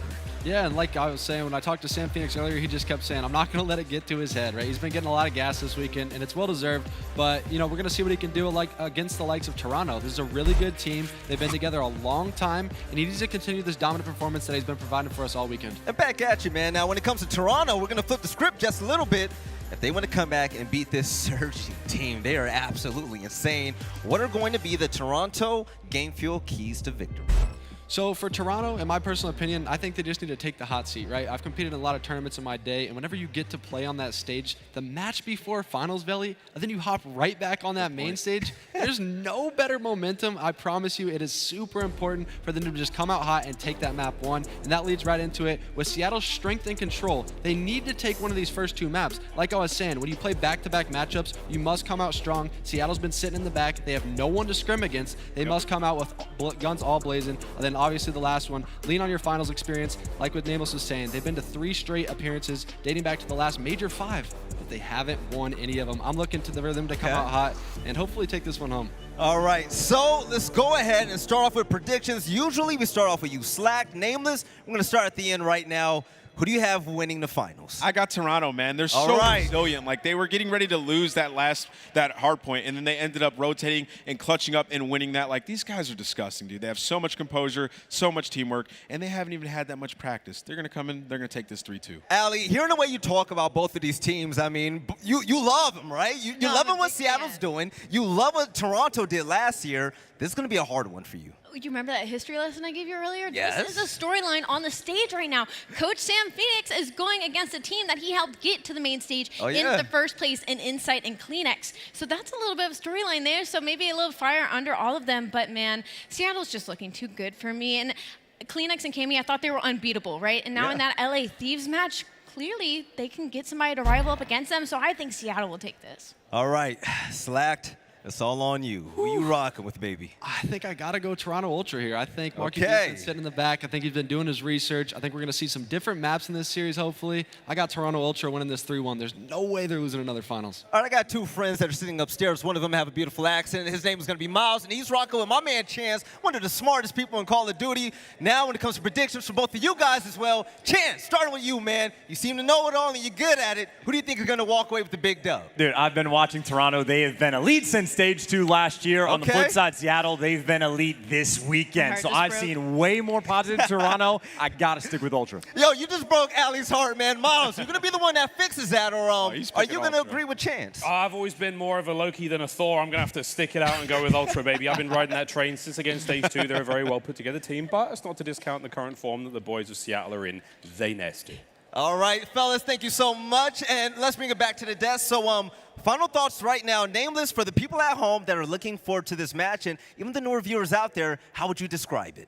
It's just going to be a battle of these young rookies going up against the SMGs on the side of Toronto. Like, you saw what Kleenex was just able to do. If you watch that match, you see he plays at a lightning speed, always has a crazy amount of engagements. Well, Pred, he's going to have to match that pressure. So that's the matchup that I'm looking out for in this finals. Yes, and aLLeY, if there was a player to watch now, who is ultimately going to be the biggest standout in the lobby in your eyes? Honestly, I'm going to take kind of a wild card here. I think it's going to be accuracy. I was really questioning his ceiling going into this, and I know a lot of the desks disagreed with me when I said maybe he could break it with his roster, but here they are in the finals on Championship Sunday, and if he can continue the route that he's been taking so far.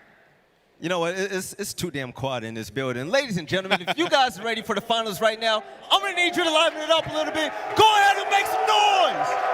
That's what we like to hear. I love it. Get All right, loud in ladies here. and gentlemen, coming up next, we are gonna have the Kickoff Classic final presented by Zenni, and of course, the Game Field marquee match. Baby, it's a Toronto Ultra facing off against the Seattle Surge. We'll see you on the other side of this break for the grand finals.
Ladies and gentlemen, make some noise, because the Call of Duty Kickoff Classic Final is about to start now. This weekend, we had 12 of the best Call of Duty teams battling out to make it to this moment here. And we only got 2 squads left. With that being said, it's time to get this grand final started. Bringing out the first squad, I give to you, Toronto Ultra! And it's the first player coming out, the king himself. Give it up for Bands.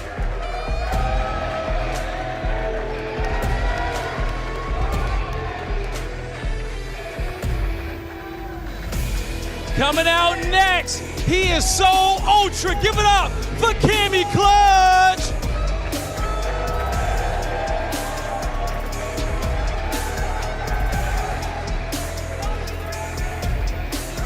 You blink and you might miss him, but I'm gonna give you a good look at him. Coming out is Inside.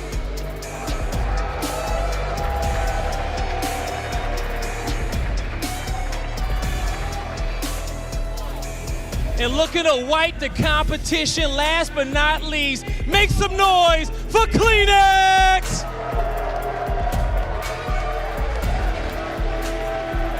Give it up for Toronto Ultra!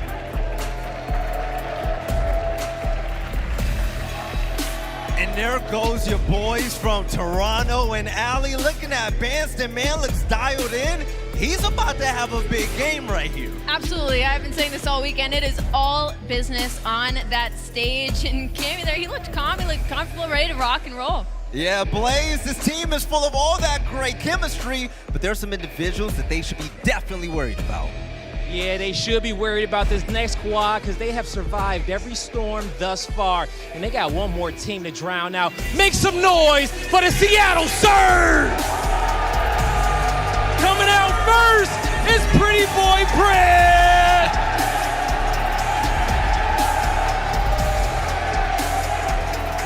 Crowd's behind.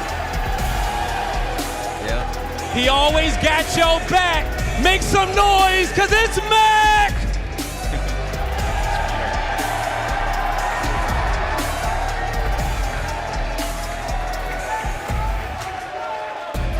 Coming up next, it's the Iceman himself. Make some noise for Accuracy!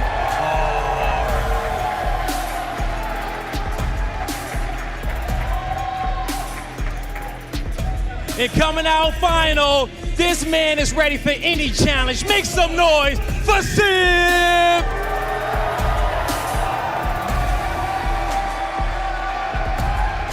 Give it up one more last time for the Seattle Surge. All right, there goes the Seattle Surge, ready to lock right in. But Nameless, there's one guy in this game that is going to pop off like he did last series. I'm looking forward to it. Simp had an incredible series last time. He's the guy I'm looking at as well in this match. He's a special talent. I think he's going to pop off. And I can only imagine the hype-up speech that Phoenix just gave them in the back. Hey, yo, players, get the crowd ready, man. I'm ready for the grand finals to start now. I am ready. Arlington, make some noise! It all comes down to this. The lights are bright and the stage is set. Your Game Fuel marquee matchup starts now. Toronto Ultra, the Seattle Surge. Can he come around the corner in time? And you bet he can. This should be a crazy goodness now as well. Yeah, one player that I really want to pay attention to in this map is going to be aBeZy. Brett is going to open up with the first. It's going to be a third Atlanta player, and he's going to be able to get him as well. Our FaZe going to go down once more to the Surge, and that will be Seattle. There is something about this stadium. Great way to play it as well, right? Insight staying safe away from the nades. He should have get the defuse. Kevin! Remaining, but you gotta get to the point. Only 2 seconds. Right, so Lakers trying to do what he can. Tabby the trace. Tabby finds another one. Tabby. Next one moves up. And between 140. Oh my word! Insight soaking his time up. There's one. Toronto Ultra. Oh my god. What a series.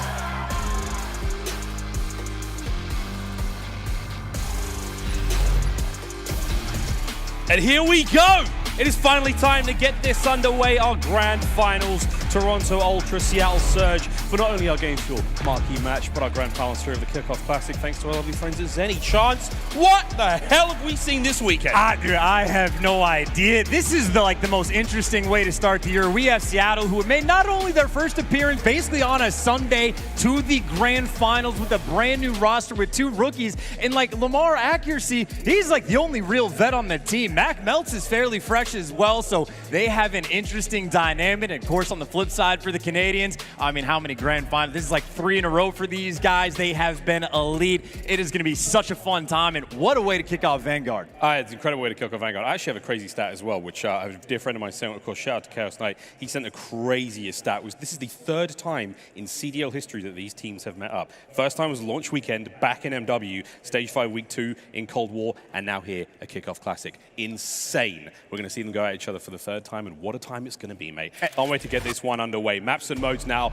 on your screen. Bocage Hardpoint, double dose of Tuscan, Berlin, Bocage, Chance. What do you make of the bans? Well, we'll get there in a second. For what it's worth, just by the way, obviously Seattle has not beaten Toronto in the past 2 years. Yep. I know it's only 2, but Toronto has had their number. But the Bocage is interesting just because, well, for the flip side of Seattle, I mean, every time they play on it, they get the dub. For the Bocage S&D, obviously Toronto just played on that map for the Game 5, so it's a little bit of the run it back. And even earlier, the hard point for the Berlin. Again, we've seen these squads. It's only been a few times, but it is going to be the matchup.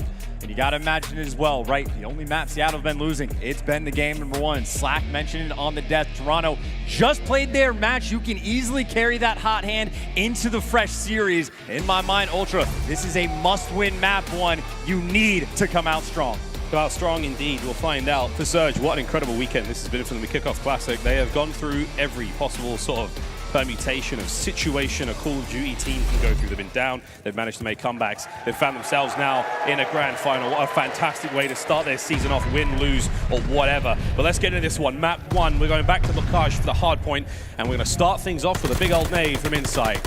And this is, again, one of the craziest hard points in COD history. Expect a lot of engagements, expect little time to be garnered. But hey, crazier things have happened this weekend. Well, funnily enough, actually, we've talked about how difficult it can be to stay alive inside this hill. But Seattle, they had a series where they turned this into a money hill. So make no mistake, both of these teams can take full advantage. But as it stands, no one able to collect a great deal of time right now. Though Seattle, of course, with those better spawns, they'll be happy to set up for B2, as it has just been a bloodbath around the hard point. Yeah, still Cammy finding kills inside a barn here, being very, very annoying indeed. Good read out, Mac there to find the kills. 10 seconds remaining on gate. As you can see, no one really got a whole lot out of this one. And this has been an exciting matchup. We've seen the devastating performances out of Seattle Surge, when it comes to those submachine gun players. And Toronto Ultra, Phoenix, been having one hell of a day himself. We'll see what they could bring now going into the second hardpoint tanks. Much easier to garner time here. We'll see what happens. Nade's coming through is ready, right? You got those better spawns. Mac already on point. And this is a lot of pressure actually dealing with the middle of the map. for Seattle, I mean, they were just tucked away towards the back, giving up barn, and if you don't have barn control, it is tough to stay alive, but they are finding the kills. The flank taken care of, but Gammy wins another big one. Toronto fighting from the front. Still flying forward in this hard point, not an easy one to get done. Bance with the nades once again. Over to our Game Fuel featured player, Pred. And what a weekend he has had. Fans indeed in the venue been loving what he's been putting up. But so far, 3-7, a little slow for him. Uncharacteristic when it comes to the start of these matchups, but hey, Bocage is a cruel mistress and anything can happen and will. 15 seconds remaining here as we go over towards Grannies. And as you can see, Seattle Surge already in position. And this is the dream, right? You got Sid posted up on, well, Lamar's tank effectually toward the back, and Pred, you are effectively anchoring these spawns from this top position for this new hill. As long as you have top control, which, well, Pred might need to rotate and get a couple kills, but you force those ultra spawns out just a little bit further. So this is the power position, your Game Fuel player trying to make sure he can lock it down. Sid loses the one to Gaming. Actually, that might be the white. Pred, the last one left, can only take down one. The break is in. Toronto making it happen. It's a clean break from Ultra now. Set up for the push. Here comes Seattle, though, from the outside. It was going to be a 2-2 split, but that's going to change things there with a big kill. Number 5 trying to make the first entry. Close spawns, of course, making this a little bit easier for these players to get into the fight. Cammy keeps the backside locked down, and Pred making a slow and steady approach. Cammy to get eyes on here. Should be able to clean him up, but the hardpoint is going to change hands only for a second, and here comes those back spawns. This is huge now for Toronto Ultra. The timing on that may have been fantastic. Kills coming through. The time has been stopped, but as you can see, Ultra score pretty nice. I mean, this might be them carrying the momentum from the previous series, right? That is 2 hills back to back where they don't get that early rotation, they don't get those spawns, but they break through very quickly. 50-point lead they're going to have going in towards New, and look who's there for Toronto Ultra. They got the setup. 2 players pushed into Grandma's, both sides covered, no real openings. Accuracy trying to open up this field side of the map, and he's starting to make his move. Bance, though, there to chop him down. Ultra, first 15 seconds go their way. Set up at the barn, doing the hard work already. Bance, he's going to play find a corner, pick a corner, any corner. There's tons of ways into this hard point, and it's not an easy thing to break either. Accuracy, he's coming in. Bance lines him up, tags in. Can't get Mac as well. Trades are on point. The old bait and switch works out. Cleanix gets dropped as well, and it's absolute chaos on this hard point. Mac, again, you guess wrong on this hard point, you die. Siboney manages to find one before going down. Over to Bance again. He died a second ago, straight back into the action, and it is a mosh pit here in Barn. Even when it becomes scrappy, though, it's Ultra that come out on top. Now, you still want to try to collect these final few seconds. Insight picking up 2, at least is going to buy you the final 10, but now we go into what might be the actual true, this E2 money hill in the game. Seattle here first. They are down by a ton. They need to pick up a good chunk of time. At least 45 seconds is what you want. Matt going to deliver the first few. And already see Sid, by the way, that back tank position gets taken care of by Insight. Insight causing problems through the tunnel. Toronto, they're looking good for the break. Great coverage there from Mac. What a shot. He might have had some help from accuracy, but now you have Seattle Surge with hardpoint control. We've got a decent setup right now. You can see accuracy on that mound of dirt just to the left side of Mac right now. Big coverage. Sibs chilling out behind background Mars, enjoying the smell of those fresh baked cookies. And here we go. Insight can't get anything going as he makes his way forward as Ultra, they've been stunned on this point. A true money hill indeed. It could be a full 60 for Surge. I mean, Cammy trying to cause problems again. He's the man on the full flank, and the pressure's also coming through on the front. They're timing it out well. You take care of accuracy, but even still, it might just have 1 player left inside the point. Pred gets 3 along the way. Number 4, he delivers. 5 spree for him to collect some of this scrap time. And look, you can pop a 3-piece, and at times it only buys you 3 seconds. And well, that's actually the case there. He doesn't even want to collect those final few because they're making sure they keep those left side spawns, but that is the money hill that Seattle needed. Pred finally gets dropped down. The spree comes to an end. Back towards the center of the map we go. P1 once again, second set. And as you can see, the scoreline still relatively close, and a lot can change here on Bocage as the rage in the cage will continue. Still open hard point for now. Second hard point, top tanks. That's where you want to be keeping an eye on here. So balancing plates right now. We're spinning them. You need to make sure you keep the presence on the hard point in the middle. You still have to worry about the top side of the map, and that is exactly what Seattle is going for right now. Pred's 2-piece in the middle is great, but you see the players now flooding through, trying to find those kills. And back over to your boy, the Game Fuel featured player. He's not having a bad game so far, Chance, but I must admit, it's a little slow for what we expect from Surge. I mean, slow for him, sure, but he started to heat up very, very quickly. Ultra now, they got 3 players around the hill, still holding those back spawns, and now it's about control, right? You have players cutting over down by River. You got number 4, Cleanix. He's pushed up towards Grandma's. These roaming Slayers are the guys that might be able to cause the problems, but as those spawns flip up, Vance has to go all the way towards the back. He's able to pick up one. Pred shuts him down for the second, and Seattle at the start will have the slightly better spawns. Slightly better spawns for now. You still got a hardpoint control over by Tank. Seattle Surge now fighting to try to get the breaks. Oh, and the big kills coming through from accuracy. This will be a great time now to go for a listen-in with Seattle Surge. Nice, I'm jumping up. I jumped in a barn. Tin tag, he's tag. Don't watch him across him, trip or something. I killed the guy. Nice. What about, what's up? One barn, tin weak inside. Nice, last guy tin. I spawned all the way out. Tin one shot. Hit nades. Push out, he pushed out. Tool's dead. Nice. I needed up on time. T1. Yeah, T1 came in. T1 got hit. T1 dead. Nice. I don't see T3 bands in the barrel. T3 bands in the barrel. I'm just holding left right now. One dummy, water, clean it. I've help water. Low out. That's it. One shot, man, tell me. One shot, he went into us.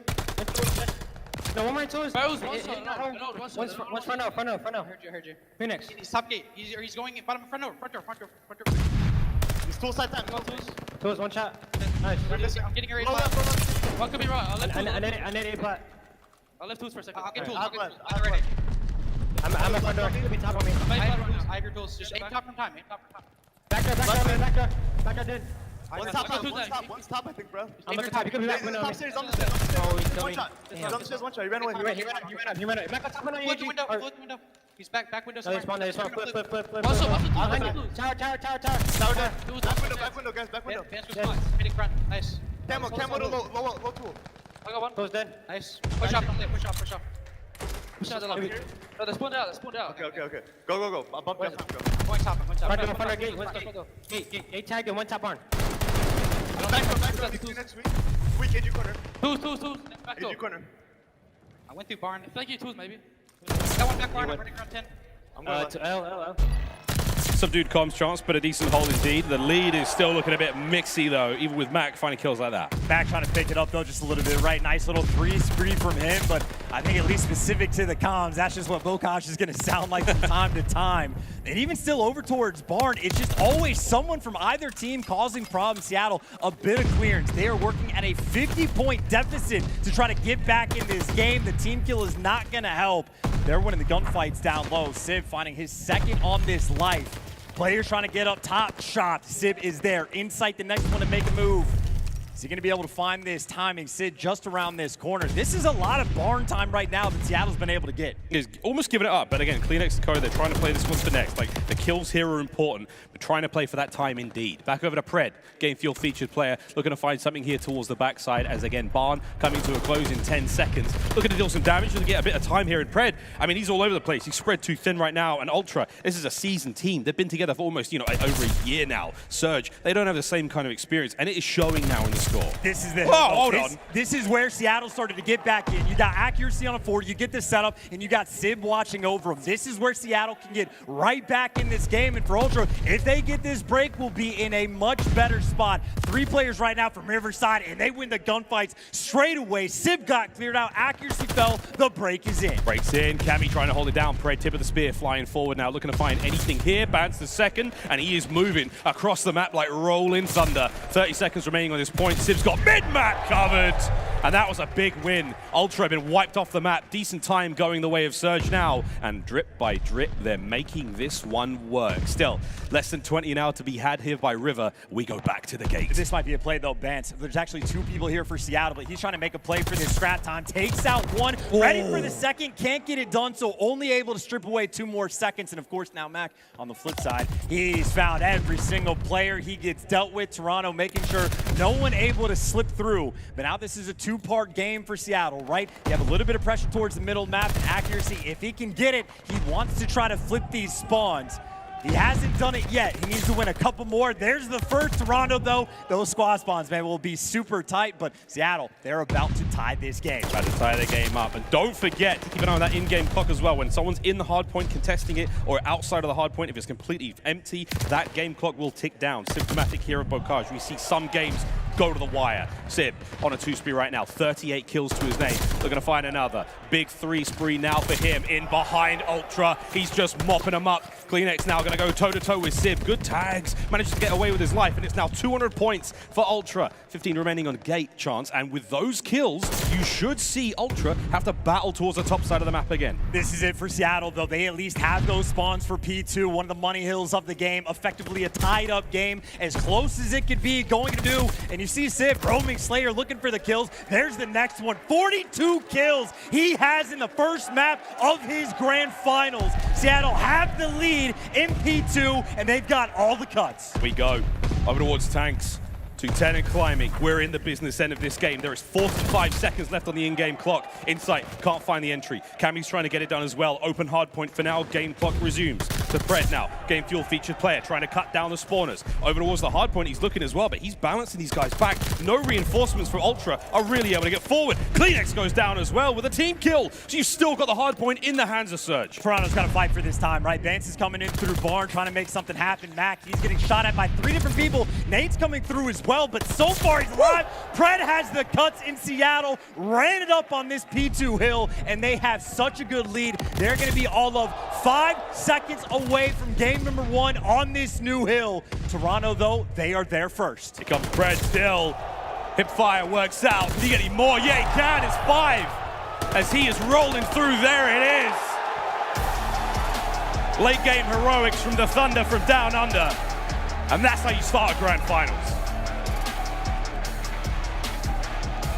The only 2 hardpoint losses Seattle have had this weekend came in game number 1s. Toronto just played a series moments ago. You thought they'd have the hot hand, and for the first half of the game, they definitely did, but that slow climb, that resilience, and oh my God, that slang. I mean, Simp lighting up the feed the entire game. He finishes with 46, and Pred starting to catch up to him. 40 bombs for both the rookies in their first grand final. That's not a bad way to start things off. And again, you've got to look at Ultra. The massive lead they had to start things off. They had a huge climb ahead of them. Surge, slowly but surely, kill by kill, trying to play mistake-free Call of Duty. I mean, what can you put this down to? Is it fatigue for Ultra? Now, they've only played 1 series. Yeah, it was a Game 5 tight one against a great team, but they've been in this situation time and time again. Like, this is no stranger for Ultra. For Seattle Surge, let alone being in the grand finals, being on Sunday, having all these wins under their belt, having fans behind him. This is all new territory for Seattle Surge. I mean, these guys have to be playing with all the confidence in the world, right? And just the climb of it, right?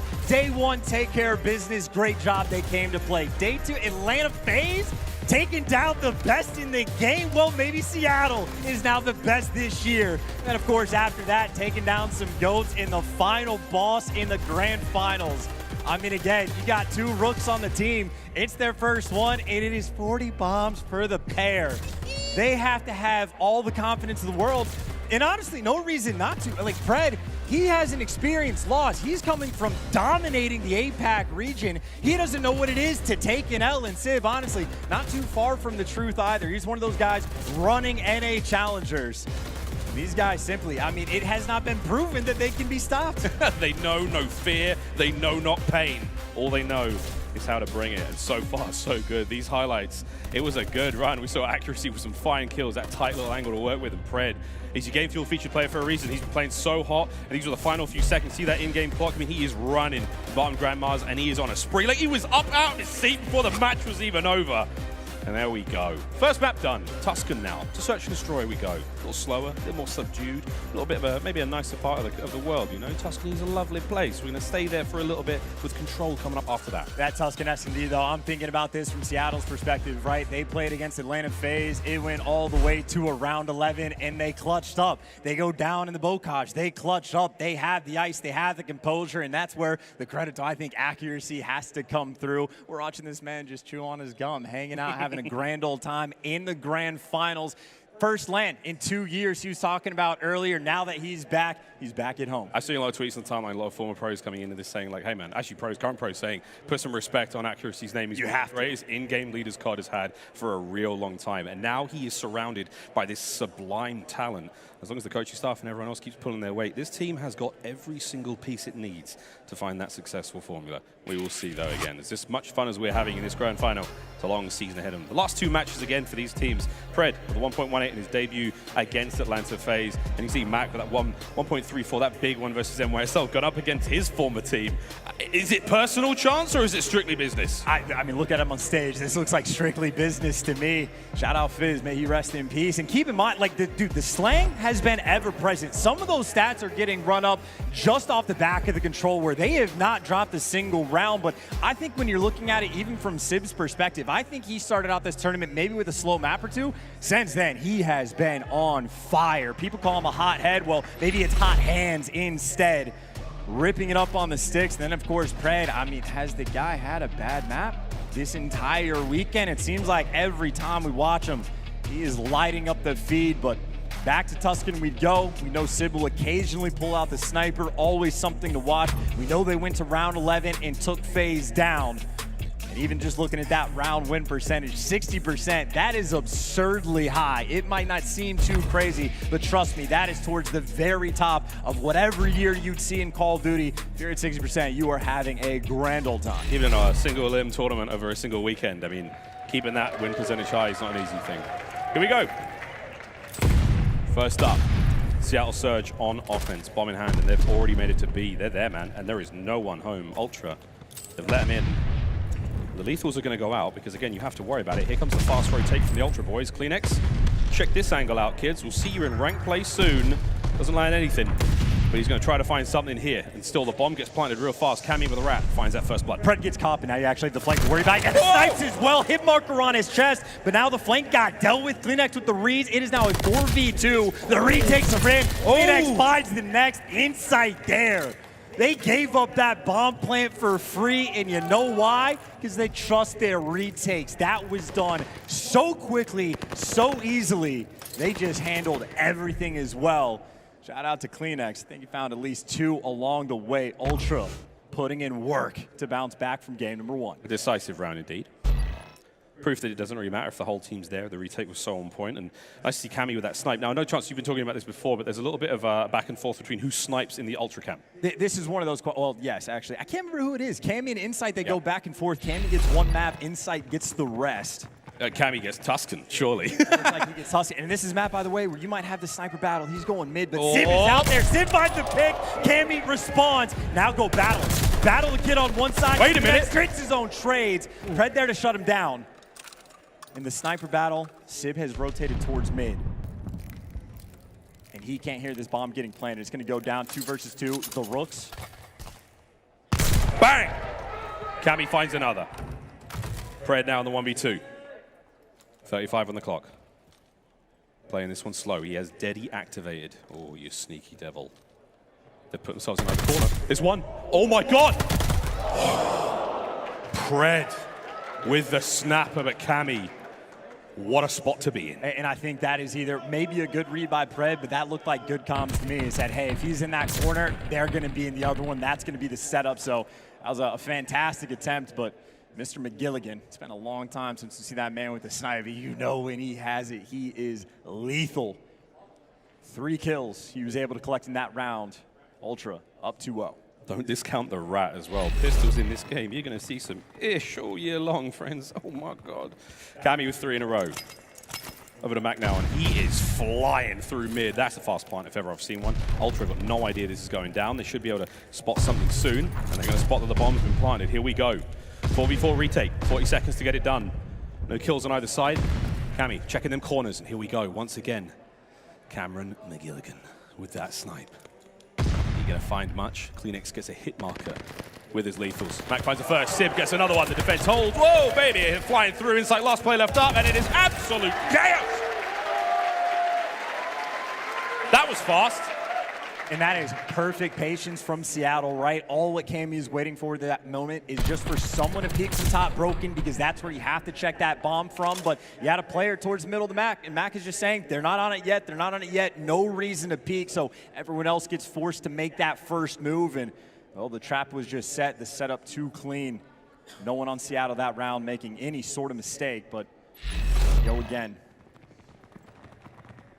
See, that central square will become a kill box many times this year. Snipes back up, over to Cammy. Smoke to obscure the approach, but here comes the MP40s. Submachine guns ringing out. Pred finds the first. Insight with a nade now. 3v3. And back over to Cammy at the long range. Sib down range. May be able to find something here in Cleanix. Great timing. The first. The second. Accuracy. 1v3. If he can catch someone off bomb, that could be the play. Planting in the safe spot. His teammate's going to call that one out. He finds the bomb planter, but can't finish the kill. And the trade's too quick. Ultra not letting anything go. A clean round from them, and honestly, just playing around that information, right? The smoke comes through, sun comes out, he's calling out, hey, they're gonna hit this site. Cleanix, again, the timing perfect to go on that flank through you. Business as usual for Ultra. Not to mention the man advantage they've got. Pure numbers all over the site. It would have been very, very difficult for actually to pull that one off. 3-1 now. And they've done this before. Ultra, they just completely gave up that beat plant round number 1 because their retake was perfect. It is the exact same setup. Now Ultra, they're here a little bit quicker. Accuracy is going to be thinking about the late flank again. It's the exact same setup. This time, Seattle gets the kills first. Cammy responds. 2 versus 2, they have the bomb down. Taking faces. A little bit of damage there with the shots, and again, accuracy on the side of the map. He does manage to find a kill on a Cammy, so now it's a 2v1. Insight now in a very tough spot. Sib and Accuracy on the hunt. Insight shows his cards, knows the jig's up, the fights are on. Accuracy with a reposition, he catches. Oh my god, Sib with the shots. The damage could have been potential there, but here we go. Insight pokes out, finds the kill with a rat. 1v1. One of the best AR players of last year. Insight, the rookie of the year. Going against the Iceman in the clutch. Accuracy knows the bomb is clear. He has found his spot. Sets it up. Now Insight checks it. It's a clean dispatch from Accuracy. The trap was set, no sweat. And that is fantastic adjustments from Seattle. Again, the start of it was the exact same strat that hit over towards B. But what did they do this time? Wait for the kills. They're picking up the kills radio. And most importantly, the adjustment Toronto made, they left Insight deep in the spawn, worried about that late flank from Accuracy. Well, Seattle used that, just wrapped back over towards A. They knew that Insight would be out of the fight. And even a nice little adjustment on that post-plant position. Instead of going for top broke and doing the usual thing, Accuracy found his spot. Oh my god, they might have hit each other. They just exchanged blows. That's a tie. That's a tie, we'll take that. Backing on up. Ban's yet to get a kill. Bomb in hand. Cleanix now is going to run into a little bit of trouble. Oh, Max skins him alive. That's a huge kill. Cammy, though, still making his way forward. Sib, the timing might be bad. Here it is. Cammy strikes, finds the kill, levels it up. 3-3. Pred now looking to get Mixy, and he will. Whoa! No way, Cammy! I need a replay. I need a replay. We'll get it, I hope. 2v2, here we go. Hey, you got a guy coming through broken. They're just trying to deal with Cammy. Cammy's ready for it. He's got the MP40, the reposition, but he gets gunned. Last player alive is banned. His first kill he gets now, a 1v1 time is on his side. It's an important kill at that. Max trying to make the run around. He's popped dead silence. Oh, he's both done his it. players silent, and that's the time. It is on Vance's side, and Cammy, what in the name of all things Scotland did he do over by Fountain? Someone somewhere is just playing that bagpipe proud. Disgusting shot. I mean, on the slide, he's probably pre-aiming top church, and it just falls into his lap. The flashy plays from Cammy and Ultra again find another round. Vance is able to get on board as well. I mean, they're winning, and Vance is on a donut. Now that he finds that opening, Ultra back at it. Ooh. Here we go. Back to bomb, back at it. Gets stunned up this time. You should still be get the fast plant. 2-2 split now for Ultra. Sib 5-5, he's had some sweet shots. Pred gets traded out. It's a nice first blood, but still, that means the action over towards that B side of the map is now done. But there's a lot of players here still. Cammy gets a little bit ambitious, and Mac now finds himself on a 5. 2v3. Vance right now is the interesting player. He might have just found a bit of an opening, but the problem is you got to clear out so many things before we can get this bomb defused, and this is what Accuracy is playing for. One trade is going to be there, but it's a player top church. It's a player top broken. Vance, I think he might know it. This is almost an unwinnable situation. Just looking for the kills if he can find them. Accuracy knows that bomb is clear, just not enough time. And that's a cool round. Look, every single time Seattle on these attacks, they have been hyper aggressive with these bomb plants. They have attacked both these sites. And obviously Ultra have had success on a couple of these retakes, but Seattle, they have been adjusting as this game has gone on, trying to creep their way back into it. You need a budget 20 to 30 seconds to check every single possible situation you've got there when it comes to defusing on A. Like, it's so hard to hit that spot. It's incredibly difficult, but I'm very curious as to whether or not Sid keeps the sniper out, right? Cammy's been putting in some serious work. He's had that edge over towards the outer of the map. And this is 4 players for Seattle all through mid. Yep, they're going. Or are they? They're on the brakes. Park the bus for a moment. Maybe thinking about something towards B, but nah, we're going to slow this one down. And this is what aBeZy with the snipe on outer right. You just get the free bomb plant, you get that outer control, but that's because right now Seattle trying to retake the mid. Here comes the push through the smoke. They're flying forward. Clayster gets 2. That's huge. Slows them down indeed. The battle's still racing. They're still in church. They're still trying to make their way out. Sib's got mid-map now. He's made his way through. Accuracy blinds Cammy with a poke to the eyes. Less than 30 seconds now for the bomb. Insight's trying to hold them back. They know he's going to be up there. Cleanix now trying to flood those players out in mid. Already on top of the bomb. Accuracy with the good shots. Oh my word. Cleanix. Easy peasy. Lemon squeezy. Executes perfectly. Hey, let me get an ace for the kid. Cleanix opening the rounds up. And again, that is the value of the sniper. Even if they don't attack the outer side of the map, well, Cleanix, he's playing in the pit. He's ready for that mid-map pressure to come through. And because Cammy wins that sniper battle, it makes Ultra's lives that much easier. And of course, Cleanix, when he gets hot, he can just dominate the rounds. I'm pretty sure that's his 2nd ace on the day. He is on a mission. 5-3 lead from the Ultra, 1 round away. This game is there. Seattle aggressive again. Body through the middle of the map. No time wasted. Bomb planner once again. Look at Toronto. Everybody's there. Here they come. Toronto going for the old human centipede strategy. They're flying together, and it's not entirely worked out just yet. Trays are abound. Accuracy manages to slow that and stop it entirely. And now it's a 3v2. Bance and Insight lick the wounds, get on out, but hello, here's Pred. Oh, some uncharacteristically missed shots, but that's going to split now our defenders. One towards A, one towards B. Bance loses it. Surge, surely win the round now, surely. There's no way Insight wins the 1v3 now with the bomb planted. This man can clutch. No mistakes. You got the information. You know where he is. Now set the trap. Pred's got the back. That's where the next fight is coming through. One of the best headies in the game. Pred is there. Oh.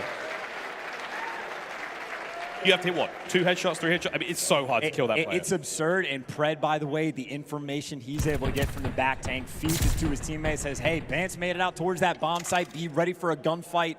If he didn't get that call out, Bance is almost assuredly taking 1 to the grave with him, if not just picking up 2, because that time he'd have been right behind him. So Pred gets the intel, Pred gets the final kill. Seattle again, mixing those strats up. 5-4 lead, still for Toronto. On offense, looking towards that. That point. Oh, Cammy, a little slow. He let accuracy get through, and that makes this fight very different. Backs on up. Nice nades. The coordination coming out to get a few. Sid, you're dealing with the sniper. You got to be careful. I don't think he's seen the glint yet. He's making his way forward, and Cammy, hesitation. He's going to let go of that line of sight. Now Pred, oh dear, he's going to eat him alive.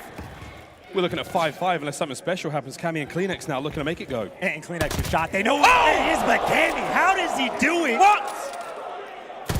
And Cleanix on the flank? What is this? Sib now, all alone.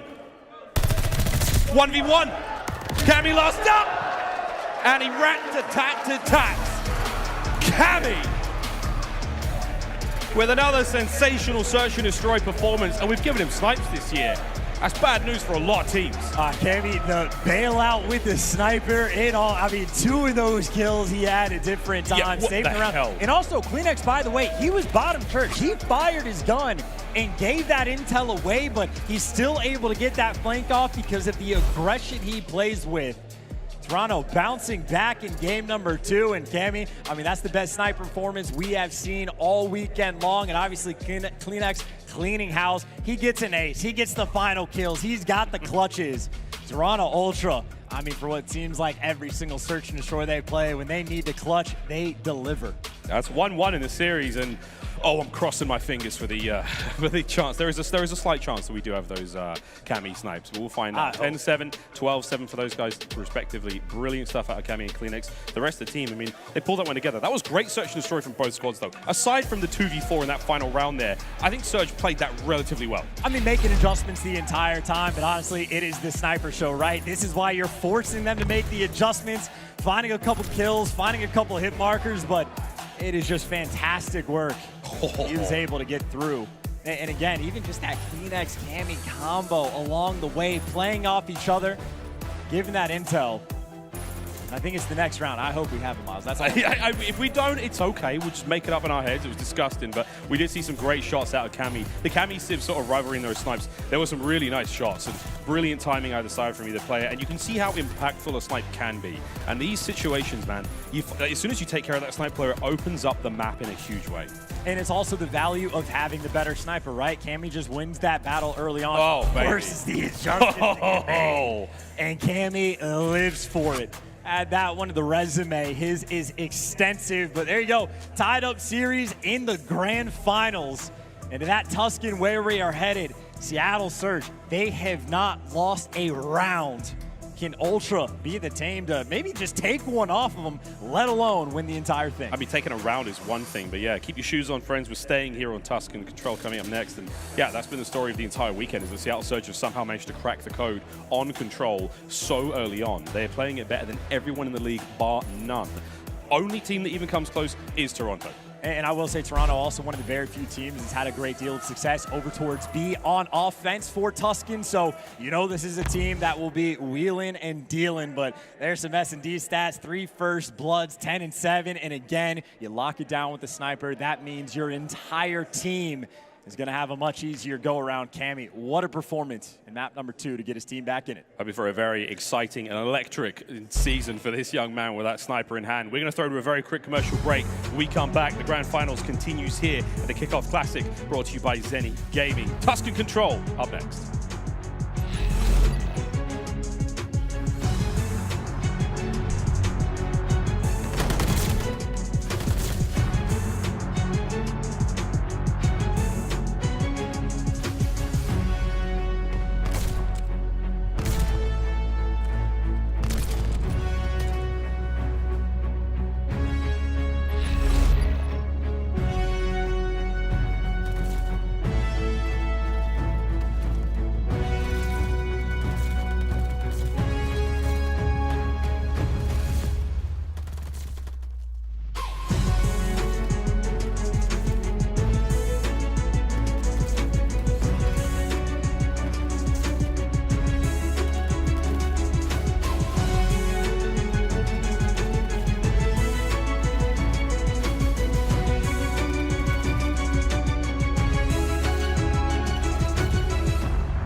The Call of Duty League is brought to you by Game Fuel. Victory in a can.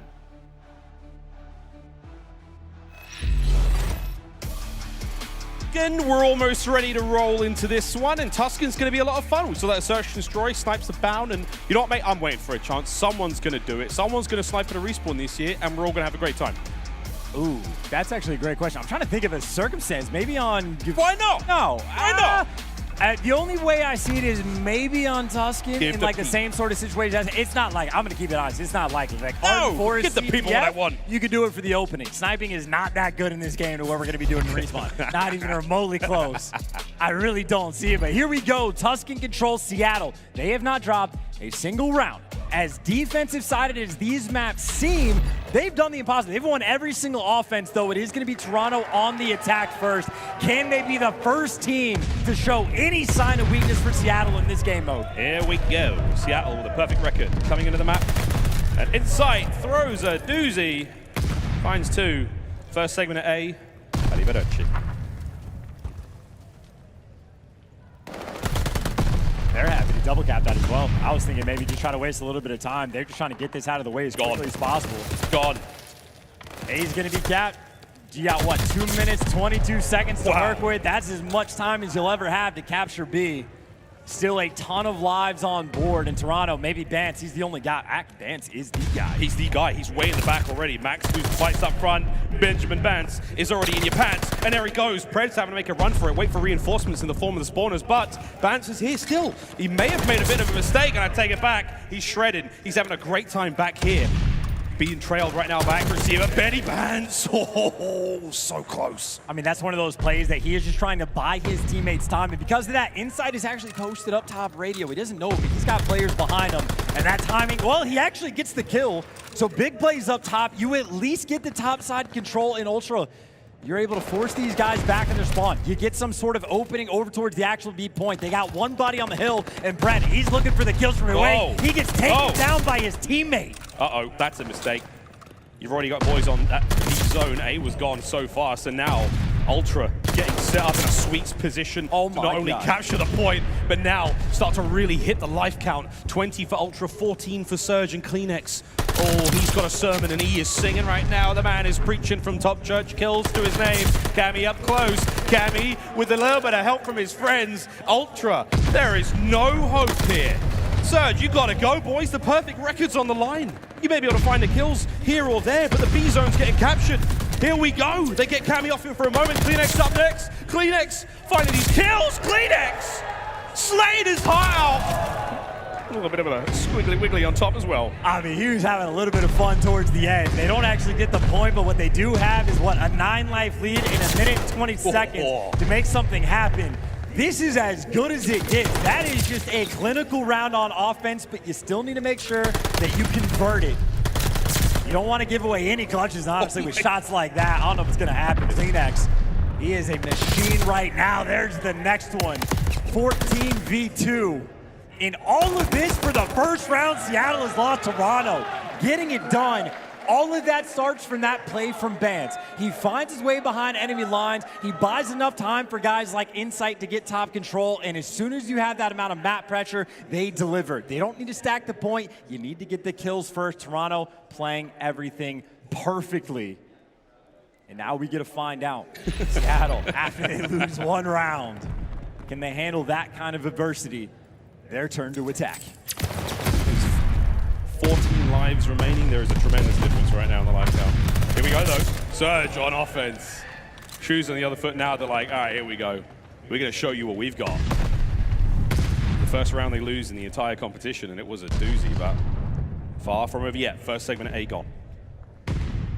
And already Toronto, they're just happy, not going to give away any lives. They're going to take their time, go for the flank. The trade's not there yet on the kills for Sid, but they are happy to leave the point open. They just want to make sure they don't give up that map control. Got players on the side. Cammy looking for some extra kills and maybe even think about some bit of a spawn trap right. Number 3 wrapped back. Cammy gets killed off the God Heady. They have so much pressure over towards P5, but Seattle, it looks like they're looking potentially cut through mid, maybe go through church, maybe a full OE. Vance, you can see it. I mean, they have all their bases covered. Yeah, they're really showing a lot of respect to Ultra here as they take a slow approach. Back wins it. Kleenex Throwing all sorts of goodies here from this top church position. We've seen the fun he can have. The pinch comes through. Mid-map's open now. Through the church, we flood for Seattle Surge. Is this the opportunity to now get on a B? Pred and Mac finding the kills. And Bance through the back. This is Pred. Oh, the timing's awkward. That's right, gets shot in the back. Unfortunately, the spawner there for Surge is Insight. All you have to do is post up on that tank, watch the OE, finds the kill. Bance now straight on the point, and you're securing that, well, the B zone now being drained. And that teamwork, by the way, completely on point. All their bases covered, someone to watch the flank, making sure you coordinate to get the guy off the actual point. Bance does get caught, and this is a very turtly defensive setup right now for Ultra. Cammy's top church, but everyone else is trying to work to get that plat control. They don't have it yet for Seattle. Not the best sun to start things off. It is 3 players working through plat. There's the first blood. First blood's up. Fred and Mac lining up. The whole Surge roster's here. Win a couple of fights if you can, but CleanX, he's the first line of defense. Now he becomes the first line of attack. Before he goes. Accuracy. Hi, my name's CleanX. I've been frying all tournament long. I'm 14-9. It's nice to meet you. Simp, though, does not want to shake those hands. Good on him, man. That's a COVID protocol right there. Good kills either way, as we're going to hold this one down still. You have Mac in that side of the B zone to try to capture it, try to provide some pressure, and he's still holding it. He's just causing problems again. It's like Vance earlier, trying to buy your teammates time, but he's flying forward. He gets taken down. Sib now playing aggressive. He's at least able to get that top radio control. Again, it is so tough to get out. They also need to stop the clock. It's only 30 seconds. They have that life advantage, but if they can't stop the clock, it just won't make a difference. Toronto has been clean so far on defense. 11-13, Toronto Ultra losing the life count battle, but they are winning the time now. Ooh, 21-11, stopped right there in his tracks. Insight on the corner, gets absolutely eviscerated. Mac turns him in the dust. Now you're seeing the capture come through. Here's the push through the backline from Pred. Oh boy, finisher kills. Whoa, Bance takes him down, but still you have presence on the point. Accuracy up next. Big win on a Cammy. Whoa, stays alive. Second segment gone as well. Here come the nades. You have to keep going. 20 seconds now. Players off the point. Mac staying alive as long as he can. No lives left for Ultra. There's only 3 of them. And Mac's on a 5, and that should be the round. But wait, Insight is behind him. It's the opportunity to, no, gets the cap.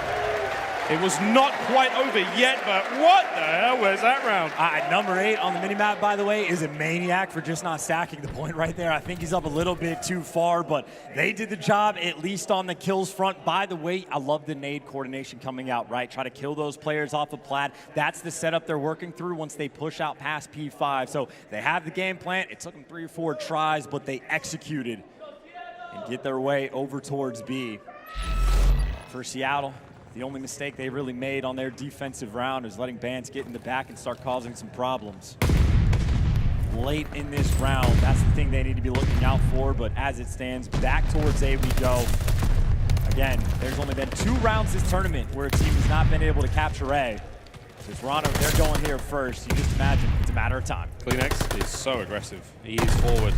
He and Mac doing the dance. And CleanX wins it. So towards the A zone. We're stacked up, we're capping this one very fast. 2-man cap, and again, I'm telling you, if you're on my team in rank play, I need you to stack that point with me, friends. Look how fast A goes. There it is, gone. Well, you don't have to stack the point on A if you want to buy your team time to get more kills, because Insight has all of them. 17 to his name in Toronto. They've set this up a few times. They like to try to go through turn, but they get met by Mac. He does get traded, and it's not going to be the church push through the mid-alley. Pred now trying to cause problems in their spawn. But they also might just be past them. Pred needs to play this quickly because Toronto, the pressure's on the point. They have a body on B. They got 4 players stacked up in and around, and even someone's watching the flank inside. He is ready for Pred on this rotation. He does win the gunfight. Pred takes him down, and Cammy, the last one up for his team. They got to reset and do it all over. Pred's flank was late, but it paid off in the end. Better late than never. Cammy loses that fight. Pred now with the top church control, and trying to just slow these players down. So let him get in, and he won't. Holds the line. He should be dropped here, and he will. That's still going to be an open B for now. Sim's the only player up on that B site. No problem. Finds the kill on the zone, holds it down. 1:30 on the clock, 20 lives for Ultra, 18 for Surge. Both of these teams making such good plays, right? They're going to wait for number 3 to gear up and do it once again. You know someone's going to be here, plat. No one's fallen yet. It's almost like a round of S&D. You're looking for these first engagements. The nade coordination is there. That's a nerdy one. Can't find a kill, you gotta do it with the gun. Slide on in, and now you're gonna die. Sib's there for the first, he's on a 4. Oh my word, good shots from CleanX size 2. Into the B zone we go. Stop the clock at 104. Bance takes care of the first. Quick pivot to the other side of the map. This is what you do. You have to oscillate from one attack point to another, and there's a couple of chokes here, and that's exactly what Bance is managing. First segment gone. That's nice progress there from Toronto. Less than a minute to work with on the clock, and the life count's starting to dwindle at 17. Oh, he got flanked as well. That's 2 players coming from flat. Toronto, I don't know if they're ready for it. Insights there for one trade, but now he's by himself. That's the wipe that is holding strong on defense. A tick and a half come through, and they're not even going to decap it. So Toronto does have a fair bit of progress, but again, same situation, gear up. This time, they're not pushing through P5. They're trying to hit this from all angles. 2 players coming around back. Pred can't win the first. They know he's there. Where the gunfight's going to go. Pred actually wins his one against CleanX. Toronto, so tough to break this setup. Yeah, I love this angle that you've got here from Seattle. So the setup has been great. Oof, Cammy slips in, and man, that is damaging.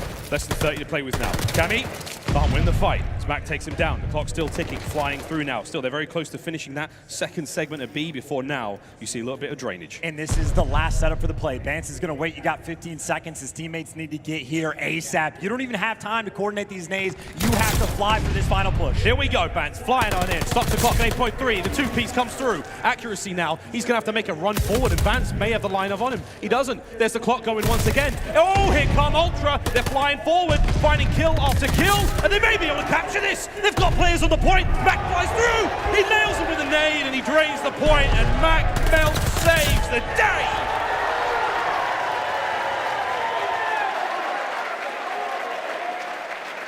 That was a nade for the ages. Mac whispering Kobe as he sends out that nade to take down 2. If that does not connect, Ultra, make no mistake, win that round in those final moments. They had less than 10 seconds to make it happen. And good Lord, is CleanX not fun to deal with. He is flying at you and ripping heads, but Seattle, they clutch up on that defensive round. Back to the attack they go. Mac on a 4. He started this game, by the way, 2-9. He has completely turned it around. And that could be a game-winning round right there, like the difference maker. Fred, oh baby, reads the mid push, finds at least one. Ultra now flooding on through. Sib with the mid alley. And this is getting tight. Ben Bance, flying forward. Finds the first, trying to open up the defenders here towards A. Mac finding another one. That's 5 in a row before being brought down. A now made safe for the time being. And okay, we could see Seattle get back onto this one, but they're going to give some love towards B as well as Pred finds a 3.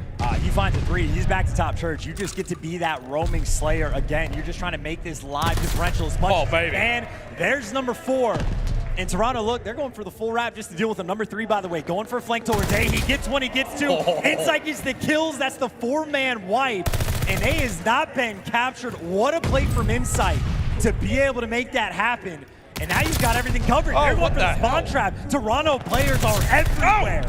They are finding the kills on every corner of the map indeed, and now this defensive hold is looking that bit better. They don't manage to cap A. You spread yourself too thin, and now they don't do anything at B either. Pred may go back there. He may try to find a kill or 2, but it's 40 seconds remaining. Life count still looking good. Insight, very patient indeed, finding at least 1. Sib's up next. Good shots out of Sib, trying to keep the presence towards A felt. They've got the kills over there, but 30 seconds is all they've got to work with. That is the biggest thing by far. And right now, you have players actually kind of spreading across the board. It's back to that normal setup, right? Leave a player on A. Pred can be that roaming slayer, but I'd be cautious. Toronto have done this before where they run the aggression on these flanks.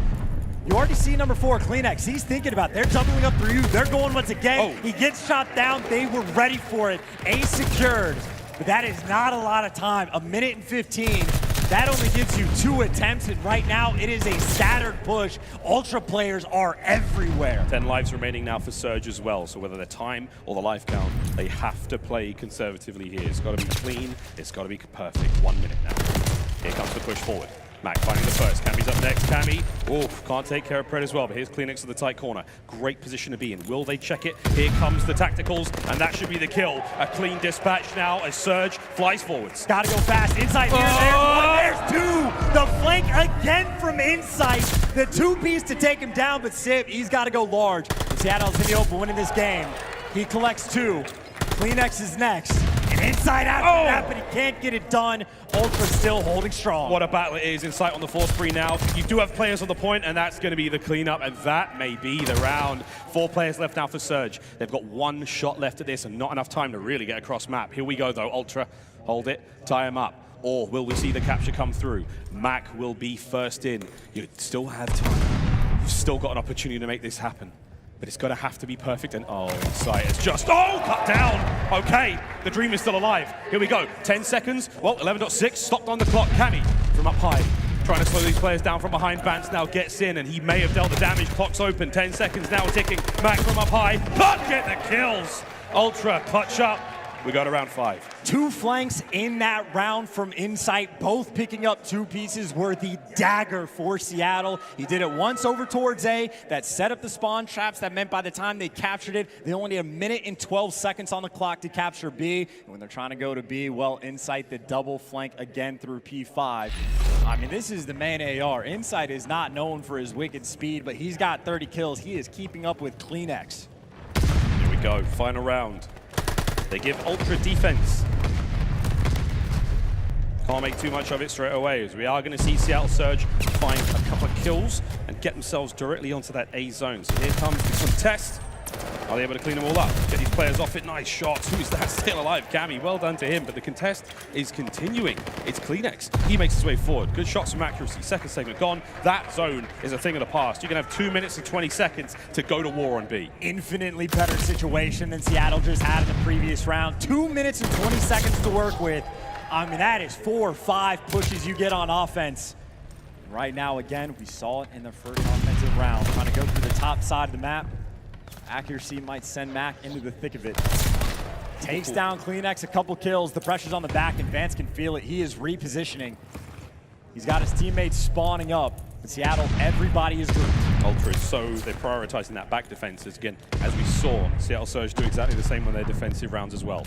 Slight life advantage now to Surge. 26 to 21 of Ultra. Sib cut down again. Once to the back. Ben Bance will not let that one go. Onto the zone for a moment. It's Mac. Brought down immediately. Whoa, Pred goes as well as CleanX finds kill number 32 of the game. We're going to find ourselves a little bit of a stalemate while both teams jostle for position. 17 now for Ultra. Accuracy cut down, and that's Ultra's map now to play with. And Accuracy couldn't take one, so his teammates need to find these kills before they can set something up. They are playing aggressive through Church. Bance gets a beat down inside up top. He is ready for Sib, or timing might go his way. It falls into his lap. Look at this setup, man. They got someone for P5, 2 players around Church, and number 4, CleanX. He is responsible for the top side of the map. Ultra, all their bases covered. It has been over a minute since A has been captured off the game clock, and Seattle have been able to get nothing. Ultra's defense holding well. Mac and Pred now shoulder to shoulder, making their way forward. Mac with the tags. Pred's going to flank down low. We'll see if they can make this kill work out, as again, Cammy, he knows the hit's coming. Can't quite tell from where. Teammates getting ripped apart beside him. Tactical retreat, and what a retreat it was. Nice shots. Mac gets dropped as well. The teamwork from Ultra prevails. We are looking at 40 seconds away from Seattle Surge losing their first control of the Kickoff Classic. And there's no openings, man. Toronto have done everything perfectly. Not a single player even throwing away their lives. You need to worry about the flank. Insight's there. He's ready for it. Accuracy down to 4 HP, but they're sending 2 here. This is what you have to do. Insight is the player they have to deal with. Cammy wins his 2s over towards P5. If you can't make it happen on the flank, you lose. Sib, though, able to pick up 1. So watch for the spawners as well. Cammy knows that. Backs on up, trying to take care of the reinforcements. 10 seconds now to go. You have to get on the point to stop the clock. Cammy's going to slow him down as the trade. Oh, he does manage to get the fighter pilot as well, the strafe run. And now, 6.2 seconds stopped. Here comes the cap from Mac. He's going to be dropped, and that should be it. That last kill has sealed it. Toronto Ultra, they found that special something. And it was a close-fought battle. That round 5 was a tough one. Yeah, Ben, I'd be cracking my back as well. That was not an easy game. A sweater for sure. Ultra take the lead. Absolutely suffocating. And again, the round 5 with Toronto being on point. But think about the offensive round that they won. One of the things that separates Toronto from almost every other team in the league is how calm their communication always is. The small talk always on point. I didn't see a single mistake they ever made on defense. No one's able to slip through. If someone loses gunfights in the back, they always respond. The round Toronto won early on offense, it was Bance that got behind enemy lines, right? Those can be rookie mistakes. The rookies made them, and that's their first control loss. Toronto Ultra taking it to him, 2-1 lead in this series, and just kills galore. CleanX, well, Insight caught him for a second. He blew it open in that final round. 37 with 4,200 damage. That's issue. Always an issue. Always an issue. But again, to lose a round like that, not a terrible thing again for Seattle Surge. Very close indeed. We now will be looking at our highlights from that crazy map. And again, man, the turns in this game are something special. Stacking the point either side, I think everyone played this fantastically. You know, we can't really touch too much more on this at this point in time. I mean, Surge doing a lot of things right, but you let Vance through, you don't deal with them in the back line, that can be an entire round one. The same thing when it comes to Surge's defenses. They were great, and they managed to win that offensive round as well. It really is for these offensive rounds. There's like a series of very small things that you have to do well, and if there's a breakdown in any section of it, defense is just going to be able to clutch up. It is so difficult to pull it off, but both of these teams having an absolute battle in control. Back to the hard point we're going to go, though, Miles, and I'm just thinking, right, it was, what, 40 bombs from Simp and Pred in game number 1 on Bocage. Got Berlin from map number 4 in Toronto. You don't want to have to see a search and destroy again. Actually, maybe they do. Tammy's happy with the sniper, but if you can end it early, you'll take it down. Berlin could be the decider. Toughest thing now, I think, for Seattle Surge, that this is a situation they have never been in. They're down in the grand final. It is match, or it's tournament point now for Toronto Ultra. How do you bounce back from this? Do they have the resolve? I mean, this is the moment where coach is coming in. This is where accuracy is going to be saying, you know, words of wisdom, trying to keep the boys cool and calm. Do exactly what you've done to get to this point. Remember those feelings. Remember how this feels, because again, it's just another game. It's the Kickoff Classic. Yeah, there's a prize pool. There's a decent chunk of cash to be won, 30K. But it is still all about the trial and error that they are going to be putting themselves through right now. Berlin Hardpoint up next. Could be the last map here in the series. Ultra 6-4, 3-2. These maps are close. That 205 to 203 was a wild one on Bocage. Berlin is a very different map, though.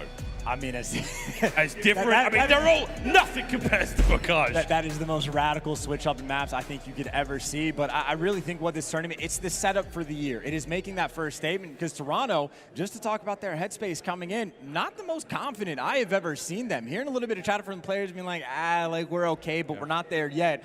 If they're not there yet and they win the tournament, where do they go from here? That could be insane. And obviously on Seattle, it's about confidence for this team. Pred, a guy that has effectively never really experienced loss in Call of Duty, right? Dominated the APAC region. They beat Atlanta FaZe. They took down some goats in NYSL. If they could get this one, that final notch in the cap, beat one of the best teams from last year, and win a grand finals in their first one, would be one of the craziest things we have seen in Call of Duty. And honestly, for a game that's crazy like Vanguard, it would only be right. It would be right indeed. We're going to take a look at some stats now. Talking about Toronto Ultra, what a team they are, man. I mean, when it was last season, we saw that incredible turnaround towards Major 2 for them. They really did become something special. A team that has faced some incredible adversity over the year. They've been, you know, last season. But today, the Kickoff Classic, I mean, this entire weekend, special stuff from almost all of them. And inside in Kleenex, those stats, I'm surprised they are that low.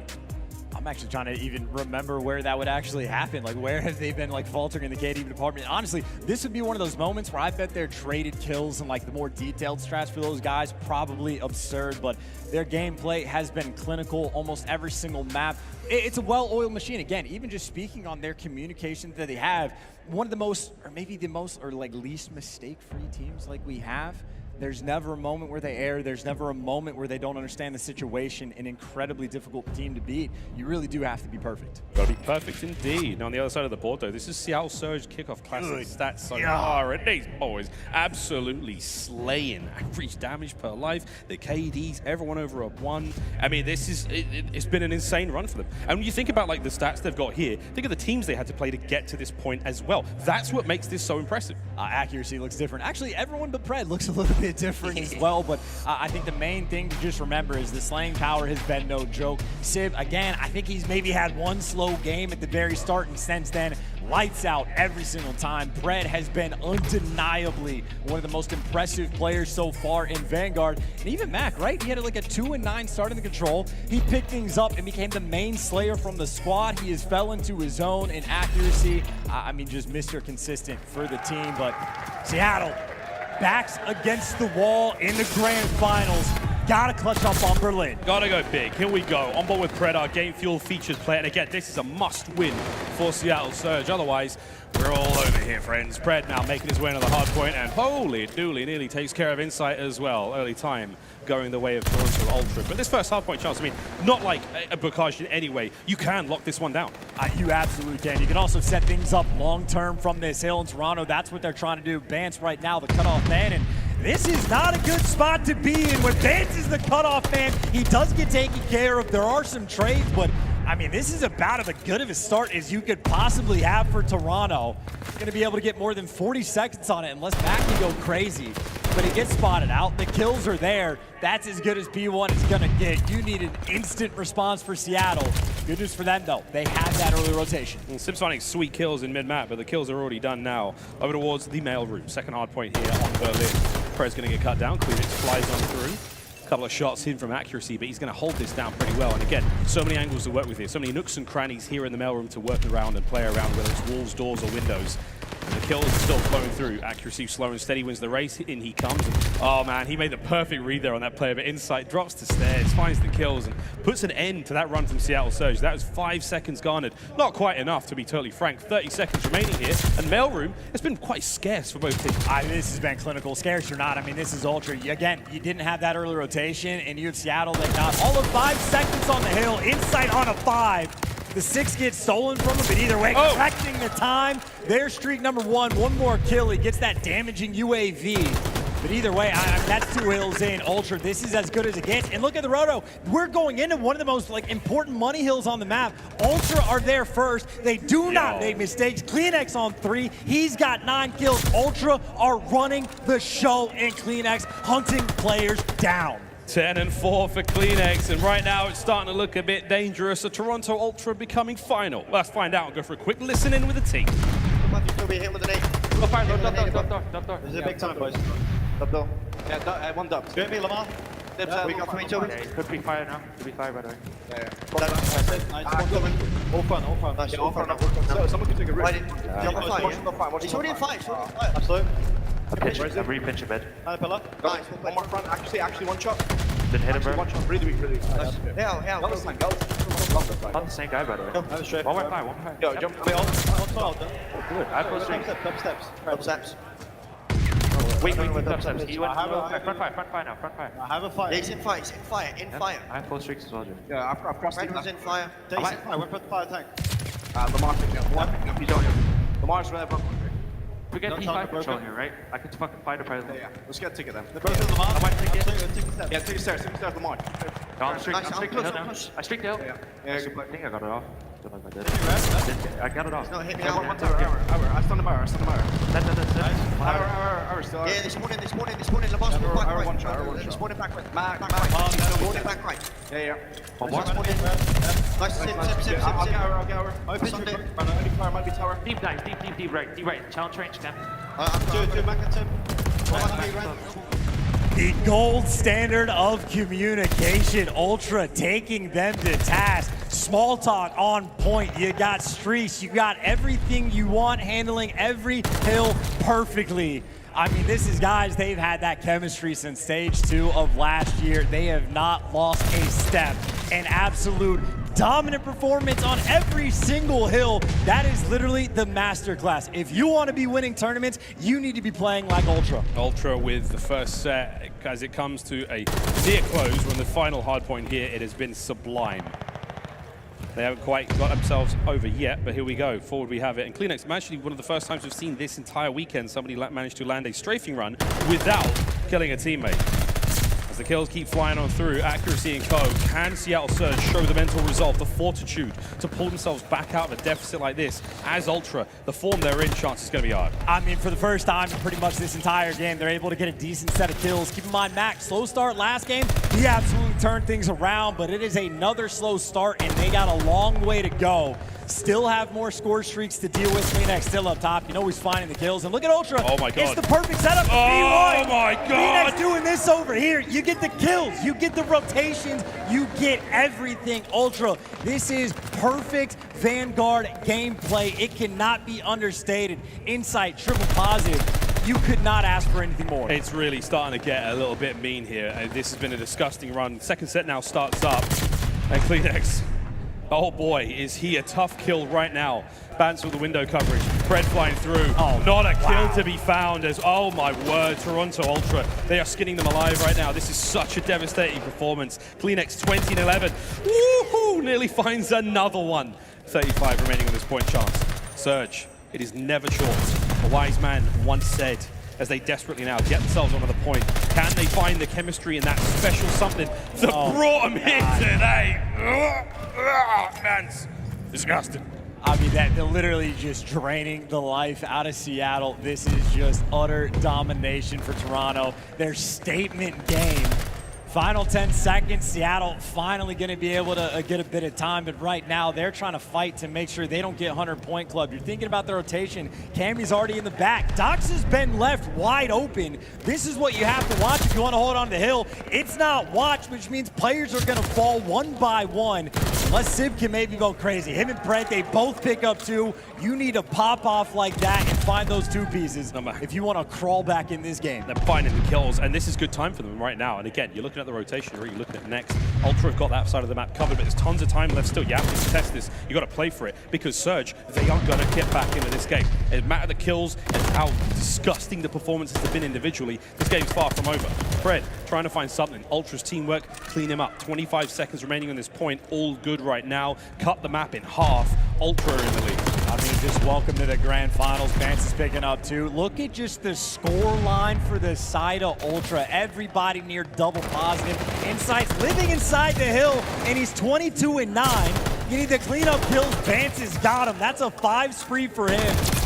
His final few go by. The victory lap is in, and we saw the Money Hill last go around. Ultra, they look like they're going to oh my God, right here, right now. And this is the most sublime Vanguard we've seen yet. 231-71, and Vance, what in the name of all things sacred? They are walking through them. Seattle Surge, I mean, they've got 10 seconds chance to...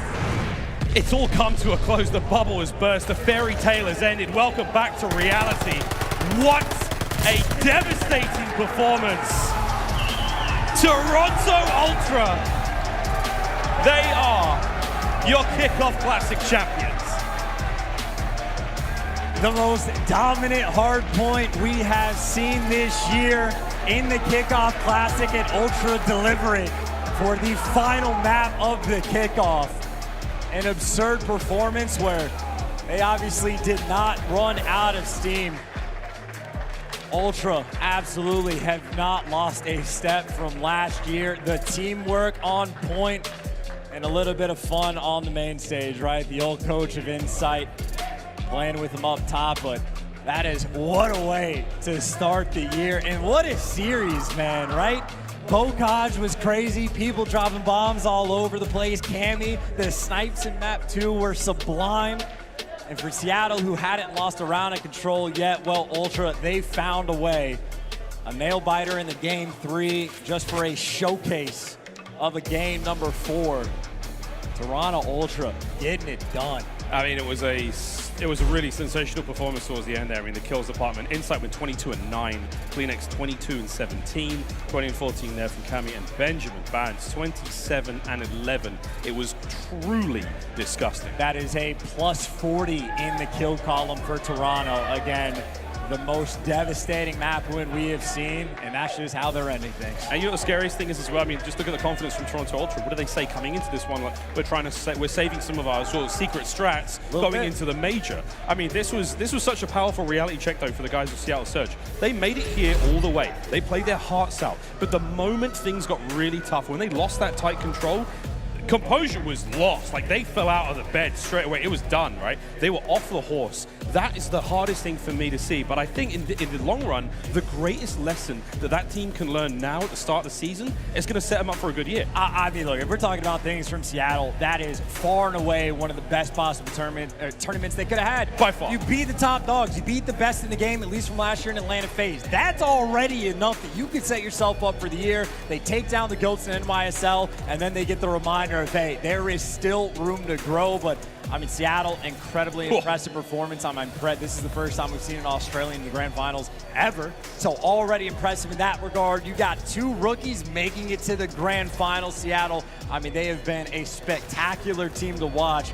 And I think if nothing else, this is just a reminder of like, hey, we grinded to get here. There's still a little bit of room to grow, but I cannot wait to watch more of the Surge. Going to be a great season indeed. Kickoff Classic has already teased us, titillated us with some spectacular Call of Duty action, and I cannot wait to sink our our teeth into it. That's it from us. The grand final comes to a close. We're not quite done just yet. Guy Blaze is on stage for our Game Fuel Victory Spotlight. Thank you very much, Miles. Give it up for Toronto Ultra again, everybody.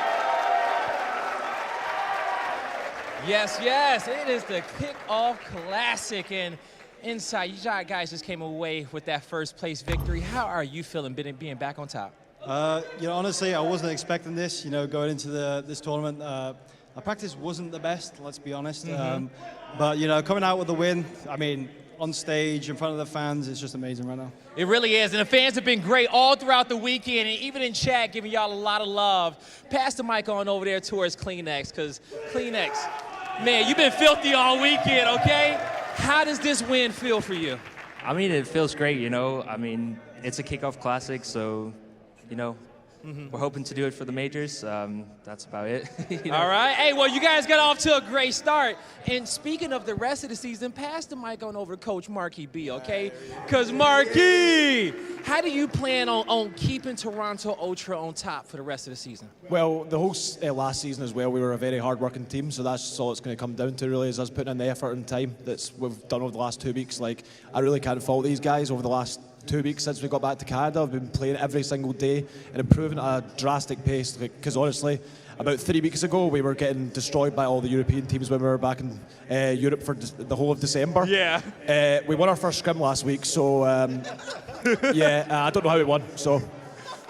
Well, as you pass the mic on over to bands, we learned one thing is that scrims only mean so much, okay? Bands, it's about coming out here on this stage and performing. And as we know, one thing is that when it comes down to just getting some time for yourself and spending time with family and a squad, you do that, you can come out here and have the peace of mind for victories like this, all right? How you feeling after this win?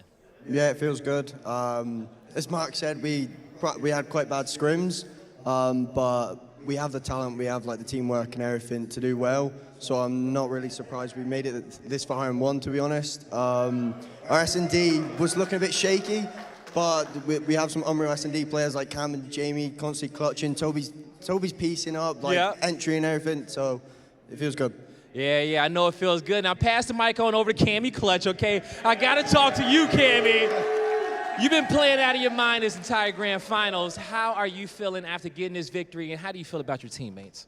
It's a nice win, I can't lie. It's just a little confidence boost, honestly. Like everyone else said, our practice was really iffy, so it was kind of mental that we just won. I didn't expect it at all. I just thought we'd see what happens.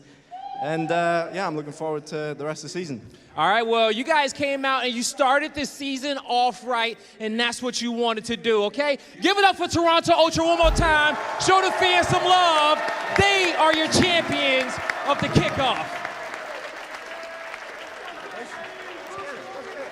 All right, welcome back to the analyst desk, ladies and gentlemen. There you have it. Toronto Ultra put it out in a big way, and shout out to Bands going absolutely crazy. 27 kills in the last map to close it out. Nameless, I should just call him Daddy the way he was spanking him. You should just call him Daddy. Bats is unbelievable, man. Like in that last map, he was going off. That was textbook. Every rotation on the first 5 hills, they had spawns each and every time. They were dominating Kleenex throughout that. He was showing why he's the top dog when it comes to aggression. There was nothing Prek could do to stop him. Yes, and aLLeY, you were saying it. You were keying it in every single time. Teamwork, teamwork, teamwork. Toronto Ultra, their chemistry is unstoppable. Literally, it is so unstoppable. At some point, Seattle, it just looked like they lost composure once they realized Toronto Ultra was really bringing it to the table. I mean, the snipes from Cammy, man, the routes by Bance and Insight. Right. Insight was running an AR on that control, man, and he was running through mid and fire and running behind Seattle Surge and just shooting like the raid players in the back. It was insane. Right, Slack, man, you already know the deal, man. What are your final thoughts about this matchup?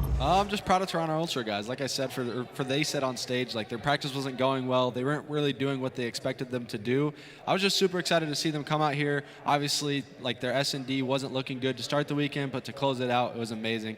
Congratulations to Toronto Ultra. It was pretty incredible that Seattle Surge actually made it this far. And, I mean, aLLeY, we got to give them props. Nobody expected this. Beating NYXL, beating, Atlanta FaZe. Yeah, that was crazy. Their ceiling is so high. Their ceiling is impossibly high, and I think they should walk away with so much proudness on their shoulders. Making it this far, nobody had them making it to Sunday. Nobody. And so the fact that they were able to make it this far and put up a fight against Toronto Ultra, I think they should really take a lot away from this event. Yeah, and like you were saying about the Surge, aLLeY, I think we have a little video that we're going to be watching about them. They impressed everyone, and I really think they found the formula. If you're a Seattle Surge fan this year, you were in for an awesome one. Sib, Mac Melts, and Pred, those guys were absolutely dominating. It was cool to have some good conversations with their coach, Sam Phoenix. I can't wait to see what Accuracy can do in Sam Phoenix throughout the entirety of this year. They're going to be a force to be reckoned with. I can see them in a lot of finals this year. Yeah, and to kick off that series, like, they had a great Bocage Hardpoint. Like, Sib and Pred both had 30 non-traded kills. These guys were absolutely frying. So the talent is there. It's just going to be putting together some of the little things. Like in that control, when they were on that last offense, they were really struggling to get through mid-map. Insight was top broken. They were getting picked off there, solo challenging, pushing one by one. Like, you just got to slow down sometimes and dissect the setup that the team's given you, and they'll get better with time. Yeah, you're definitely right. And aLLeY, this finals wouldn't be that exciting if it didn't have to do with players coming up from challengers. And from you coming up from challengers as well, do you have something to tell us about it? I mean, this is my biggest takeaway for the day, is that the challenger plays are being brought up. 16 out of, I think, Ben provided me with this wonderful stat. 16 of the league's 48 players have been brought up from challengers, and that doesn't even count the players that went through the gauntlet before challengers really became an official thing. I think they've kind of shortened that skill gap that I feel like we've seen in the past 2 years, and they're really upping the amount of competitiveness in the league. Nameless, this is yet another year for Call of Duty. And speaking of Vanguard, this has been an exciting event. I mean, all 3 days were just full of absolute bangers. 2022 is going to be something special. Brother, let me tell you. This was only the Kickoff Classic. We have so much more in store for you guys throughout this season. There was a lot of negativity surrounding stuff coming into this event. Well, guess what? It was amazing. The matches were lit. Vanguard is going to be so fun. I can't wait for the first stage. That's my OG right there. Hey, yo, casters, Miles and Chance, man. You guys casted one hell of a grand finals. You know, the Vest on Toronto Ultra, and talk about the Young Gunners. Like, this was incredible. This event right here set the tone for 2022. I hope so, man. I mean, as we always say, the game is going to look very, very different in a couple of months. The teams are going to get a lot more time in the game. And I just feel like, I mean, the amount of scores we saw here, like, Study brought this up in a really good point when Atlanta FaZe got knocked out. Atlanta make one big mistake in a year. That never happens again. I cannot wait to see their rebound. Can't wait to see how Ultra look throughout the season. And of course, the story of Surge, man. I mean, this could be like the biggest thing we take away from this season. Like, Surge have completely revitalized the squad. The entire org, like, I mean, their socials are popping off as well. Everything's looking good. They're on the up and up. And I hope they can keep it up. All right, Chance, any final words, baby? I think just to tie off that point is just how fantastic some of these teams have looked, right? Thieves exceeded expectation. They're obviously going to be a contender for the rest of the year. And not just FaZe, who faltered earlier, but OpTic as well. I'm expecting that to be a top 2 team all year long. And they got battered bad enough by Thieves that they are going to be hungry and angry to try to bounce back. And again, if it's Toronto Ultra and Seattle that's in the finals, that means we are having a ton of teams with the capability of winning. Miles and Chance, you guys have been incredible. Thank you so much for your commentary, and I'll see you guys backstage. Also, Steady and Lando, you guys were fantastic. Slacked, aLLeY, Nameless, you guys made this desk incredible. Likewise. I couldn't ask for better analysts, man. This was amazing. But for those of you at home, if you thought this event was crazy, stay tuned for what's to happen here in the CDL for 2022. When it comes to upsets, big stories, big names, and even new faces, we have it all, baby. Make sure you tune in next month when we kick everything off, and I can't wait. Thank you so much for tuning in to the CDL Kickoff Classic presented by Zenni. And man, we're gonna have one hell of a year. Let's get this thing started. We'll see you next time.